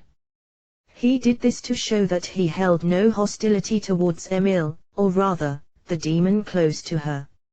It also showed that Rinya didn't want to agitate the other party unnecessarily. It was a scene unseen by anyone other than Emil and her officer. For an instant Rinya entertained the idea of cutting down the demon in a flash, kidnapping Emil, and scurrying back to Clinch, but considering the current situation, he judged that Emil might not desire this, completely unrelated to whether it was possible or not. Hence he needed someone to give him a rundown on what was currently going on, and thus he had to avoid provoking the other side. That train of thought was somehow passed on to Emil as well. While watching Rinya place his katana on the floor with a wry smile, Emil let Rinya wait for her next action for a bit, and then spoke up, "Yeah, we're in a pretty messed up state. After all, the Raja family's head and his wife, in short the two people who are my parents, have been summoned by His Majesty the Demon King, and just as they headed to the Demon King's castle, they got murdered under some kind of pretext. At the same time, as you can see for yourself, the city with this castle got surrounded by the Demon King's army, making it impossible for anyone to escape. So yeah, we're in a bind where I'm kinda troubled what to do next." Emil Sommer. In the eyes of the officer, Emil willingly divulging their internal state to some suspicious human was a completely unexpected action. He raised his voice in a hurry, trying to stop Emil from continuing, but it only earned him being shut up by Emil's gaze and a faint movement. "I was just at the point of thinking that it'd be really great to get some help here, you know. How about it, Master? Is that an issue you can decide on your own discretion?" Rinya remained genuflecting. If asked for help by a princess, any handsome protagonist would hurry over at once, wouldn't they? Allow me to humbly refuse the assessment as a handsome protagonist. Since I've already rescued a princess in the past, I'd say that it's kind of my specialty. Come to think of it, something like that took place in the past, didn't it? Emil recalled with a slight pang of nostalgia. Back then, the vehicle they drove piqued her interest as it was something novel, not existing anywhere in this world. She also felt like wanting to drive it to her heart's content once again. At the same time, she felt a tiny bit happy that Rinya hadn't shown any doubt about her using the word princess. If she had received a retort along the lines of "since when are the noble daughters of provincial nobles being referred to as princesses," Emil believed that she might have felt slightly depressed despite the inherent truth behind those words. Well, I suppose you're right. Also, it might be a bit too impertinent of me to request help while going over the head of the current family head who's inherited the title after the death of his predecessor. When Rinya heard the term current family head, he grimaced slightly. Even while assessing that he probably found it to be somewhat annoying, Emil still didn't have the authority to ignore the family head and move things along as she pleased. You there, sorry, but could you contact my younger brother and tell him that there's someone I want him to meet? Once Emil asked the officer standing next to her. Now, he violently shook his head. That's absolutely preposterous, Emil-sama. No matter how you look at it, introducing a human to Milord would be absurd. Besides, Milord is currently in the middle of fending the enemy forces back, so he won't be able to come back. Hey, Rinya, you heard him, so could I have you push back the enemy soldiers a bit? I doubt that I'll be able to buy you much time, but, is it okay for me to not annihilate them? Emil made such a request as if it was something mundane, and Rinya accepting it as if it was nothing unusual was very typical for him, too. Ignoring the officer who flapped his mouth open and shut like a fish as if unable to understand what they were saying, Emil leaked a slightly troubled laugh. Even if they are enemies, they're still of the same race, so far as it goes. There's a considerable number of enslaved monsters mixed in among them too. Annihilating all of them kinda doesn't mesh well with me. That's a problem between demons and doesn't really concern me, but well, if that's what you want. Are there any allied soldiers who have gone outside the town? He accepts it so easily. The officer wondered in surprise. Emil looked at him as if asking for his opinion. Hey. Yes. I believe there are no allies to be found outside the town. Rather, the town is currently being invaded. I think I won't have any choice but let your side take care of those that have entered the town. With those words, Rinya grabbed the katana, stood up, and walked up to the window while sensing the officer staring at him from behind, probably wondering what he intended to do. Contact Drakan. I think it should be okay to go through Frau. Tell him to reduce the radius of his circling and only fly above the town. If he doesn't want to get dragged in, once we get a break, I'll have that dragon land on the town's central plaza. Emil looked up to Drakan after having walked up next to Rinya. The flight path of Drakan, who had drawn big circles in the sky so far, turned into much smaller circles as he had apparently been told about Rinya's instruction by Frau. Soon his flight path was limited to being right above the city. After making sure of that, Rinya muttered, "Wind wall." Just those two words were enough to cause a wall of wind to surround the town's outer circumference. "Ha!" The officer cried out in a very silly way as he saw what happened outside the window when looking past Rinya and Emil. He understood by just looking that the wind wall blew the air upwards because that wind, which you'd never witness under normal circumstances, whirled sand, dirt, people that were very likely enemy soldiers, monsters, and mounts into the air altogether. He perceived it with his eyes, but the officer's head refused to accept it to be the spell, wind wall, mentioned by Rinya. But then again, if it came to the scenery of a wind wall with a height of several dozen meters surrounding a town with many kilometers of circumference, anyone would readily agree with the officer's brain for refusing this. It won't last overly long, you know. Even the enemy should have enough ability to cancel out the spell. And with that being there, we can't go outside either. 10 minutes will be plenty to explain the situation and have a short discussion. Although the demonic officer was confronted with a scene going against his comprehension, Emil and Rinya kept talking without paying him any particular attention. As the officer was driven by doubts whether the human in front him was truly human, Emil glared at him, as if asking why he was still standing around here. You heard what we said, right? We don't have much time, so could you quickly get my younger brother? Why? Why yes. I shall call him over at once. Either way, it's plain obvious that something beyond my understanding is going on right now. Hence, I should just focus on carrying out the orders of Emil Sommer, the mistress I'm supposed to serve right now. The officer switched his thinking, and ran off to immediately look for the family head after bowing to Emil. Rinya wondered what he should do if the Raja family's head would truly come running to the place where they had been talking while standing after telling the officer to go call him. But his worries proved to be needless. Even if they might be demons, their handling of matters like these wasn't all that different from how humans tackled it. The demons apparently wouldn't allow a suspicious person, who had shown up all of a sudden, to immediately meet with a person of noble lineage either.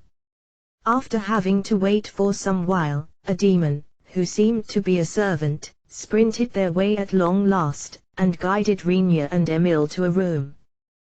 The two entered a very normal parlor, which was completely outside Rinya's expectations since he had believed that they'd be led to some big room like an audience hall. It was an exceedingly modest parlor with just a low table in its center, flanked by two sofas on either side.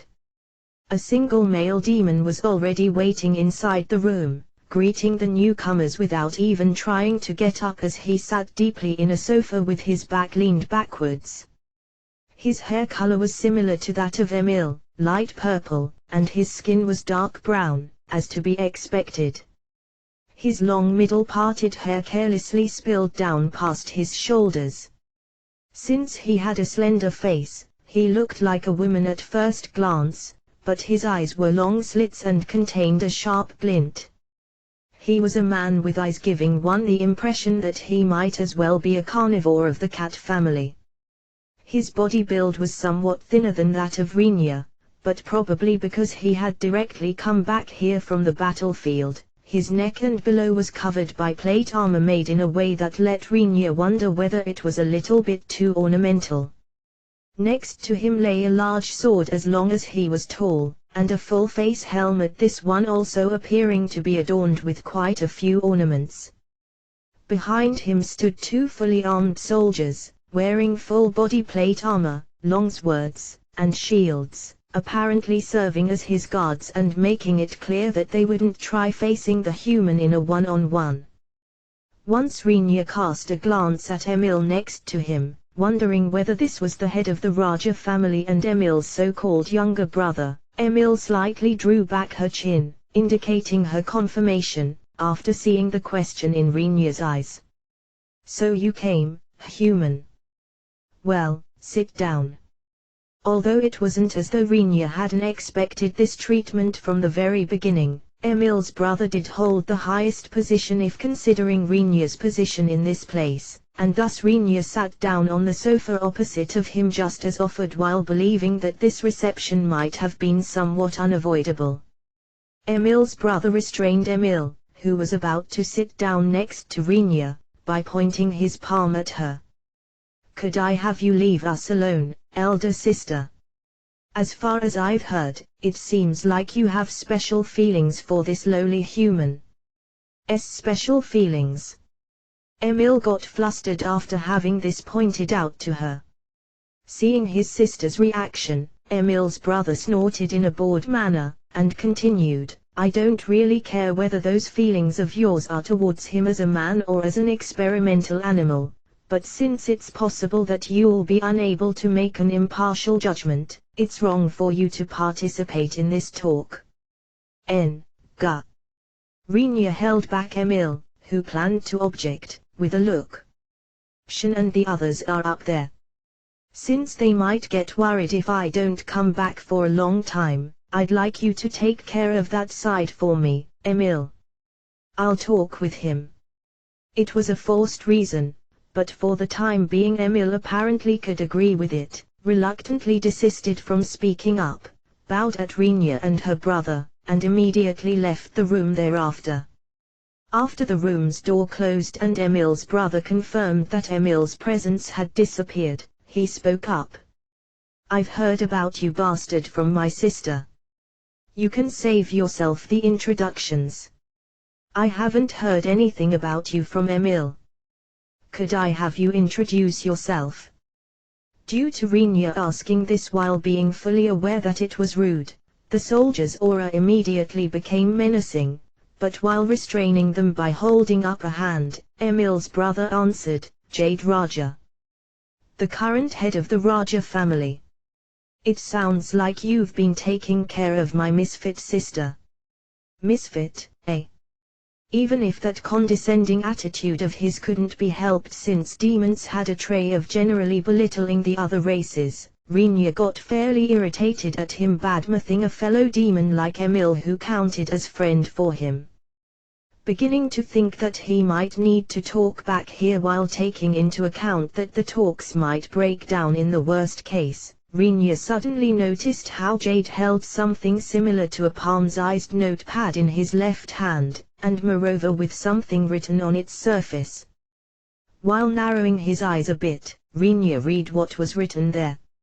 It looks like you've always taken good care of my sister in your territory.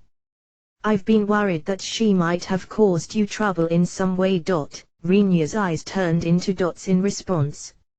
Seemingly having realized from Rinya's reaction that he had read his message, Jade wrote something new with quick and fluent hand movements, albeit keeping his eyes pinned on Rinya's face, and showed the new text to Rinya while continuing to speak.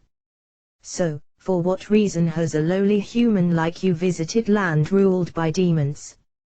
Would it be all right for me to ask what kind of business you might have with us? Thanks to the blessing from the little goddess, Rinya's eyes perceived all letters as something he could understand. If he had accidentally activated his appraisal ability he always forgot about, he'd know that Jade used the common language used on the human continent for writing the text on his notepad. I was worried about Emil not coming back after going out, so I came to check on her situation. For the likes of a frail human to worry about a demon without knowing your own standing is the height of folly, isn't it? Why yes, thank you very much for your kind consideration.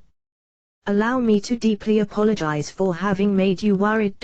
Wondering what this second communication channel was about, Rinya somewhat managed to comprehend the course of events after looking at the soldiers standing behind Jade.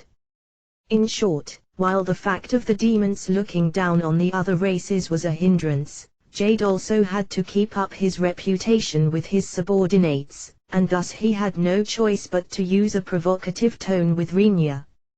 However, Jade apparently considered this treatment far too impolite towards Rinya and the others, who had chased after his sister out of worry, going even as far employing a dragon. As a last resort, he come up with the idea of talking with Rinya while using two separate channels.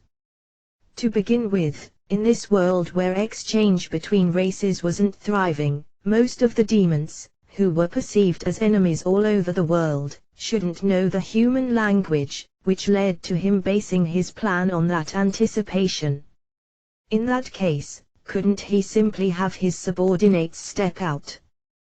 Though they'd probably protest vehemently to leave Jade, a demon noble, to meet all alone with a shady human.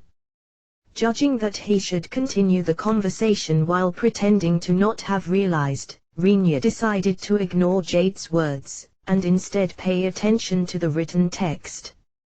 I'd like you to tell me the reason why Emil can't leave this place if you know. You just need to ask her yourself, don't you? Maybe she simply wanted to watch this uproar as a spectator. Very likely she can't desert us after having seen our current situation. In Rinya's eyes, the forces currently surrounding the town could be called a large army. On top of the town being at a huge disadvantage in regards to numbers, most of the forces outside the walls were demons from what Rinya could tell after looking down on them from the sky. The demon armies Rinya had seen and heard about so far mostly consisted of monsters. It was his first time to witness an army where most of its soldiers were demons. Demons, where just one of them would cause a huge riot in a human country, had gathered in numbers that could be defined as a large army, and were in the process of attacking this town. Even phrasing it modestly, it was a situation that could be called hopeless for the defenders. She's a foolish sister. She should have obediently stayed where she was, sheltered by humans. It wouldn't have come to this if I hadn't informed her of our parents' death. I've been regretting to having done so. Rinya could consent with this being the reason for her having come back here. Rinya believed that it'd have been less trouble if she could have at least told them about it before leaving, but it made sense if Emil believed that she might receive contra if she started talking about going back to the demon country, and thus left silently. Even demons were living beings. Because it was proper for them to at least possess family bonds, Rinya thought that it was reasonable for Emil wanting to go back home after hearing about her parents' death. In other words, Emil had come back home because her parents died, and in the middle of that, the town got surrounded and attacked by a demon army. Unable to go back to Rinya's place by herself with this bad war situation, she remained here. This was the full story leading up to now. My sister is a misfit as a demon, but she looks reasonably beautiful. Since you're quite infatuated with her, you've chased her all the way to this place, right? Then grab her quickly, and scurry back home with her. Please take care of my sister. Jade nodded lightly by lowering his eyes so that the soldiers wouldn't notice. Rinya felt uncomfortable by that gesture. That means you're entrusting Emil's safety to our side. You've gone as far as employing a dragon to fly all the way here. If it's just her, it should be a breeze to take her back home, right? We will resolve our own issues in our own way. Something like the help of a human is unnecessary. There was no message through the notepad. How weird. It kinda sounds to me as if you're telling me to somehow let Emil alone get away, don't you agree? You came here with that in mind, didn't you? You mentioned that you've heard about me from Emil, right? Without replying to Jade's question, Rinya confronted him with another question. Without understanding the intent, Jade still nodded, showing no agitation on his face. Does that mean you thought I was a human who would have his hands full with letting Emil get away one way or another, after hearing Emil's stories about me? The presence of Rinya as he noisily stood up like a shape lifting its sickle-shaped neck was pregnant with a thick air of intimidation. Its intensity caused Jade's body to reflexively freeze on the sofa, and was strong enough to put the soldiers behind him on guard. But even the soldiers were unable to place their hands on the hilts of their long swords, being at their limit with just staring at Rinya. While releasing a coercion strong enough to make them believe that they'd get killed in the instant they touched their weapons, Rinya continued speaking. If you've properly listened to what she told you, it'd be normal to think that I might be somehow able to do something about your situation. And yet you're telling me to grab Emil and quickly run away. I don't know if you're an utter idiot, but it's not that you haven't considered that option, right? That's because something like the help of humans is, if she could lend it, Emil Raja would even borrow the help of the devil. That's the kind of demon she ought to be. Otherwise she wouldn't have expressly lived under my roof, don't you think?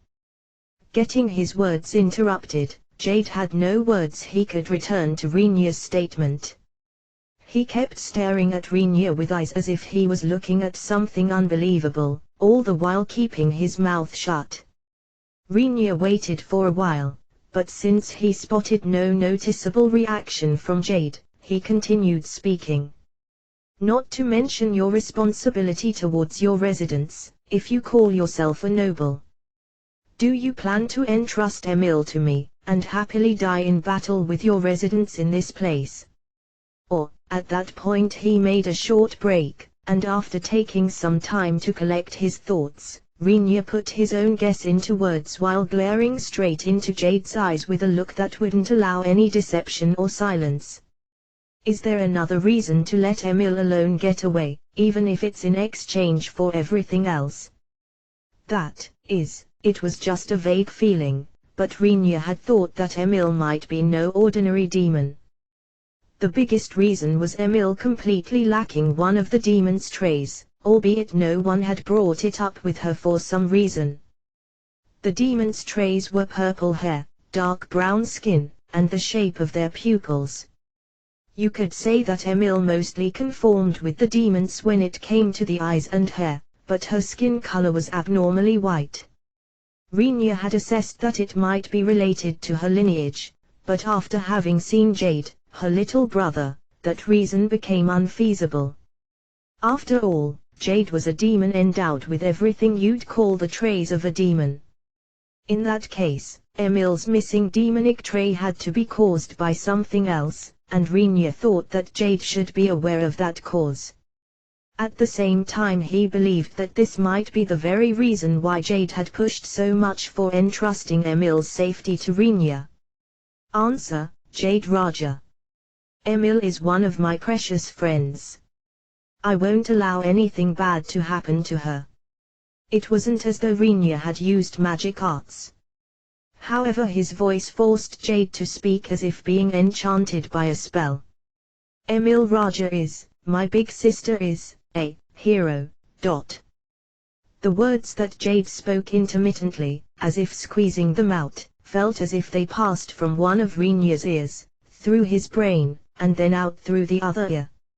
Renya wondered whether that demon, who was looking mortified in front of his eyes, got an overdose of coercion and made some joke comment without really knowing what he was saying. Still, he admired Jade as being quite a guy for having spat out such nonsense under these circumstances. But, when Renya spotted even the soldiers standing behind Jade looking flabbergasted, he perceived that Jade's statement might not be just him screwing around. And yet, unable to believe the words he had just heard, Renya suddenly came up with the idea that he might have misheard something, and thus asked Jade once more. Sorry, it's my first time to use the demon language, so maybe I misunderstood something. Could you repeat your words once more? Renya asked while paying attention to not come across as rude. In response, the soldiers behind Jade also nodded for some reason. Apparently this was news to them as well, but contrary to Renya, who worried whether it was something the soldiers should listen to, Jade had apparently become a bit more comfortable in talking about it, now that he mentioned it once, and thus his next words came out a lot more smoother than before, albeit slowly. I said my sister, Emil Raja, is a being which is commonly referred to as hero in this world. Are you serious? Renya asked Jade once more, as what he was saying didn't sound quite real to Renya. It's reasonable for you to not believe me. But, it's the truth. Is that something the soldiers behind you should hear? Even if Renya shelved the question about the credibility of Jade's words, he still understood from Jade's face that this was undoubtedly a topic quite difficult for him to speak about. Even more so, when seeing the shock on the faces of the soldiers, which made it pretty clear that they had never heard anything about this. Rinya worried that one would usually have people, who weren't supposed to hear a certain topic, step out during such conversations, but probably because Jade had always hidden this fact deep inside his heart, he now looked as if a weight had been taken off his mind as he answered Rinya, "There's no way I wouldn't let my subordinates listen to something I allow a human bastard like you to hear, is there? This is something my dead parents have very likely informed Emil about in the form of a letter by now." With that preface, Jade began to explain to Rinya and the soldiers, all three still dumbfounded. Among the 4 races on this world, it's set for the 3 races besides the humans to select a hero from among themselves. The appearance of the heroes on the occasion of the humans summoning a hero from another world is a fact that's commonly known these days, but the appearance of a hero also includes the demons as inhabitants of the same world. This was a truth known only to the demons. In the first place, demons weren't all that different from humans, except for their slightly differently shaped eyes, their brown skin color, and their violet hair colors. Even among humans you'd find people with dark brown skin, and on top of the eye shape not being very easy to tell unless you got considerably close to a demon, you couldn't really use it as a trait to differentiate demons from humans since there were individual differences among demons, too. In other words, if a demon changed their hair color like Emil, a human wouldn't be able to instantly tell that they were a demon, so they wouldn't get exposed even if they blended in with the other races and joined the Demon King's subjugation. However, when it came to the demon's side, changing the hair color was an act no demon could really stomach, even when setting aside many other issues, and thus there didn't exist any demons who'd go this far to blend in with the humans. Rinya remembered how Krawa got terribly surprised how Emil had changed her hair color when she started to live under Rinya's roof, and pointed it out. Fair point. However, there are various reasons for this. For example, one trait will always appear for those among us who carry the hero factor. It's them lacking one of the demon's traits. That's the hair color. In Emil's case it's the skin color, isn't it? Even if they had a resistance against changing their hair color with their own hands, it'd be a different matter if their hair wasn't violet by birth. In the past, most of the demon heroes, who lacked this hair color, apparently assisted the heroes of the other races. However, had they loudly announced their being a hero, they'd be questioned about their race. No matter how much they would name themselves as heroes, the fact of them being demons would make it impossible for the other races to accept one of their hated enemies in their midst. In the past, many people apparently became companions of heroes without letting others know their race, fought together with them, and secretly left after the Demon King was defeated, but most of those people were demon heroes, according to Jade. Emil was the type of hero lacking the demon's skin color. Rinya could fully agree with that as Emil's skin was so white that you couldn't even see any blood veins, let alone the demon's characteristic brown skin. Thinking about it now, Rinya had to admit that Emil not having a brown skin like all other demons was odd, but Rinya simply assessed that she had changed her skin color for some reason, just like she had done with her hair color. However, that wouldn't explain why Emil had expressly kept her hair color violet when they reunited in those Rocky Mountains. Rinya could agree with the story if it was an inborn hair color. It's not said that you can't defeat the Demon King unless you gather all heroes. Though it might also be a faulty way to call the demon hero a being who doesn't matter.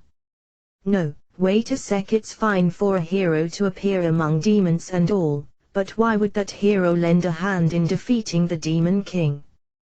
The Demon King is the ruler of all demons, right? Even if the demon king and hero might be antipodes, why would they help killing their own king? It was impossible for him to mention it here, but Rinyu was aware of the battle between demon king and heroes in this world actually being part of a game played by the supervisors of this world. Rinyu always felt doubtful what he should be thinking about a game where the battle would always be fairly unbalanced since it hosted demons versus everyone else, but if on top of that, a hero even appeared at the demon king's feet as another component, Rinyu felt like it completely disqualified it as a game. It means the demon hero is a wild card who can support either side. They can ally with the demon king and ambush the other races, or they can become a hero for the demons to save them, if the demon king turns into a calamity unbearable by the demons. That's how it works. Rinyu understood that the demon hero was similar to a joker who might become an ally or enemy for the demon king, a being overpowering any single hero in abilities. If the demon hero joined the demon's side, it'd result in the kings of the humans and elves becoming demon kings for that hero. If you considered that hero as gambling element that could immediately plunge the demon king into a bad situation if they increased the hero's side by one more or make the game proceed favorably for the demon king if he won the demon hero over as ally, Rinyu could somewhat understand the intent behind this. It's become so bloody complicated, give me a damn rule book, Rinyu cursed. If the demon king's rule is for the sake of his people, the hero will become his strength, and if the demon king becomes a tyrant terrorizing his own people, the hero will simply help take him down. Even for you humans, it's not unusual to kill a king you brought to power with your own hands, is it? Well, you're not wrong. It was a common story. Similar events took place in Rinyu's former world, and if one were to scan through the history of this world, they'd find many instances of the same. So being a hero wasn't limited to males, huh? That's a condition limited to only the human's hero, I think. Among the other races mostly men come forward as heroes, but it's not like there were no female heroes in the past. What would be the reason to try killing a hero, who could increase your military power, all of a sudden? There are two reasons I can think of.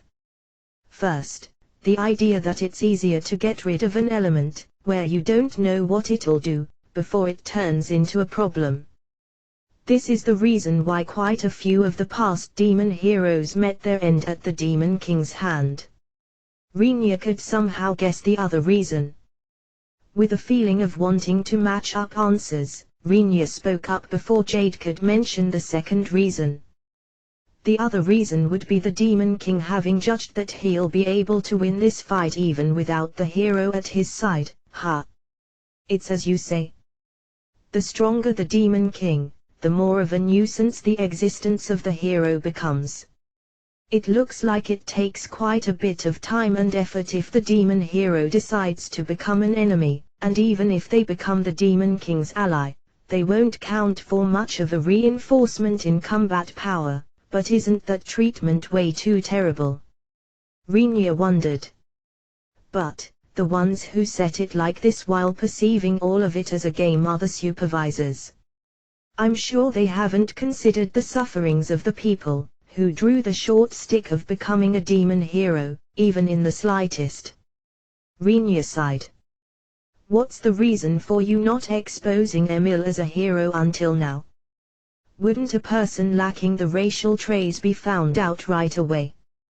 Back then the Demon King might not have existed yet, and the humans hadn't summoned their hero either, but even if people didn't know whether she was the hero, her family should have at least known that there would be suspicions about it. My sister left the house early on and fully devoted herself to research. Jade answered as if recalling the past. A pang of bitterness was visible on his face. Though you could also say that she was induced to do so. My research-loving sister even used her own body as a research subject, and transferred her consciousness to a body that looked like a normal demon. Her original body was hidden away, so she probably wouldn't have been found out by anyone. It's probably the body I fought with when we met for the first time, Rinya recalled. If I assume that Emil's existence wouldn't have been exposed to the Demon King with that body as cover, it's my fault for destroying it and returning Emil to her original body. The present Demon King. I don't know what he's thinking. I'd still understand if he was targeting my sister as an individual, but it's inconceivable for him to suddenly be slaying my parents. It's not just your guys' parents, probably. What? Jade's expression changed. Rinya told Jade and the soldiers about the town they had stopped by before coming here. Until we came, the demon country had been isolated from outside. In that case, the only being capable of easily eradicating a demon town would be the Demon King, right? Your Majesty. Your Majesty, just what are you? Jade groaned lowly as he drummed his clenched fists on his knees. Before long he spoke to Rinya while staring at his face. His voice was filled with so much bitterness and grief that even Rinya, who didn't harbor many positive feelings for demons, reflexively straightened himself. That's why. We have once sworn loyalty to His Majesty the Demon King, no matter how we'd be treated. While it may be true that we don't understand his thinking, we can't do much about it now. But, that doesn't apply to my sister. She was shunned and kept at distance from the very start. There's no need for her to keep us company here. Okay. If we continue to resist here, even His Majesty might not be able to have his eyes everywhere. Isn't it possible for you to use that time to take my sister and return to your homeland? I know you won't be able to listen when it's a request from me, but you don't think so badly of my sister, do you? How should I answer this? While looking back into Jade's eyes, who kept his gaze pinned on Rinya with a serious expression, Rinya scratched his cheek, obviously slightly troubled. Rinya told Jade that he'd explain the situation to his friends, discussed the next steps with him, and learned about the location of the room which had been prepared for them. Once he reached their room without getting lost, Rinya opened the door, about to go inside. Just to silently close it again after witnessing what was going on inside. Why? Rinya.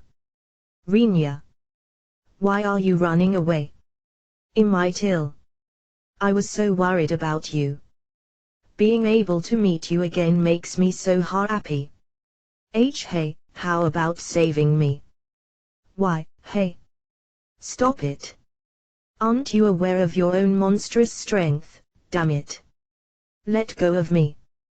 Through the door Rinya could hear screams asking for some kind of help and excessive, overboarding, shrill squeals of joy, most likely stemming from overflowing happiness over the reunion. But while shutting those out of his own perception and telling himself that he didn't see anything, Rinya tried to leave this place. But, it wasn't as though he had a destination. Still leaving here would be by leaps and bounds better than entering that room. There was a danger that he might get criticized by the demons if he wandered around too much, but once he considered that it might not lead to anything too critical as long as he brought up Jade or Emil's name, he started to believe that it wouldn't be such a bad idea to go on a little exploration tour of a place where demons, and moreover noble ones, lived, as he didn't really have any chance to do so before. Rinya. It was Rona who called out to him after quietly opening the door and peeking out through the gap. As Rinya stopped, since he didn't have the heart to indifferently leave with Rona's face looking somewhat apologetic, Rona continued speaking, I'm very sorry, but could I have you come inside, please? We won't be able to hold any decent conversation without stopping that. I'm also worried about Emil's body, even if demons might be much sturdier than us. while assessing that the need to worry about the demon in a brawl between a human and a demon was kinda unusual, to say the least. Rinya slowly and gravely nodded at Rona's plea, placed a hand on the door and opened it carefully. As he stepped inside, he noticed the room's fairly terrible state. The demons had apparently prepared a spacious room, considering their number of people, with sofas and a low table being set up in the center. And right now Shin was using that low table to wrestle, she'd call it hugging, with Emil on top of it.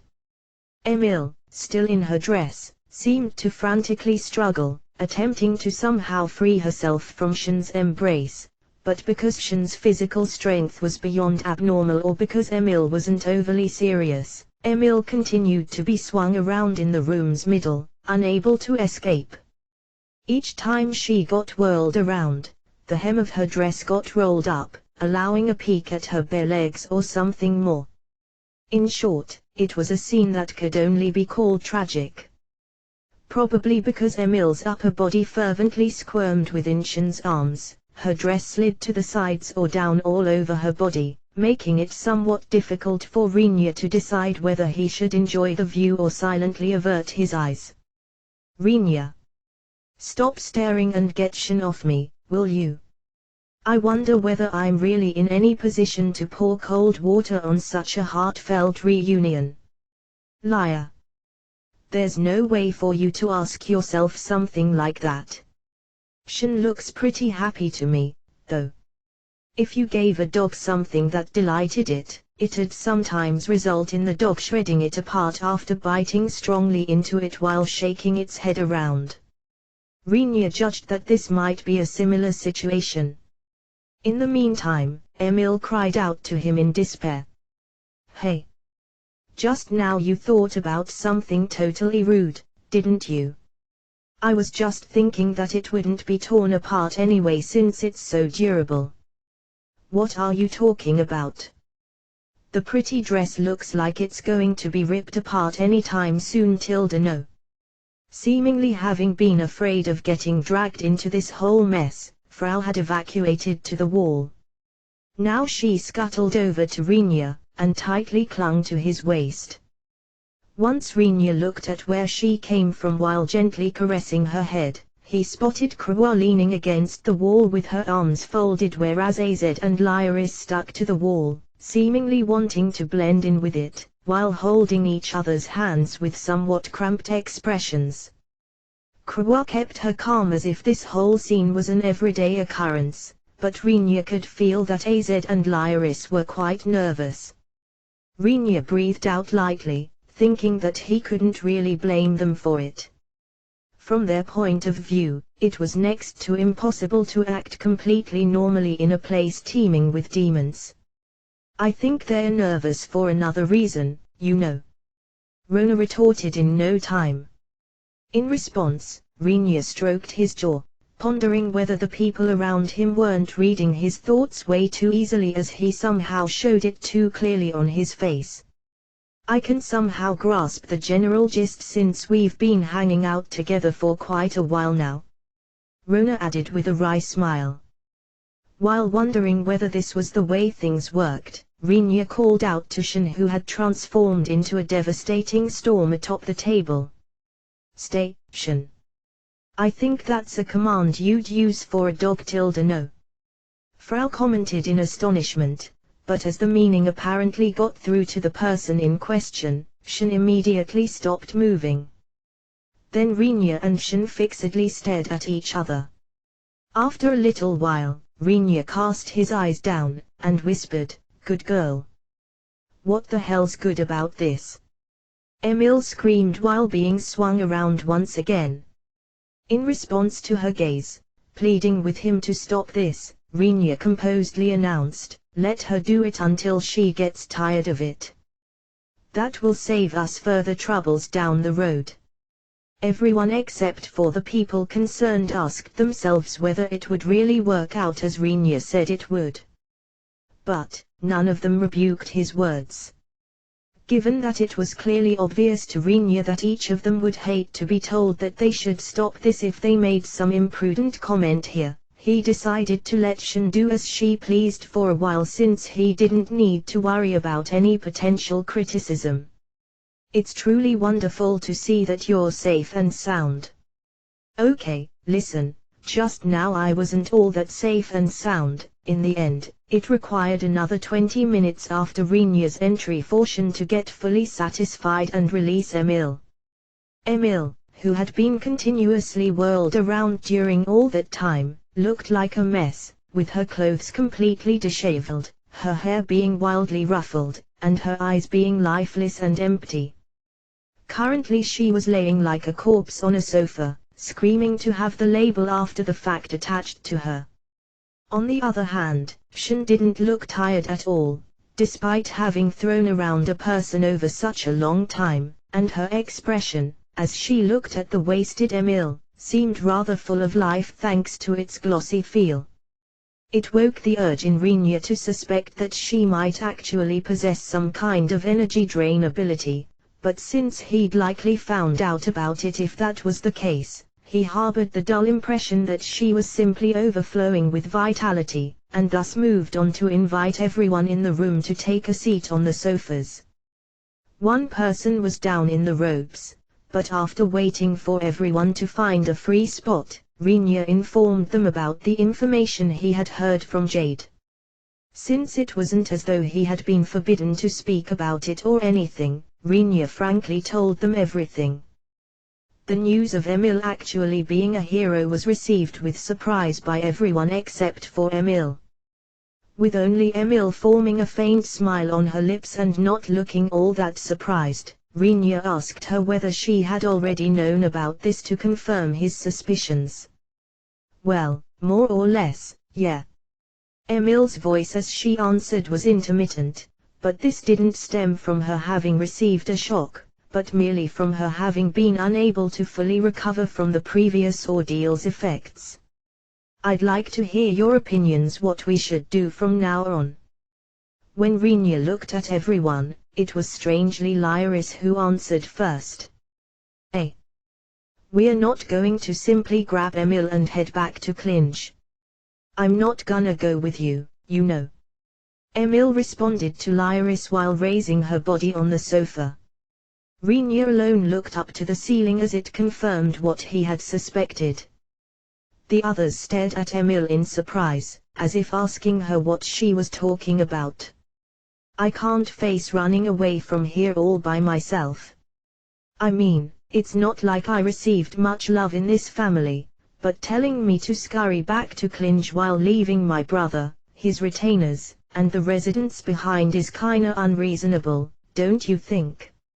Emil restrained Shin, who started to say something while rising half to her feet, with a look, and continued, the demons, when it comes to this world, are generally hated by all other races.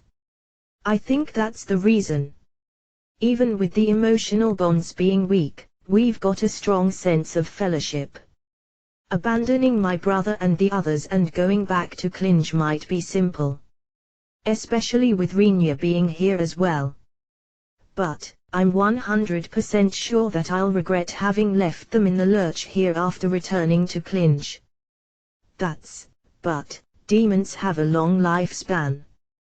Though it's not like I know how long I'm going to live. But, I can't stand the idea of always being tormented by feelings of regret for the rest of my life. If that's going to be the case, it'd be better to just perish here. Shin tried to file some kind of protest, but she refrained as she perceived that she wouldn't be able to shake Emil's decision on this. While looking truly apologetic, Emil said to her, sorry, Shin. Sorry to all of you guys as well. It must be disappointing to be told something like this after having gone through all the trouble to come to such a distant place, but would it be possible for you guys to head back without me? Out of the question. There's no way that we're going to leave you behind. Renya's response to Emil's words, which somehow sounded like an entreaty, was curt and decisive. His answer caused Emil's face to distort, looking somehow happy and yet pained. I'm going to fight back if you try to force me, just you know. While smoothing down her ruffled hair with one hand and fixing her dress with the other, Emil glared at Rinya, but he didn't seem to take any notice of that. It's no big deal to roll you up in a bamboo mat, but that in itself would be meaningless. Hence, let me confirm some things with you. Without minding Emil's puzzled look, Rinya confronted her with his question, who do you recognize as those needing protection? Is it okay for me to assume them to be your brother, his retainers, and the residents? Due to the all too sudden question, Emil brooded while darting her eyes around, and then replied, well, that's all of them, I'd say. Emil's answer wasn't quite clear. This came from her answering while not being able to assess whether it was all right to answer like that since she couldn't grasp where Rinya was trying to go with this. Emil believed the probability for Rinya to lay out some kind of trap for her to be exceedingly low in the current situation, but neither could she entirely exclude it. She felt that her being caught in some promise and being taken back against her wishes was the one thing she had to avoid at all costs. Your brother and his retainers are here, right? What about the residents? Even while feeling somewhat confused by Rinya's next question, Emil frantically racked her brain, recalling the requested information, and answered as truthfully as possible. Since the army of His Majesty the Demon King has advanced all the way up to our town, I think that those who managed to run away took refuge in the town. Those who didn't manage to get away are probably dead by now, but what about it? Emil answered without much confidence. That's a big help as it makes things easy. Without any interest in the way she answered, Rinya wrapped up matters as if he didn't care as long as he got the information he required. Fixing his shallow seating posture on the sofa, he folded his arms, closed his eyes, and started to ponder about something. Seeing him act like that, Emil and Shen started to whisper amongst each other. Hey, do you have a clue what he might be planning? You know, there's no way for me to know that, right? Seeing him like that, aren't you somehow worried? I mean, with Rinya you never know what he's going to perpetuate next. I agree with you on that, but it'll be all right. Leaving things to Rinya shouldn't result in a terrible outcome, you sure? I suppose you just need to make up your resolve a bit. I can hear you girls, you know. Once Rinya opened one eye after getting interrupted in his deliberations, and cast a glance at the two, both quickly fell silent, and averted their eyes, looking in the far distance. Judging that it'd be fine, whatever their reaction might be, as long as they stayed silent, Rinya delved into the sea of his thoughts once more, and checked his own line of thinking while comparing it against the draconic knowledge he had previously received from Imidra. I think this is going to work, but... Frau Krua, I need to consult with you two for a bit. Master, what did you come up with? No. Frau looked curiously at Rinya whereas Krua donned a somewhat doubtful expression. There can be only one conclusion under these circumstances, no. On the other hand, Rinya answered Frau with a look as if not understanding what could cause them to be so curious or wary. It's the way how we can all happily go back to clinch. While everyone wondered whether such a method actually existed, Rinya began to slowly explain what he had in mind. The Demon King's army was flustered. Though, you'd need to be precise and narrow it down to precisely one person. At this point, the territory of Jade Raja was supposed to be on the verge of capitulation, with the Demon King's army having destroyed all the smaller towns dotting the territory, and having cornered the remnants to the extent of the city, where they had secluded themselves, being their final bastion. And to top this off, even the battle in that city might have been over and done with after one more hour. However, with the arrival of just one dragon, a wind wall surrounding the entire city manifested. Not only did the wind pressure produce quite a number of casualties and injuries, the wall itself made it impossible for the army to advance on the city. Furthermore, this wind wall here had nothing to do with the regular spell, wind wall, which wouldn't be able to protect an entire city as it wasn't a magic art of such a high grade. Having said that, all those capable of using magic in the Demon King's army were completely unable to erase that wall, despite pooling their efforts. What the hell is going on here? Gah! A woman wearing a black, goth dress stomped her feet in the troop headquarters of the Demon King's army. Going by her appearance, she very likely had passed her 20s long ago. The woman was assuming the shape of a human as you could find them anywhere, with a white skin and black hair reaching all the way down to her hips. The sight of a human woman making such a huge racket in a place crowded with demons was extremely abnormal if judged by this world's common sense, but none of the demons around here showed the slightest indication of considering her presence to be odd. Instead, all of them looked like they actually held some kind of respect towards her. It's just an ordinary wind wall, right? Why can't you cancel it out? It is either the ability of the caster, a difference in mana invested into this, or a combination of both, I would presume. At present, all our casters are working on the cancellation while using all their strength, but I don't give a flying damn about the reasons why you can't get it done. While wearing black boots, the woman kicked the reporting demon. Judging by their difference in weight and physique, it was questionable how much damage was dealt by her kicks, but usually, if a human acted like that towards a demon, it'd spell their doom.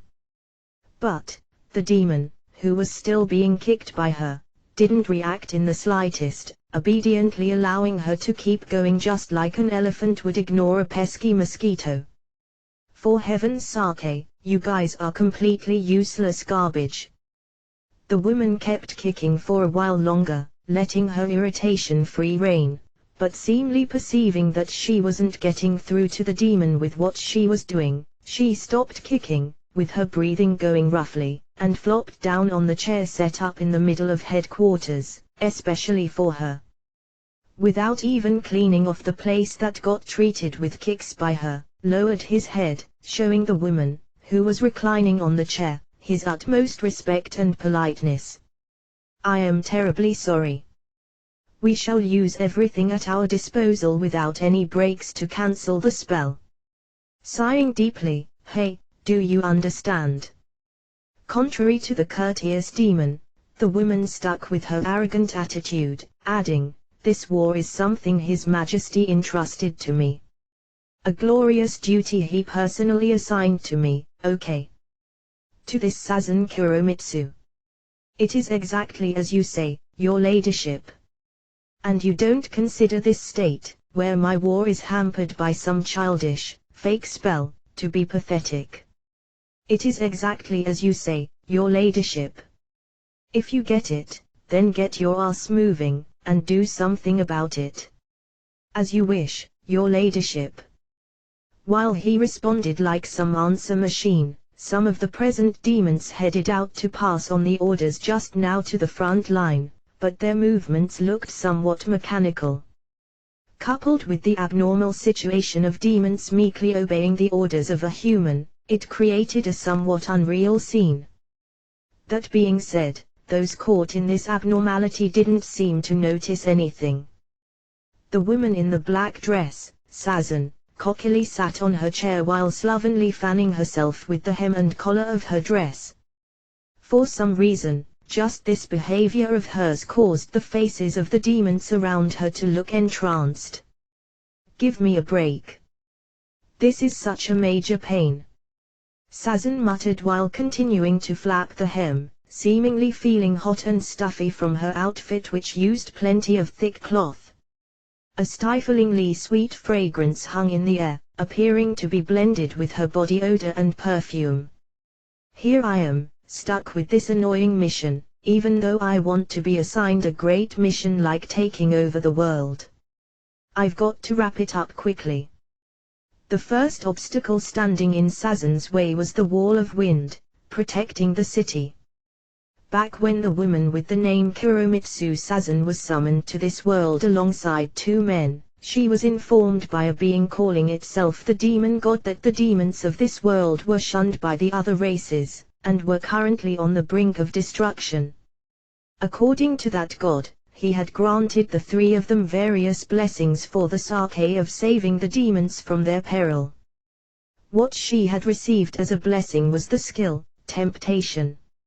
It was such a dangerous ability that the term siren would appropriately describe it even in her former world, but when it came to actually using it, the user's character, combined with a considerable amount of intelligence, played a major role. However, Sazan was originally a short-tempered, egoistic woman. Even her current goth outfit wasn't anything she had started to wear after coming to this world, but rather clothes she had liked to begin with, as they suited her personality. In other words, she was a woman unable to conduct herself like the beauties of old who'd pretend so as to be liked by the men they fancied.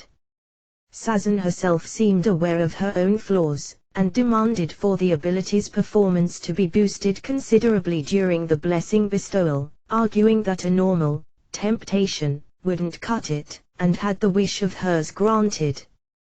The ability of Sazan's temptation affected even the dead, as long as they were male, and it stole the free will of its target, turning all the affected men into Sazan's loyal underlings.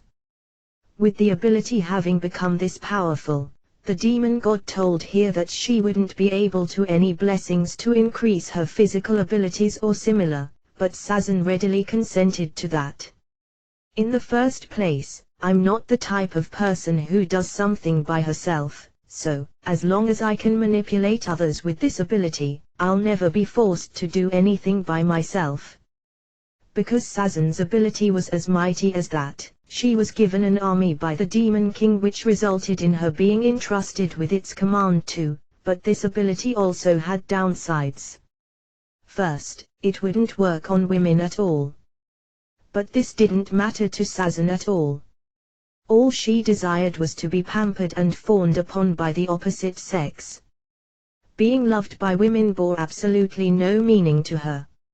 Second, it was a fragrance released from her body. Or in short, this ability had no effect where the fragrance didn't reach. Because a certain level of effect would remain after inhaling it once, she could order a huge number of soldiers around, but temptation was meaningless when it came to men who never smelled it before. If Sazan became serious, she could extend the effective range to a circle with a radius of 1 kilometer. This feature demonstrated a tremendous power during the captures of cities and towns. After all, it was a means to stop soldiers from attacking, and without knowing about it, there was no way to block out her scent as it spread along the wind. Because she could hand down order without using words once someone fell under her rule, even strong castles were helpless in front of her, as she could freely cause friendly fire within, or coordinate her army's actions with her puppets inside the castles. Sazan had planned to bring down the city where Jade and his men had holed themselves up, but just when she thought that the defenders' area very soon fell into the effective range of her ability, she was shut out by a wind wall. No matter how powerful her ability might be, its true identity was no more than a scent, and scent wouldn't just be unable to penetrate a wind wall, but also get blown up high into the sky, where it would mix with the air and turn harmless after diluting. Rinya, having covered the whole city with a wind wall, might have simply been owed to his great affinity with wind arts, his apprehensions about an earth wall possibly getting destroyed, his belief that it had become quite unpleasant for him and his friends if he had used a fire wall, and his missing imagination where he should obtain all the moisture needed for a water wall. But unexpectedly this choice by elimination turned out to be the best defensive method. Even though I could eradicate a town like that in no time, if not for that wind wall. Although it was just a bit, the work on the wind wall's removal had advanced. At some spots the wind's force had started to wane, and you could see some spots looking like they might soon turn onto genuine holes, but overall, the progress felt slow. The frustration over things not going how she wanted pissed off Sazan. Given that she didn't possess any abilities besides her temptation, she had no means to do something about the wall by herself. I gotta promptly take this wall down through my underlings, she thought while glaring at the loathsome wall blocking her way. Suddenly a part of that wall became thin, and she noticed how the wind calmed down. That place was still too small at the moment, and because it was directly affected by the afterwaves of the surrounding wall, it wouldn't allow for Sazan's scent to pass through, but this sight of the wall definitely breaking apart caused Sazan to become overjoyed as it had spelled the end of this war. However, at that very moment something, which easily disproved Sazan's joy, flew out of the gap in the wall. It was a single, long, deep crimson ray. That, which was obviously some kind of spell, pierced through the open gap in the wall and penetrated a part of the Demon King's army alongside the demons frantically trying to cancel out the wind wall over there. After the ray had passed through, nothing happened for a moment, but after yet another moment, thunderous roaring and explosive flames blew away everything in the way of its trajectory while faithfully pursuing the path the red ray had taken. "Ha!" Sazan cried out stupidly when confronted with that unforeseen event. Until now, no such mighty counterattacks had been launched by the enemy army holding up in the city.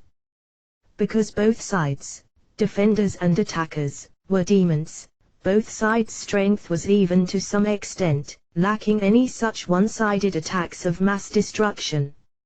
And, as if to confuse Sazan even further, two figures appeared from within the gap in the wall. "Ha ha ha! So I was right. This way suits me much more than some silly dress. Yep, this is truly great." The one walking in front was Emil. In addition to her outfit consisting of the usual tube-top bra, hot pants, and a long coat, she also wore, for some odd reason, unusually pointy equipment pieces such as spiky shoulder guards, elbow and knee protectors, and fingerless, black leather gloves with rivets. The one behind her was Shin, who walked onwards with her mithril-based katana drawn and a somewhat fed-up look. But, except for her holding her drawn katana, nothing had changed from usual. In the space she had created with her first attack, Emil thrust her hand into her coat's pocket, without even looking at the enemies around them, took out several magic stones, and crushed them inside her right hand. While sprinkling the fragments, which were loosely falling down after being pulverized, into her own crimson hair, almost like doing some kind of makeup, and then roughly ransacking her own hair, Emil yelled, as if allowing some uncontainable emotions to burst forth, "Fiu! Nice. That's how it gotta be. Yep, this feels right now. It works all the way down to my soul. Does Rinya's mana also have some kind of bad drug reaction?" Muttering that, Shin knocked down a demon, who had approached her, with the back of her katana's blade, just to send another one flying with a kick. Then she called out to Emil, who seemed oddly elated, "Say, Emil, what happened with the talk about you not really wanting to kill your brethren? I'm not certain about the guys who got blown away by the explosion, but those who got penetrated by the first ray must have died," Shin assessed. In reality, the remains of that attack were scattered all over the place as far as Shin could see, making for a fairly tragic sight. "You sure remember some small stuff, partner." "Well, it hasn't really changed, though." This time she put a magic stone into her mouth. While crunching down on it like a shaggy dog would chew away at dried meat, Emil glanced back at Shin. I mean, all the guys at the front line are already dead anyway. For some kind of reason, this army has even employed corpses, using them as soldiers. Eh?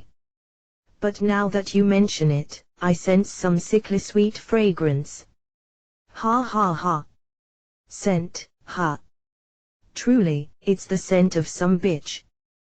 There was quite a distance to the place where Emil and Shin had shown up from the Demon King's army's headquarters, but Sazan could perceive situations and conversations as long as they took place within the range of her own ability.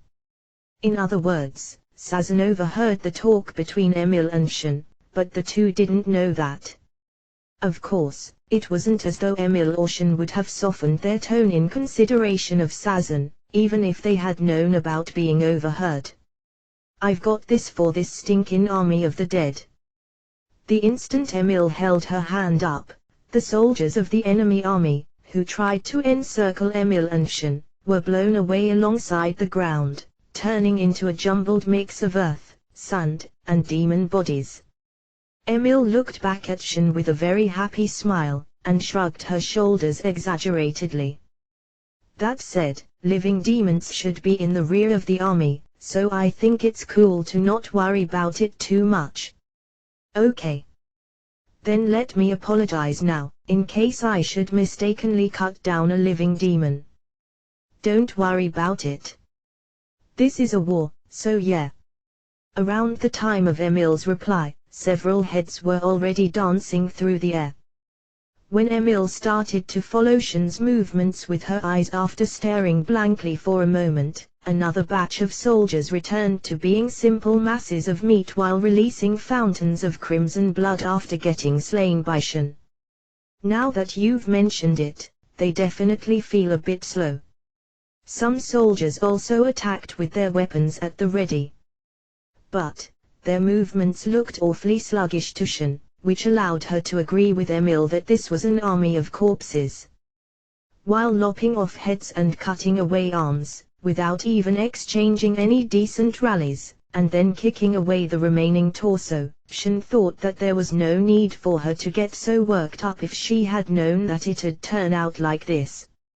Anyway, it looks like we'll be able to carry out our work. You so damn serious, Shin. That's also a good part about you, though.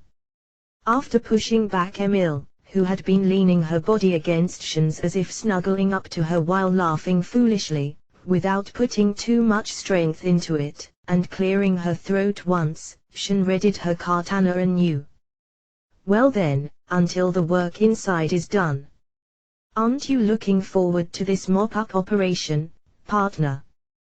While shrouded by a screen of sweet fragrance, teeming with poison, silver sword flashes and crimson lights began to tear through the Demon King's forces as they advanced on the two in great numbers, almost as if ripping through the atmosphere. The full swing of Emil's punch directly impacted on the face of a demon who had approached her. Her fist, which had plenty of power added to it through mana on top of her physical strength as a demon, pulverized the demon's head after meeting almost no resistance. White and red pieces were blown across a wide range behind the demon. Originally that'd be more than enough to cause a huge fountain of blood to spray out of the cut section on the demon's neck, but without anything like that happening, only a gooey, crimson liquid continued to run down from the neck to the torso. The fact that there was no reaction by the being that had been alive confirmed Emil's belief that someone was manipulating the demon soldiers deployed to the front line for some reason through some method, and that all those demons were those who had been murdered in the towns along the Demon King army's invasion path, very likely just like the town Rinya and the others had seen during their journey to this place. She had somehow grasped it from their presence, but now that she had actual proof, there was no need for her to hold back any longer.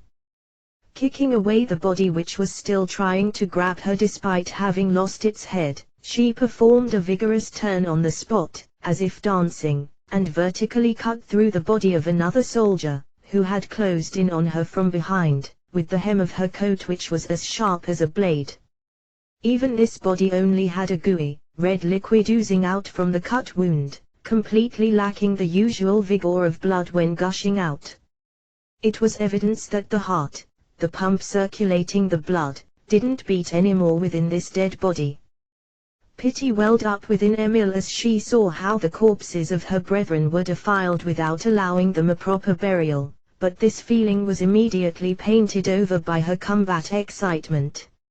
She dodged a spearhead with the least amount of movements, smoothly stepped in, pressed her hand against the armored abdomen of her opponent's torso, and released her mana.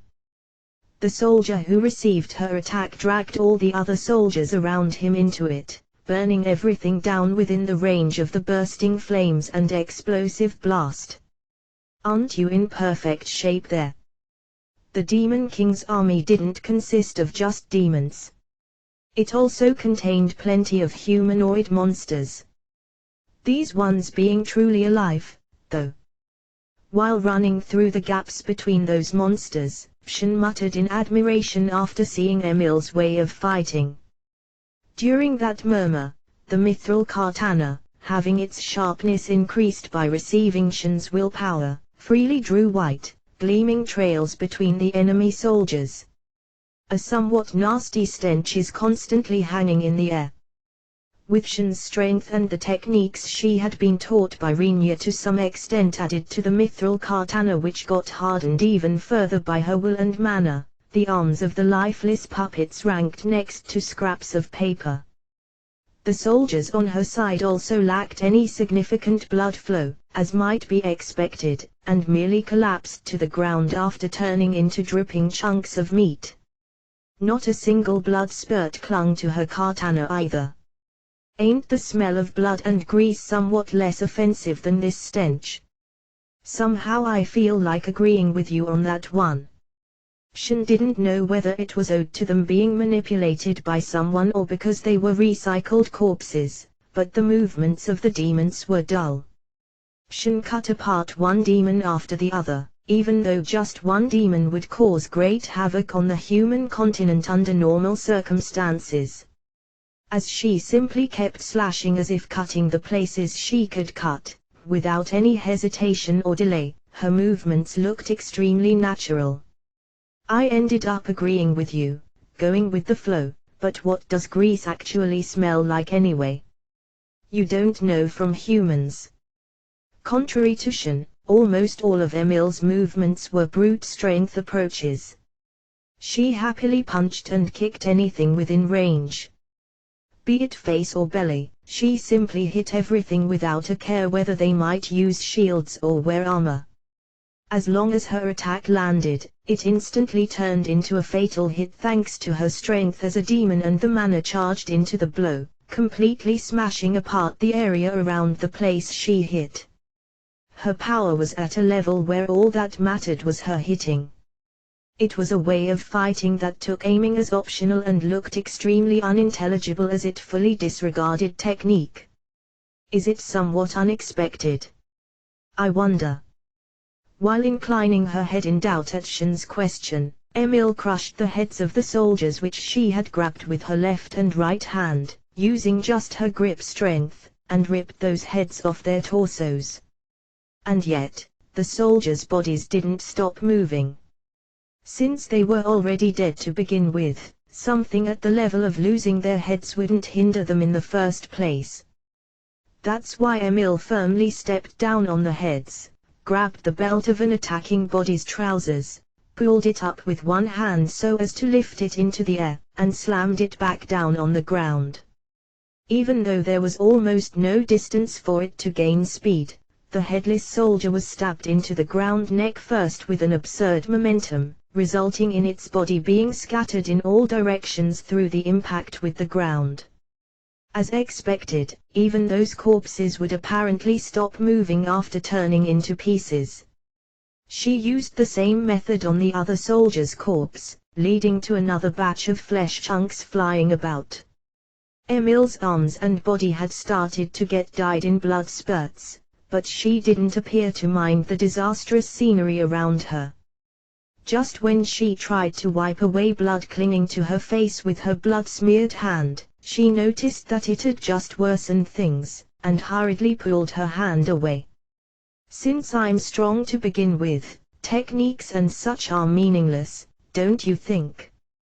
That's the reasoning of a wild beast, I mean, partner, aren't you in the same boat there?" Shin felt somewhat embarrassed from being called a partner by Emil. However, it wasn't a bad feeling, and to begin with, it was also her who had started talking about them being friends after slugging it out.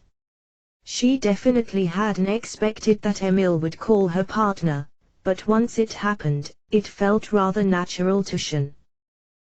You think so? You've gotten a bit shrewder since having started to use a katana, but aren't you basically a reliable firepower that always breaks through from the front? After repelling a weapon directed at her and cutting down the enemy soldier by swinging her katana, she blew him away with her raw. Given the huge number of enemies, Shin ended up heavily relying on that technique, which affected a wide range with its high power output. Now she stood brooding smack in the middle of the empty space instantly created by her raw. Because Rinya had naggingly told her to never shoulder the katana or stab it into the ground, Shin had now reached a state where she'd unconsciously sheath the katana into its scabbard whenever she didn't use it. In the beginning, when Shin had just received the katana, she always injured her fingers or palm as soon as she returned the katana to her scabbard, but humans getting used to things was something dreadful, seeing how she was nowadays able to smoothly return the blade into its scabbard without even looking. "It's because my family's lineage is full of such people. And demons are just that kind of a race, you see." They looked at each other for a short moment, laughing, and then, as if having suddenly remembered something, Emil said with a serious expression, "By the way, what was our mission again?" "Rout the enemy army suitably, and kill their leaders if possible." The instructions Shin had received from Rinya were limited to that. The wind wall was indispensable to buy time until the work inside the city was done, but that wall had its magic continuously chipped down, albeit very slowly. Even Rinya as the caster of the wind wall knew that its disappearance was just a matter of time. For this reason it was necessary to hinder the enemy army outside the wall from concentrating on the wall's cancellation. In reality, Rinya had planned to take over that duty himself, but Frau raised an objection to that idea. According to Frau, it was absolutely necessary for Rinya to take up a position in the central part of the city for the work they were trying to accomplish inside the city, Rinya learned after consulting with Krawa and Frau. Hence they suggested the alternate plan to ask Lyris to drive away the enemy army with Drakun, but, after a little pondering, Rinya reached the conclusion that he couldn't send out Drakun and Lyris since it was possible for them to die in a clash with the Demon King army, which would be quite bad since the Dragoon was borrowed from the Trident Principality. At that point Emil suggested for her to go outside the wall and fight the enemy army herself. This also earned Rinya's disapproval, but since Emil stubbornly insisted that she wanted to be allowed to at least protect the residents and retainers, and because Shin mentioned that it'd be impossible for her to not accompany Emil in such a case, Rinya gave his permission after seeing that they'd handle this together. Routing the enemy soldiers sure is no big deal. Though it's a pain for them to be spread out over such a big range. Isn't that somehow the perfect moment where you'd want to be greedy? Well yeah, but do you have an idea where to find the target? Although they blew the enemy soldiers up with magic arts and smashed them apart with raw, the enemies kept flooding at them without any end in sight. In the first place, the idea that just two people could take on an army with a size that would swallow several villages and towns was already a mistake in itself, but despite them being surrounded from all sides and getting attacked from all directions, Shin and Emil covered for each other's blind spots, resulting in only the corpses of the enemy soldiers piling up. The two, who kept changing moving corpses into unmoving corpses, didn't even break much of a sweat. I wonder, isn't the source of this sickening stench the enemy boss or something? Oh, I see. But it certainly stinks. Kinda like the stench of an old hag who failed at her makeup. I don't know whether that's a proper allegory here. It's obvious to me, partner. It's something you'd also hear frequently. Because old hags stink so much, they bathe themselves in all kinds of intense perfumes, which only redeeming feature would be their price, to gloss over their own stench. This is a chemical reaction by those perfumes blending with the original stench. It's a fermented smell that would likely kill any dog with a good nose.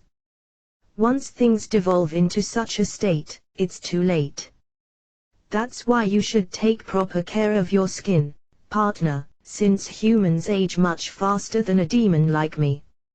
It'd be best for you to keep using high-quality cosmetics, meter the perfume to suppress the smell, and limit your cosmetics to decent brands. If you do all that, things should end for you without becoming a disgraceful hag who scatters such a nasty stench wherever she goes. Oh, okay. Obviously overpowered, Shin agreed with Emil, who lined up one word after the other, rattling on without pause. Only when she was told that she'd age faster, Shin felt slightly offended, but humans certainly grew old fast when compared to demons who actually boasted a long lifespan. Holy shit, even I as a demon feel dumbstruck by the thick skin of the person scattering this stench to keep on living without a care. I wonder, isn't her skin thick enough to be used as a shoe sole if peeled off? I wonder. In the first place, don't you think it's absolutely indecent to scatter such a stench while being aware of it yourself? With those words Emil blew away the soldiers around her with a spell for a moment, and then suddenly looked all sleepy in the empty space she had created. In front of Shin, who widened her eyes wondering what was going on, Emil placed her bloody right hand on her chest, and the left hand on the belt of her hot pants, acting as if she was going to slide her pants down a bit with a jerk. Emil. Shin, you should learn this by heart, okay? A girl like me, who's full of charm, is going to attract men in swarms from far and beyond by just pulling off this little stunt, even without scattering such a disgusting stench. Don't fuck with me, you stupid bitch. Emil had started to explain all this while creating an alluring atmosphere. On the other hand, Shin got flustered, wondering just what was going to start from now on, despite them tentatively being in the middle of battle. What loudly resounded above their heads was the voice of a fairly aged woman. Contrary to Shin, who restlessly looked around her to find the source of the voice, Emil completely changed from her tempting behavior up until then, and twisted her lips while immediately getting ready for battle.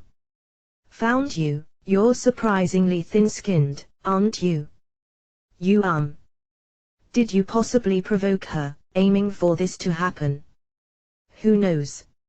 More than half had been Emil horsing around, but it wasn't as though she didn't see any chance in succeeding with this. It wasn't as if Emil had realized the true nature of the enemy army's leader at this point in time, but it was plain fact that the dead were moving around for some reason in addition to some abnormal fragrance hanging in the air. Going by those two facts, Emil conjectured that they were within the effective range of some kind of skill or ability. When it came to an effective range fully covering such a big army, it'd be impossible for the user to skillfully handle their ability without grasping the situation within that big effective range through some sort of method.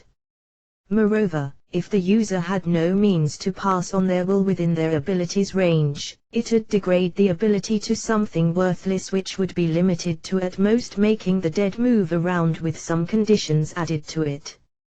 With those conjectures, Emil thought that it might be possible for her to learn the ability user's location, if she could trigger some kind of reaction from them by having the ability user direct their attention at them.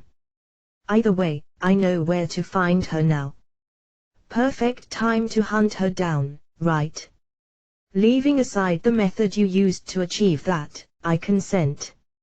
Shin readied her katana so as to pursue the direction where Emil was looking at. As if to prove that Emil's guess about the ability user's location had been correct, the enemy army's defense obviously tightened in that direction, causing Emil and Shin to grin broadly. How very nice of her to go out of the way to prove my guess, don't you think? It looks like there's no mistake. What an idiot. Guessing that their target might be somewhere, and knowing that their target was somewhere were two completely different stories. As soon as they knew for certain that they were right, all they had to do was push their way through without holding back anything. Well then, partner, let's kill the leader and get ourselves some praise from Rinya, shall we? That's definitely a charming proposal, partner. For just an instant, Emil's face was colored in surprise by Shin's reply. But that expression was immediately overpainted by a daring smile, and while cladding both her hands in such a dense manner that it blew off the blood clinging to them, Emil shifted her eyes in the direction where she had detected the enemy army's ability user. That's just the right mood there. Now, let's go for a nice, lil hunt, partner. It's begun, ha. She dropped a seed, which she took out of her pocket, into a hole she had quite carelessly dug up with her foot, just to fill the hole back up just as carelessly, followed by a firm stomp. While endlessly repeating that process, Krua mumbled such a comment under her breath after noticing that the explosions and rumblings had suddenly started to become distant. Krua was currently inside the wind barrier. While walking all over the city, she was in the middle of digging holes in a fairly half-hearted manner for the most part, although she calculated the distances between the holes to some degree and burying plant seeds in those holes. If she were to be asked why she was doing something like that, Krua would likely have no choice but to simply answer that she had been asked by Rinya to do so. As for what meaning all of this had, she planned to slowly interrogate Rinya later on. Anyway, I guess for now I'll do as told. Rinya himself was waiting in a plaza located in the middle of the city. Frau had claimed that she needed to be with Rinya for the sake of realizing whatever Rinya had asked her to do, and Rona should be with them as assistant. And speaking of Frau who had insisted for Rinya to stay in the center of the city, she was continuing to manually draw something by ceaselessly pulling lines across the city's plaza, buildings, and streets with a large amount of brushes. Even Krua knew that she was drawing some kind of magic crest. But even so, Krua didn't understand at all what it was that Frau was drawing overall and the nature of what she drew on such a huge scale as a city. In the first place, the act of turning an entire city into a canvas to draw something had already too much of a scope for her to grasp in its entirety. Rinya, the one who proposed this, might be aware of what Frau was drawing, but Rinya himself was in the middle of concentrating mentally for some reason. In short, it meant that whatever Rinya was about to do from now on required that much of an effort for him. But Krua only complained in a whisper while not stopping her work. Usually you wouldn't come up with something like this, and even if you did, you wouldn't consider putting it into practice. Turning an entire city into a magic crest has already happened in the past, so it's nothing that crazy, Krua assessed. It's not like I've got an explanation, but Clinch, the city ruled by Rinya, seems to be the same. Given that Krua was a fairly superb magic practitioner among elves, she at least knew whether spells had been applied to the city she was living in, even if she didn't understand the concrete nature of those spells. After all, Emil and Frau must have done something to it. If it's something set up by those two, it might be something terrible, but it's probably nothing I need to investigate since it's ultimately going to improve the lives of the city's residents, was Krua's approach. But the fact that she was considering things like this was already proof that Clinch had rubbed off on her. Yet Krua planned to pretend to be deaf when having that pointed out. Still, when it came to the spells applied to Clinch, they were one way or another operating to amass power to some degree or supplement magic stones. But, seeing how they were setting up something similar through improvised preparations this time, and moreover, since Rinya would activate it through his mana alone, all of this went way beyond being crazy. Very likely any expert with proper knowledge about magic arts like AZ would doubt the sanity or common sense of anyone mentioning such an endeavor. Apparently understanding as much, Rinya hadn't told AZ anything about what was going to start from now on. Without requesting anything of AZ like he had asked Shan and Emil, Rinya told him to stand by with Lyris at Jade's place. Incidentally, Drakun was in the midst of devoting his attention to defense by circling high above the city. In any case, Krua dug out yet another hole, just to drop yet another seed into it. The one having the hardest job right now aren't Shan and Emil, who have plunged into the middle of a big army, Rinya who's accumulating power in the middle of the city, Rona who's assisting him, or me. But rather it's got to be Frau who's diligently continuing to draw lines on the ground with brushes. That Frau was in the middle of advancing the task requested by Rinya at a quick pace. It's way too unreasonable, no. Those words had already left the realm of a complaint, and were now closer to cursing. No matter how precise and swift Frau's work was, and even if she did it at a peerless speed, it was next to impossible to finish drawing a magic crest across the whole city in a short period of time. Yet Frau took up a task, which any magician around here would immediately brand as a bad joke, without so much as a complaint. If one were to consider the reasons, two possibilities would immediately come up. First, Frau hated telling Rinya that she couldn't do something, and second, it was something that was possible to accomplish. Having said that, Frau wasn't anyone who would promise something she couldn't do. Thus she had agreed after considering her own abilities, and now that she had accepted it anyway, Frau had no choice but to get it done.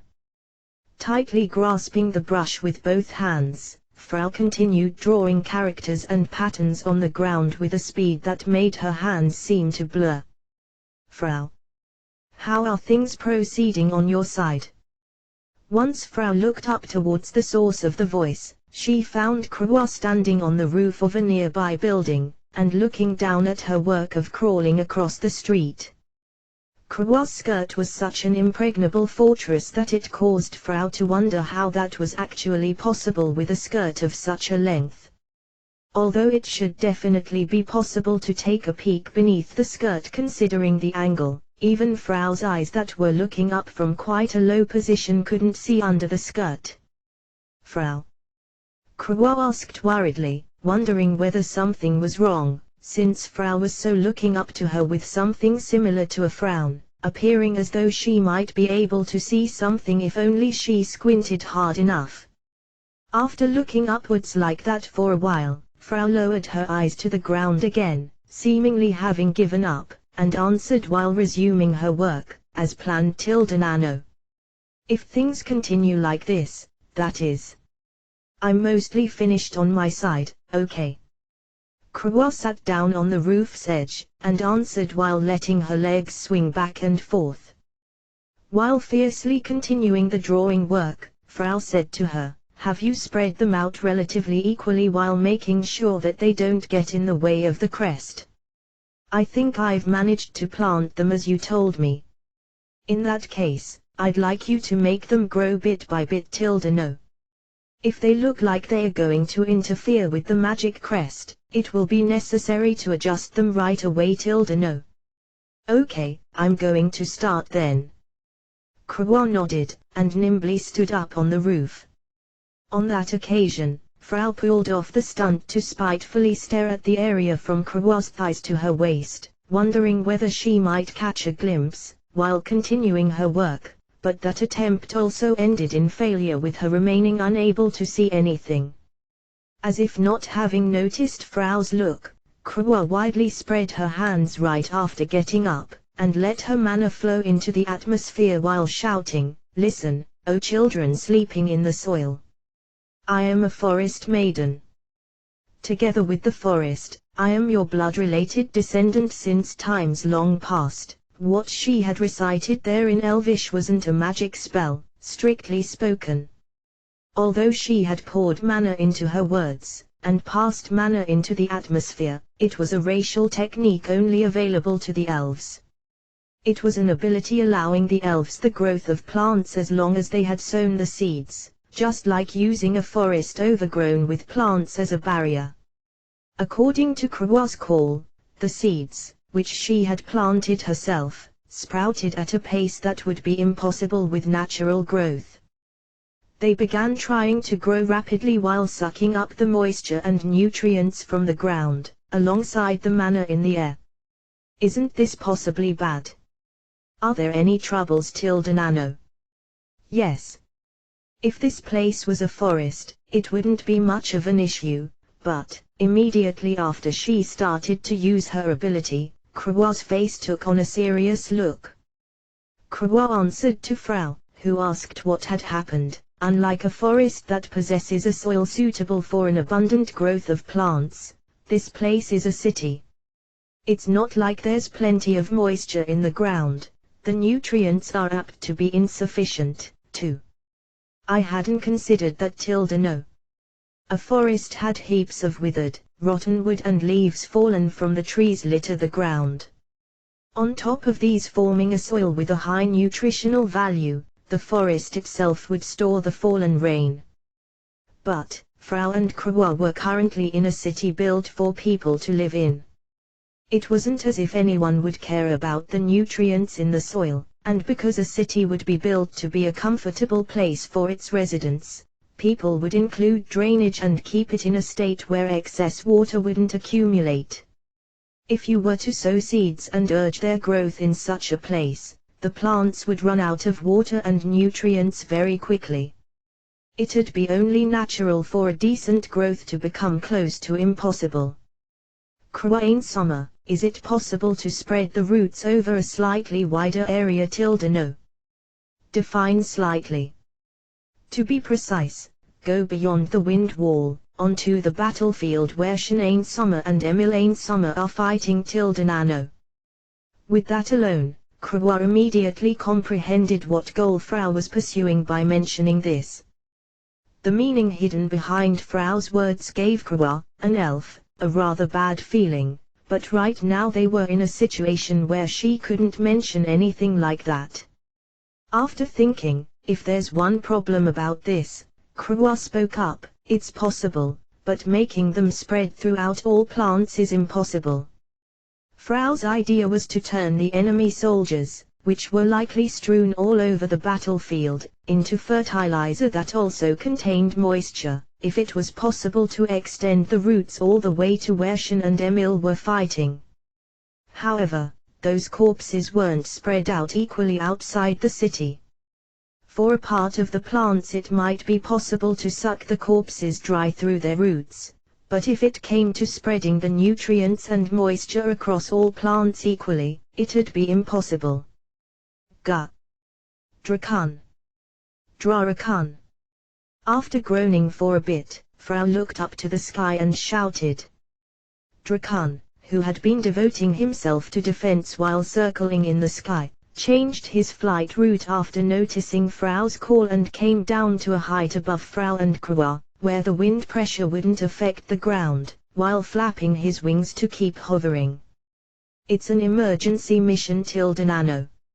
I'd like you to fly across the wind wall and carry the enemy soldiers' corpses, which should exist in heaps thanks to Shanae Summer and Emily Summer, into the city. No.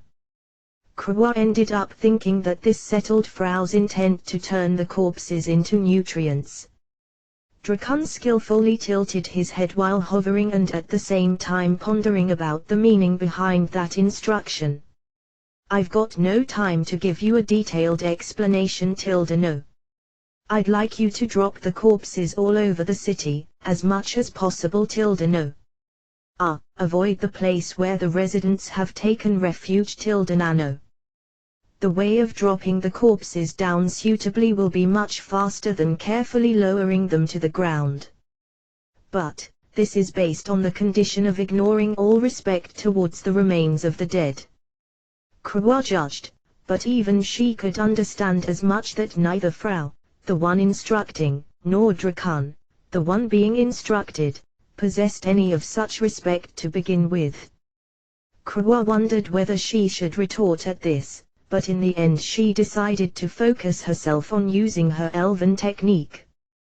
This stemmed from her believing that it'd be difficult for her to make Frau and Drakan understand, even if she tried to explain to them the concept of respect towards the dead.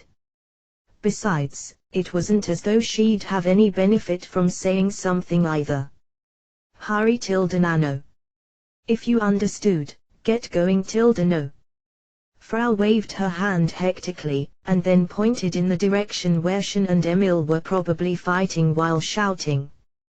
Doing as told rather than asking for an explanation didn't really bother Drakan. Thinking that it might save time, Drakan slowly flapped his wings while gaining altitude for some time. Then he flew across the wind wall, disappearing on the other side. After a while, Drakan returned into the city again, but this time holding corpses in all four claws.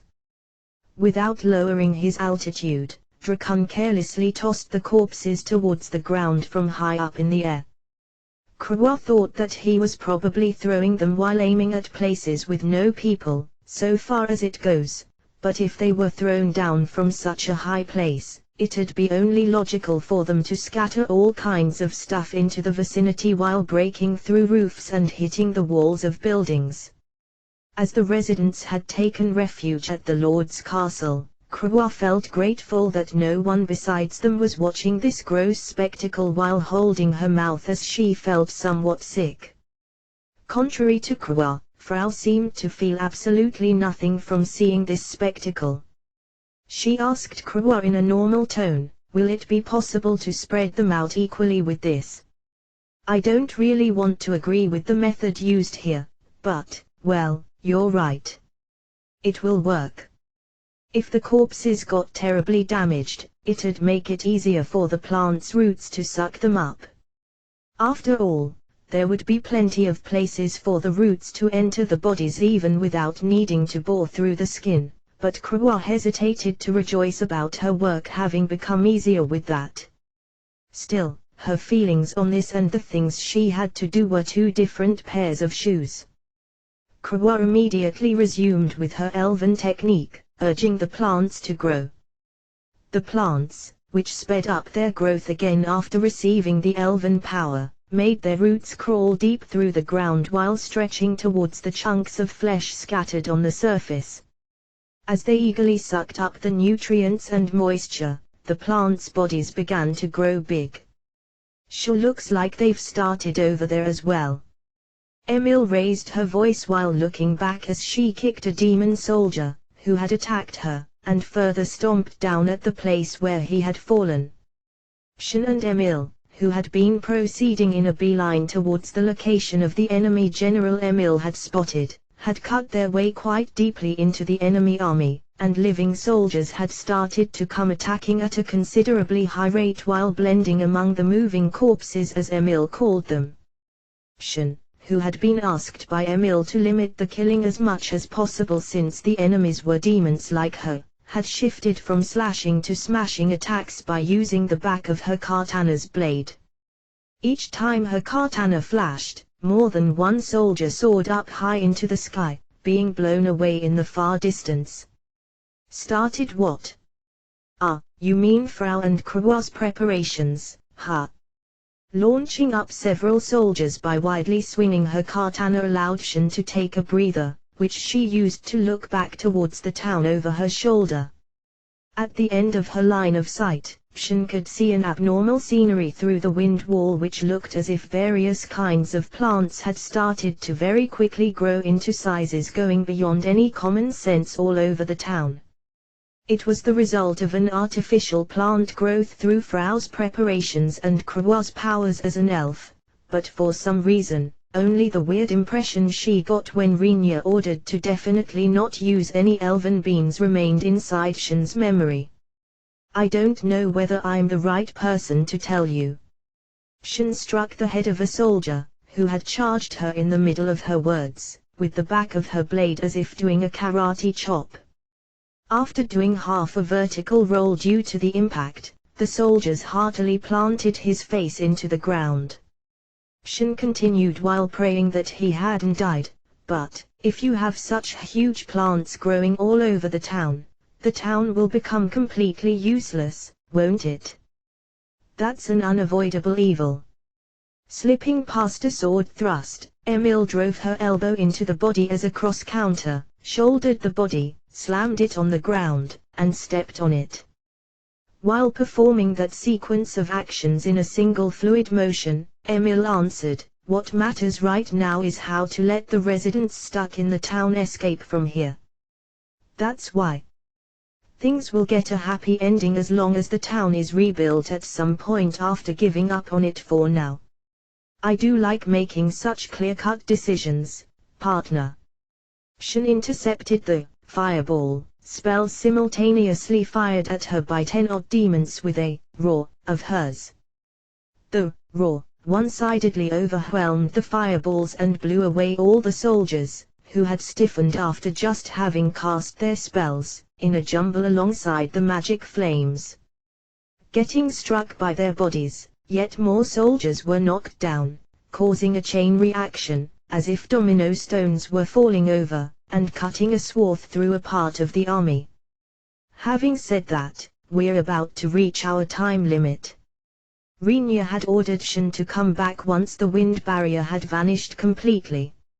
If Rinya's words about her supposedly being able to see the huge plants as harbinger of that were correct, the barrier should disappear anytime soon now. Once that happened, Shin and Emil would need to head back into the town. You're right. I wanted to get the enemy general's head before that, but if we miss our cue, us two will be stuck crossing the miasma forest by foot, partner. You think we'd be capable of pulling that off? Well, rather than questioning the possibility, I'm going to value what little time we've got left.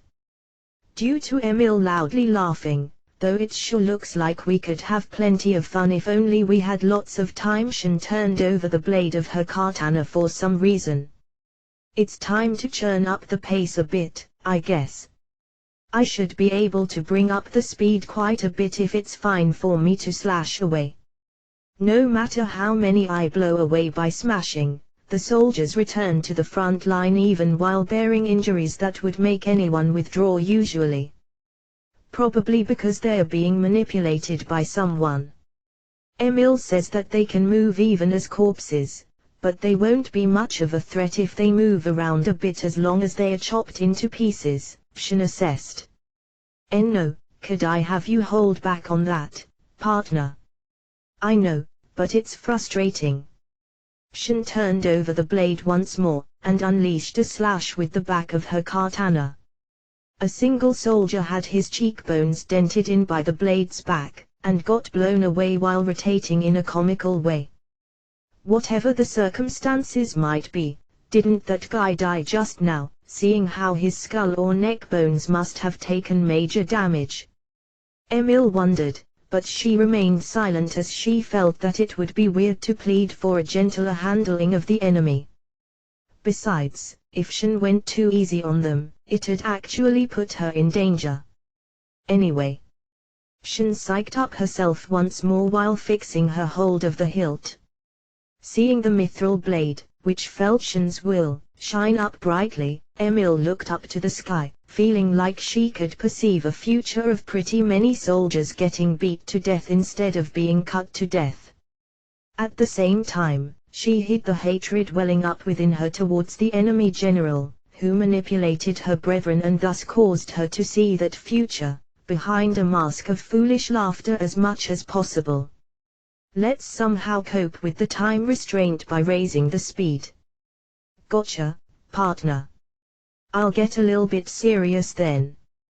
Emil was well aware that they were definitely getting close to the location of the one apparently manipulating the enemy soldiers. While harboring the ferocious desire of definitely slaughtering that person behind her smile, Emil resumed blowing away several soldiers who tried to stand in her way. Just around that time, Rinya pulled a troubled face and groaned lowly on the central plaza of the town. "Are you okay, Rinya?" Rona worriedly called out to him from the side, but Rinya didn't have the leeway to answer her. Several fraus ran around between the steadily growing plants while swinging their writing brushes. Rinya was certain that there should exist only one frau, but because he was slowly pouring mana into the magic crest drawn by frau, several fraus were definitely reflected in Rinya's perception, which kept expanding to cover the entire town, and his visual field.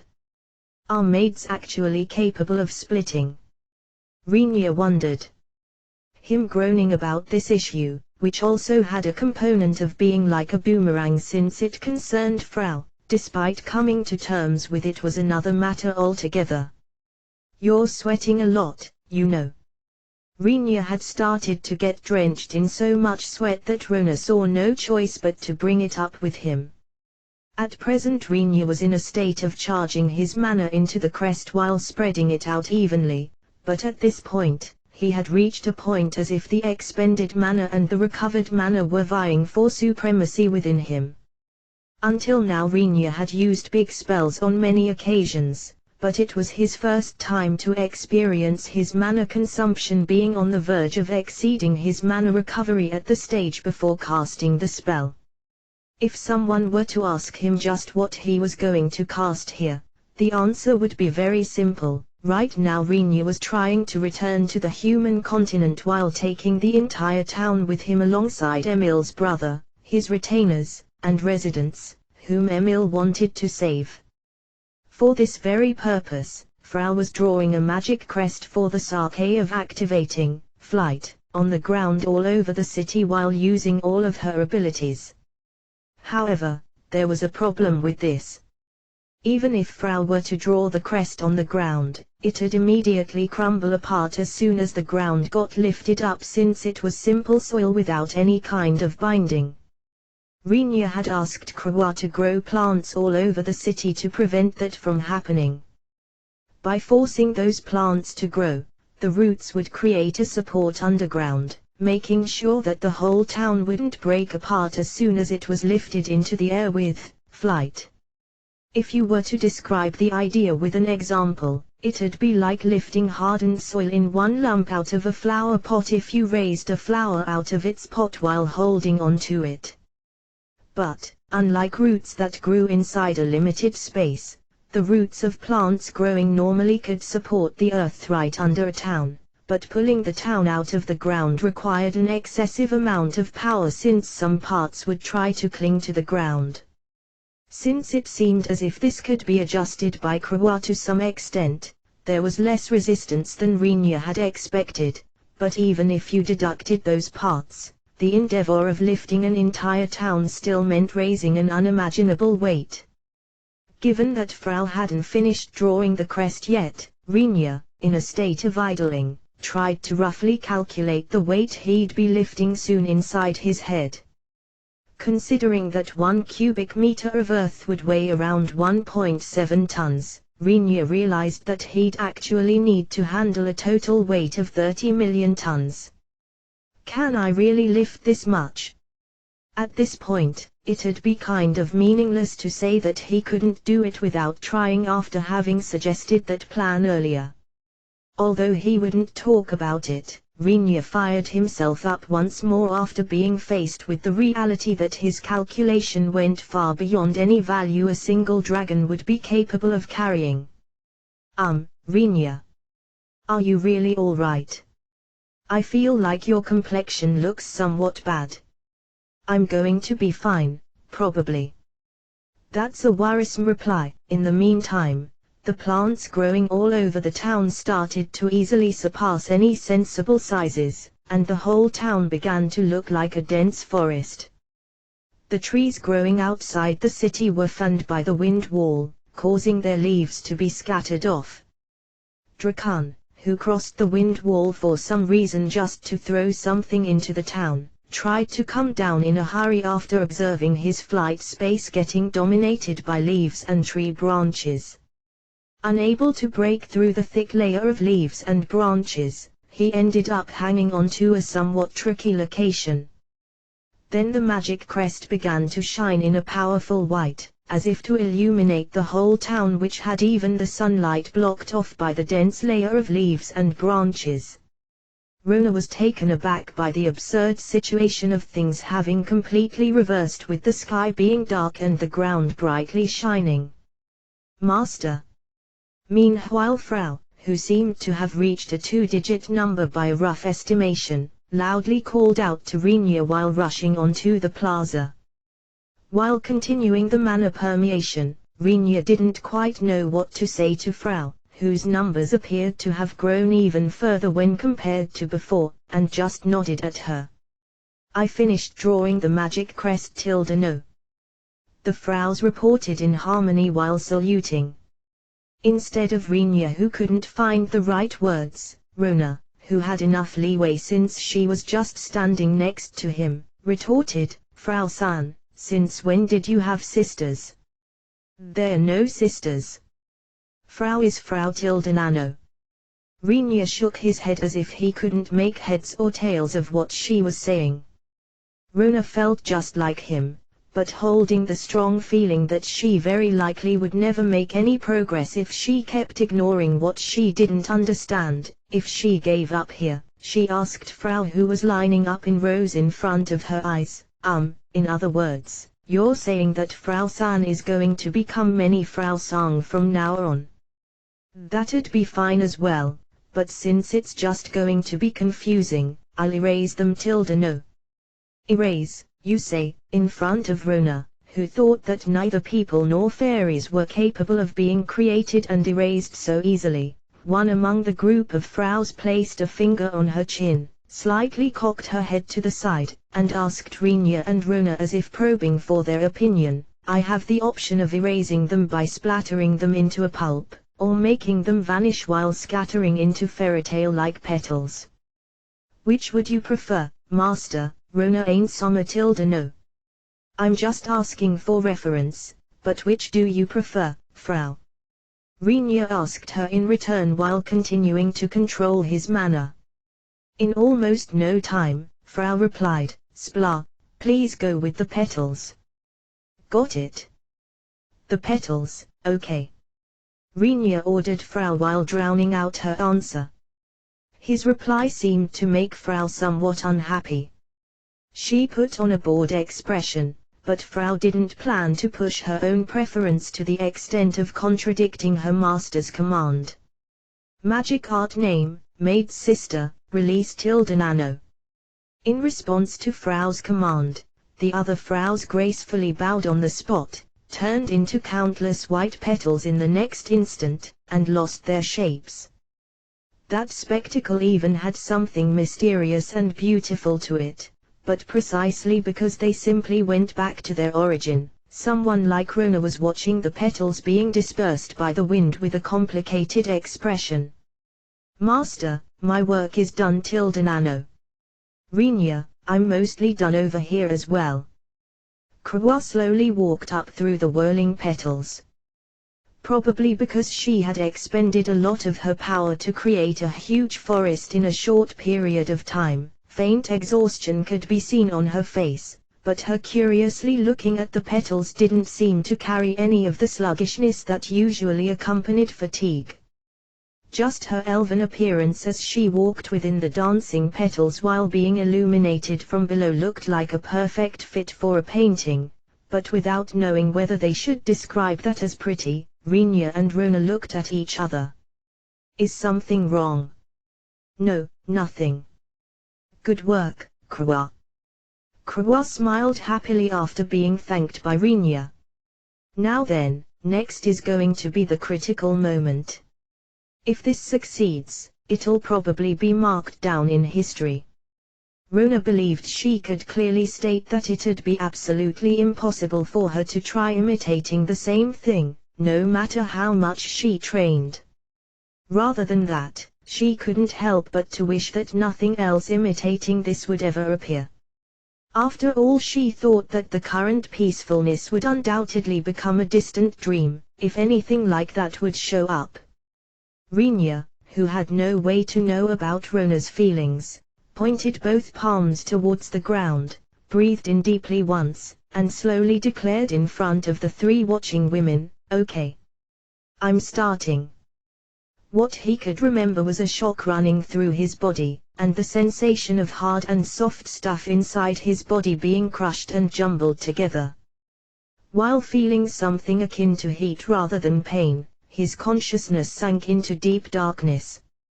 Without knowing what had happened, and while not being given the time to spare on mourning or regretting his end, Kazuya woke up inside some unknown space with a stone floor. "Where's this?" While lifting his body that seemed to have fallen down without him even knowing anything about it, Kazuya looked down at himself, confused by those sensations before he lost consciousness, but his body didn't bear a single scratch, his clothes had not a single tear or crease, and he still wore the casual wear from before his fainting. But he completely lacked any memory about the place where he had collapsed. Cold, hard stone paving was to be found underneath him. Looking up, he couldn't spot a ceiling, nor could he see any walls on the left or right. He couldn't localize anything similar to a light source either, but the area around him was bright enough that he could see everything. Kazuya slowly stood up while dusting off his clothes. "The heck's going on? Just what happened to me? I suppose I'll answer that question for you." It wasn't as though he had expected a reply in a space with no one else but him, and thus Kazuya got startled by the unforeseen answer to his muttering. When he quickly turned around in the direction of the voice, he found a single, young man standing there. A graceful and refined black suit, and a skin so white that Kazuya wondered whether the man might be sick. The appearance of the man with his somewhat long, swaying, violet hair completely fit the description androgynous. He looked just like a model, but for some reason Kazuya harbored the impression that he was facing a clown from the atmosphere emanated by the man.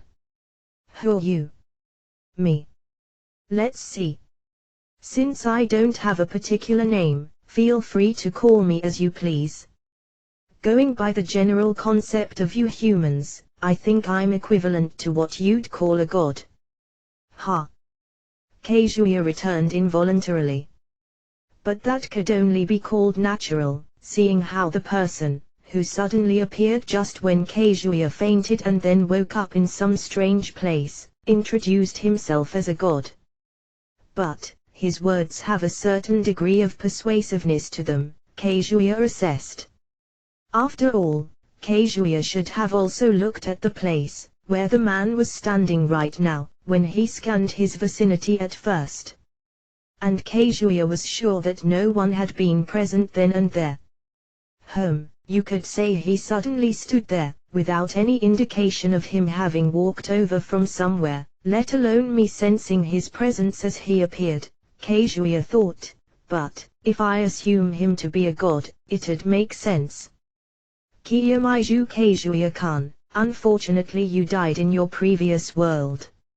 In front of Kazuya, who was pondering about all this, the man with the violet hair threw those words at Kazuya while spreading his arms with a gesture that seemed slightly theatrical. Although Kazuya had vaguely felt that it might be something akin to that, his face twisted over the fairly shocking news now that they were put into words, but without minding that, the self-proclaimed god continued speaking. "I'm sure you must have wanted to live longer. You've also got to have things you wanted to do. Didn't you have people you wanted to meet? Didn't you desire a lover or some such? But, all of that has come to naught. You have died. It's game over for you. You understand? What is it you wanna tell me? The man kept talking as if sneering at Kazuya. While feeling irritated by his tone, Kazuya interjected when his long speech had come to an end. But this only caused the man to keep his mouth tightly shut, staying silent for a while as if brooding. Just when Kazuya was about to speak up again as he got pissed off by that silence, the man forestalled him, saying, "You're a truly lucky guy, you know." What? Although the man had yapped about him having died and everything being over moments ago, he suddenly made a complete turn with what he was saying, causing Kazuya to ask flabbergasted, but without paying any heed to that, the man kept going. "You're a truly lucky guy. I mean, look, am I not right? Usually everything would be over after you die. Anything and everything. You wouldn't have any chance to start over.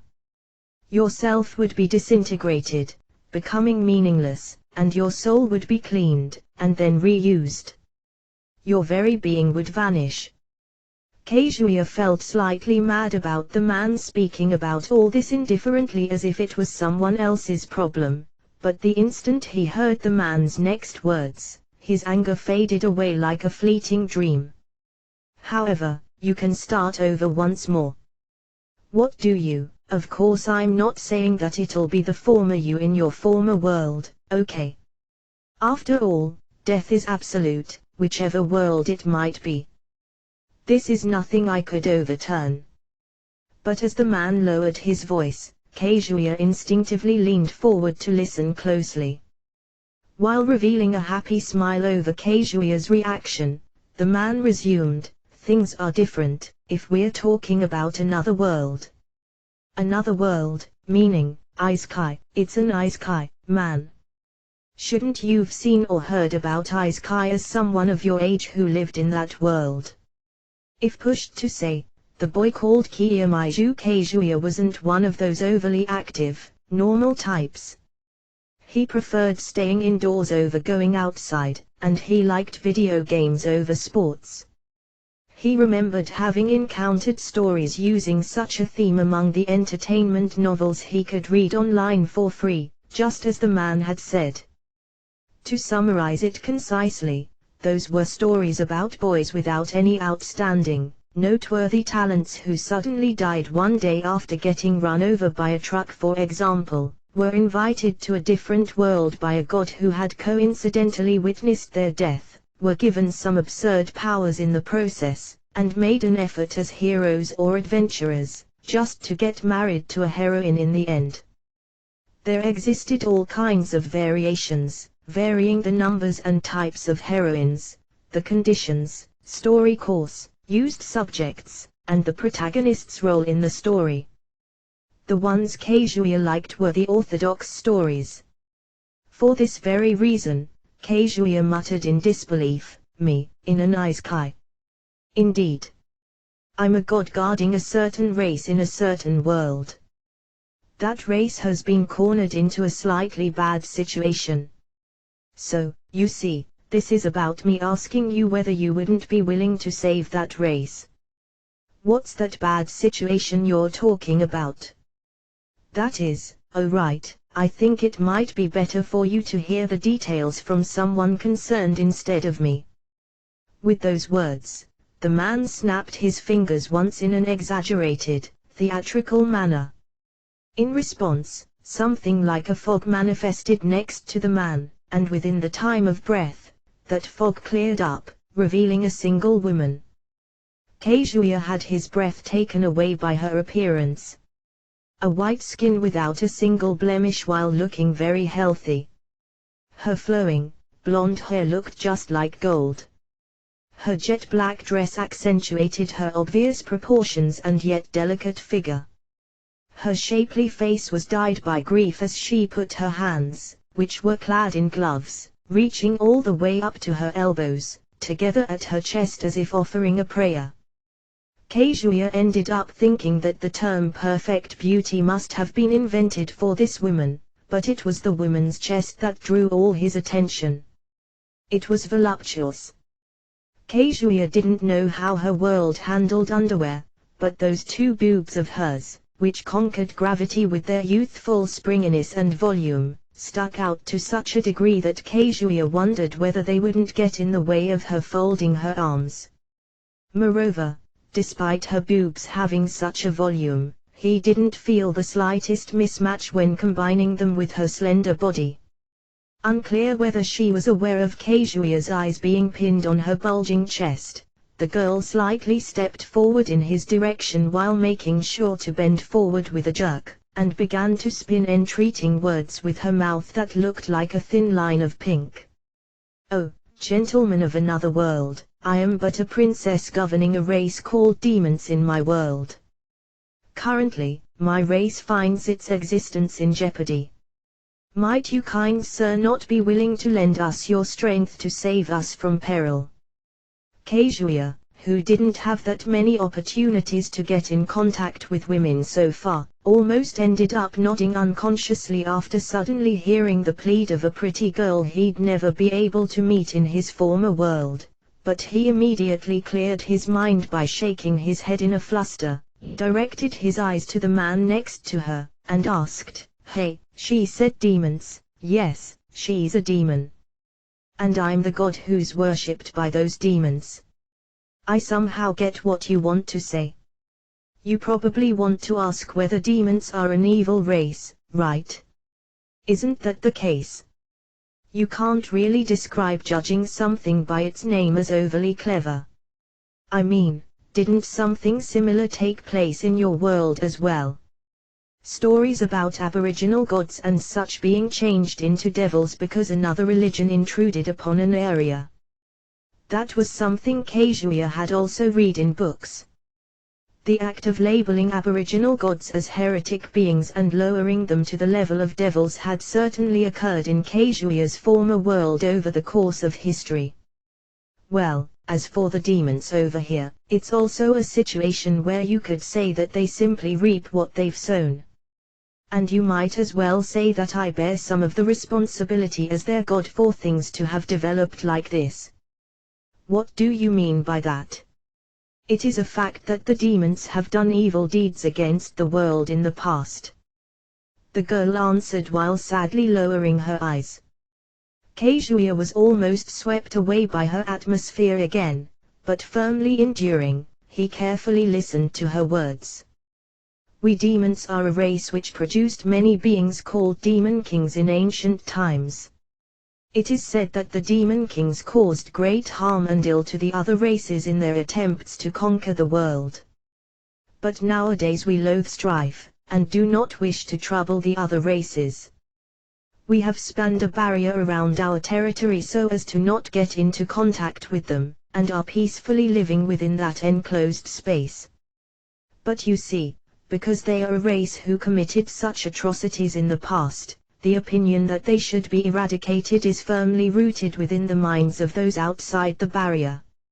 Right now they are in a situation where the barrier has been penetrated at long last, with assassins having been sent in to exterminate her people.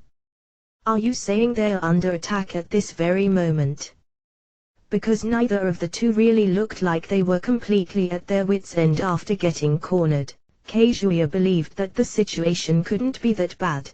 But the situation, which Kazuya had guessed from the man's words, was far more dire than Kazuya had expected.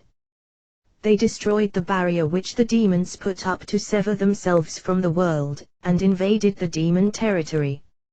It's an extremely dangerous situation, but if there's some salvation in this, it'd be me having been able to summon you to this place thanks to the barrier's destruction. Me. Kazuya wasn't sure just how he could be of any help, but the man confidently nodded at Kazuya's question. Yes, you.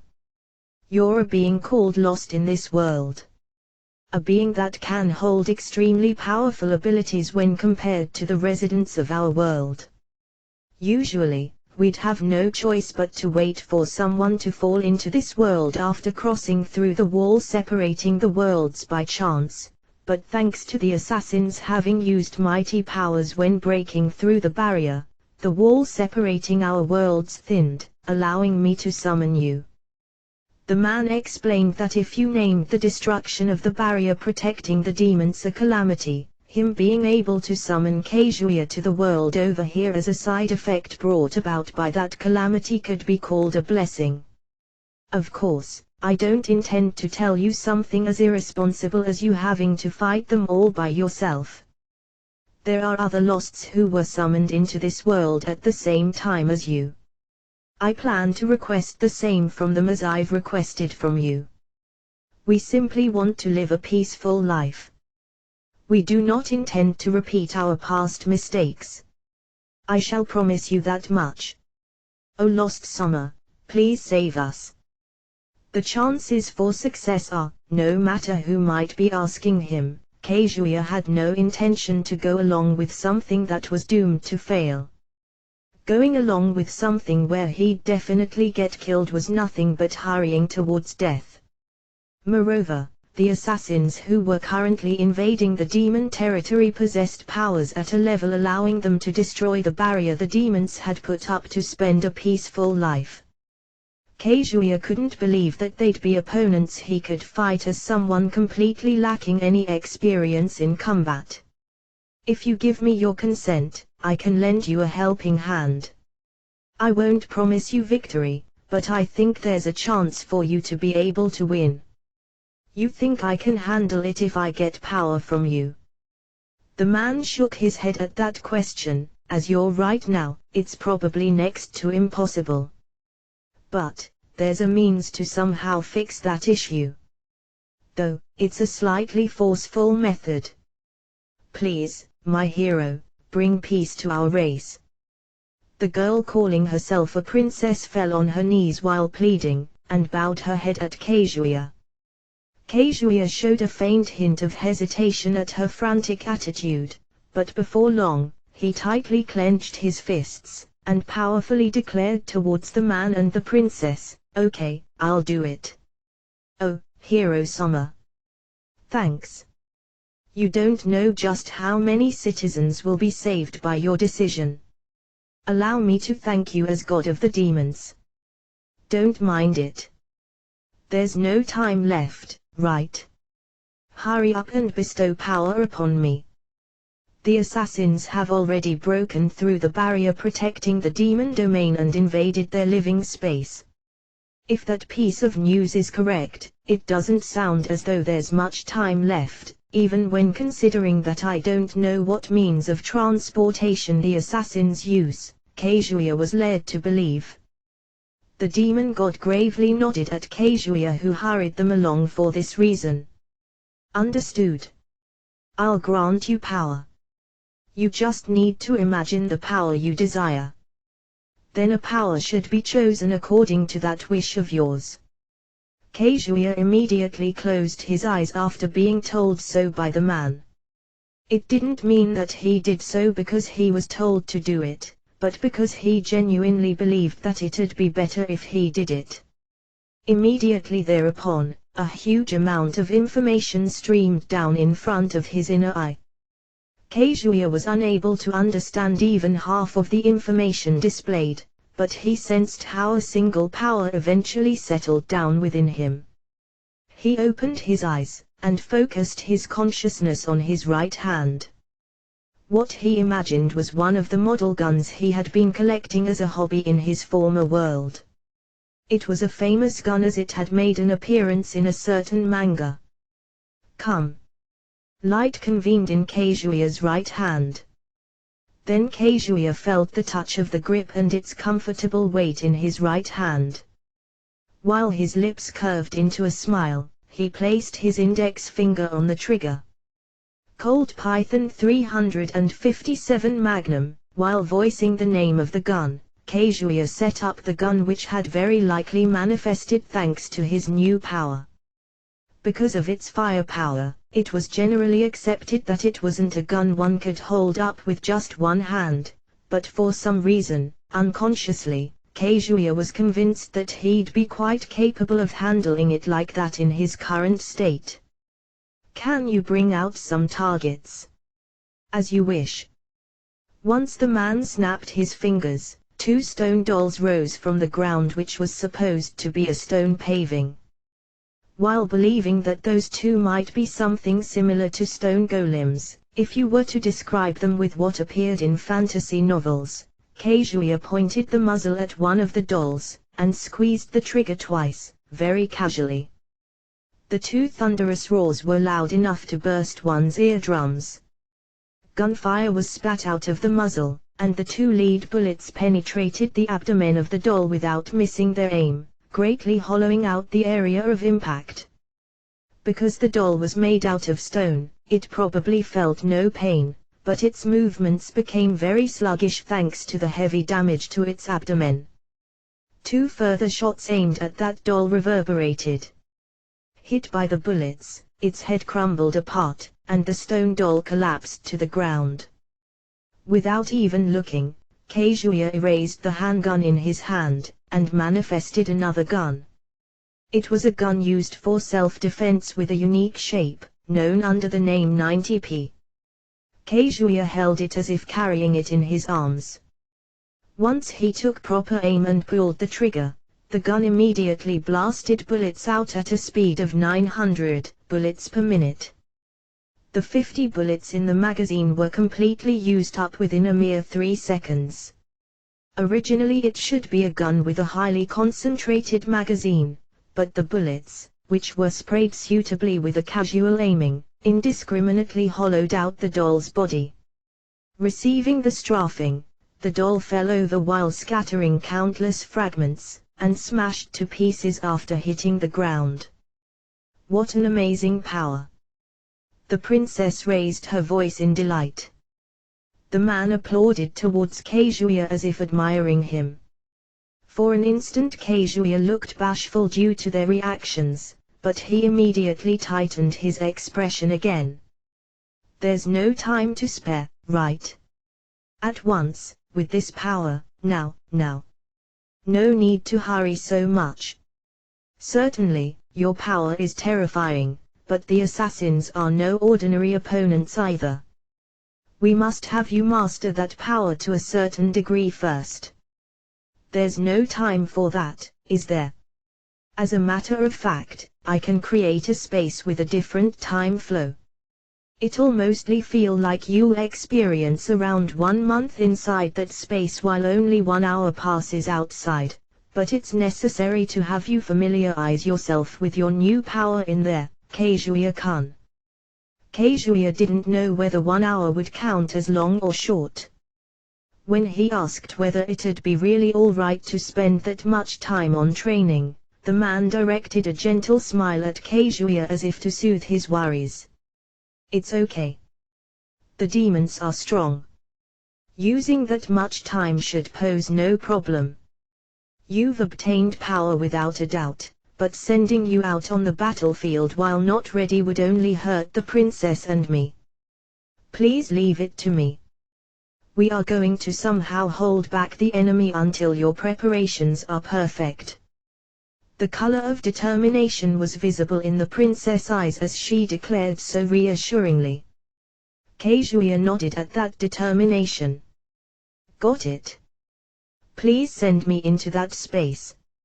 I'll definitely show you that I can master this power. I am looking forward to it."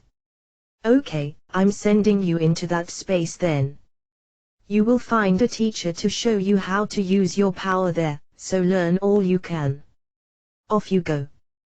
The man calmly smiled whereas the princess looked at Kazuya with eyes full of trust. Being seen off by those 2, Kazuya was transferred into the space with the different time flow as mentioned by the god. Pfft. Ah ha ha ha. Oh my god, ha ha ha. I've never thought that it'd be this hard to hold back on laughing out loud. At the same time as Kazuya vanished, the man broke out into loud laughter. The body of the princess, who had looked at the man with a face that seemed to have become completely blank, devoid of any emotions, started to slowly fall apart, and transformed into many tentacles. Those tentacles, which had been growing out of the stone paving based on some kind of unknown principle, were pulled back underground as if performing some sleight of hand, and then a man with violet hair, who looked sullen, appeared from within the darkness. I know that it's necessary, but you do have a rotten character. Really? Weren't you quite happily going along with it? I must admit, your acting skills are unexpectedly good. Wouldn't this already qualify for you to receive a prize for Best Actress? Ah, no, I guess it'd be better to go with the Best Actor here, wouldn't it? Right, Demon King Summer. The man called the Demon King snorted with a bored look. Seemingly believing that he had to say something to the man looking at him while grinning broadly, the Demon King spoke up. As if I care. Was there actually any merit in me going along with a horseplay like this? Of course there's merit in this for you. Won't you be able to use a lost beings that would be mighty combat assets even under normal circumstances, for your own goals thanks to this? The Demon King's eyebrows didn't even twitch at that statement of the man who didn't care an ounce about other people's feelings. That reaction of the Demon King triggered the man to look slightly displeased, but he immediately put his grin back on, and said, "Of course I don't expect that to work against that man who's outside any norm. That guy is a bit of a foul play. But, maybe, just maybe, he might prove useful to some extent, and even if not, he might be able to bring us some reasonable results in battle." The man treated others like pawns without even considering them to be people, but the Demon King remained silent as he didn't have anything to say about that attitude. After all, the other party was a god. Even if he didn't treat people as people, he was someone where you'd think that it was only understandable for him to act like that. Not to mention that the Demon King didn't give a damn about what would happen to the people of his world or some losts from another world. With the woman I summoned earlier and the man just now, we have two losts on our side. Neither of them looks very promising. But so what? After all, the one I'm going to try summoning next will essentially be the real deal. Just who the hell are you planning to summon? No matter whom you summon, with that absurd guy as an opponent, I'd be thankful if you could call even a single person who can handle him somehow. The self-alleged god laughed meaningfully at the Demon King's comment. Shouldn't you counter absurdity with absurdity? I don't think that there's any other means than that, but what's your take on it? The Demon King wondered just what that man was talking about, but suddenly realizing a single possibility, he turned a surprised look at the man. The man, who revealed a very satisfied look over having managed to startle the Demon King, brushed his violet hair up while confidently announcing, "Well, just watch. Even though I look like this, I'm still a god who's been managing this world from its creation up until now." He was a man who had certainly done something like that, but the Demon King couldn't believe that what the man was trying to do next would work out as well as it had with Kazuya. If he summons something outside any common sense for the sake of fighting absurdity with absurdity, won't it just end with simply increasing the number of people who can be considered aberrant? Unrelated to the Demon King's worry, the man lifted both hands into the air, and cheerfully shouted, "Now then, I'll take advantage of the world's instability, and call him to this world. Just like my master did in the past." The self-alleged god immediately started on his work. And the Demon King had no means to stop him.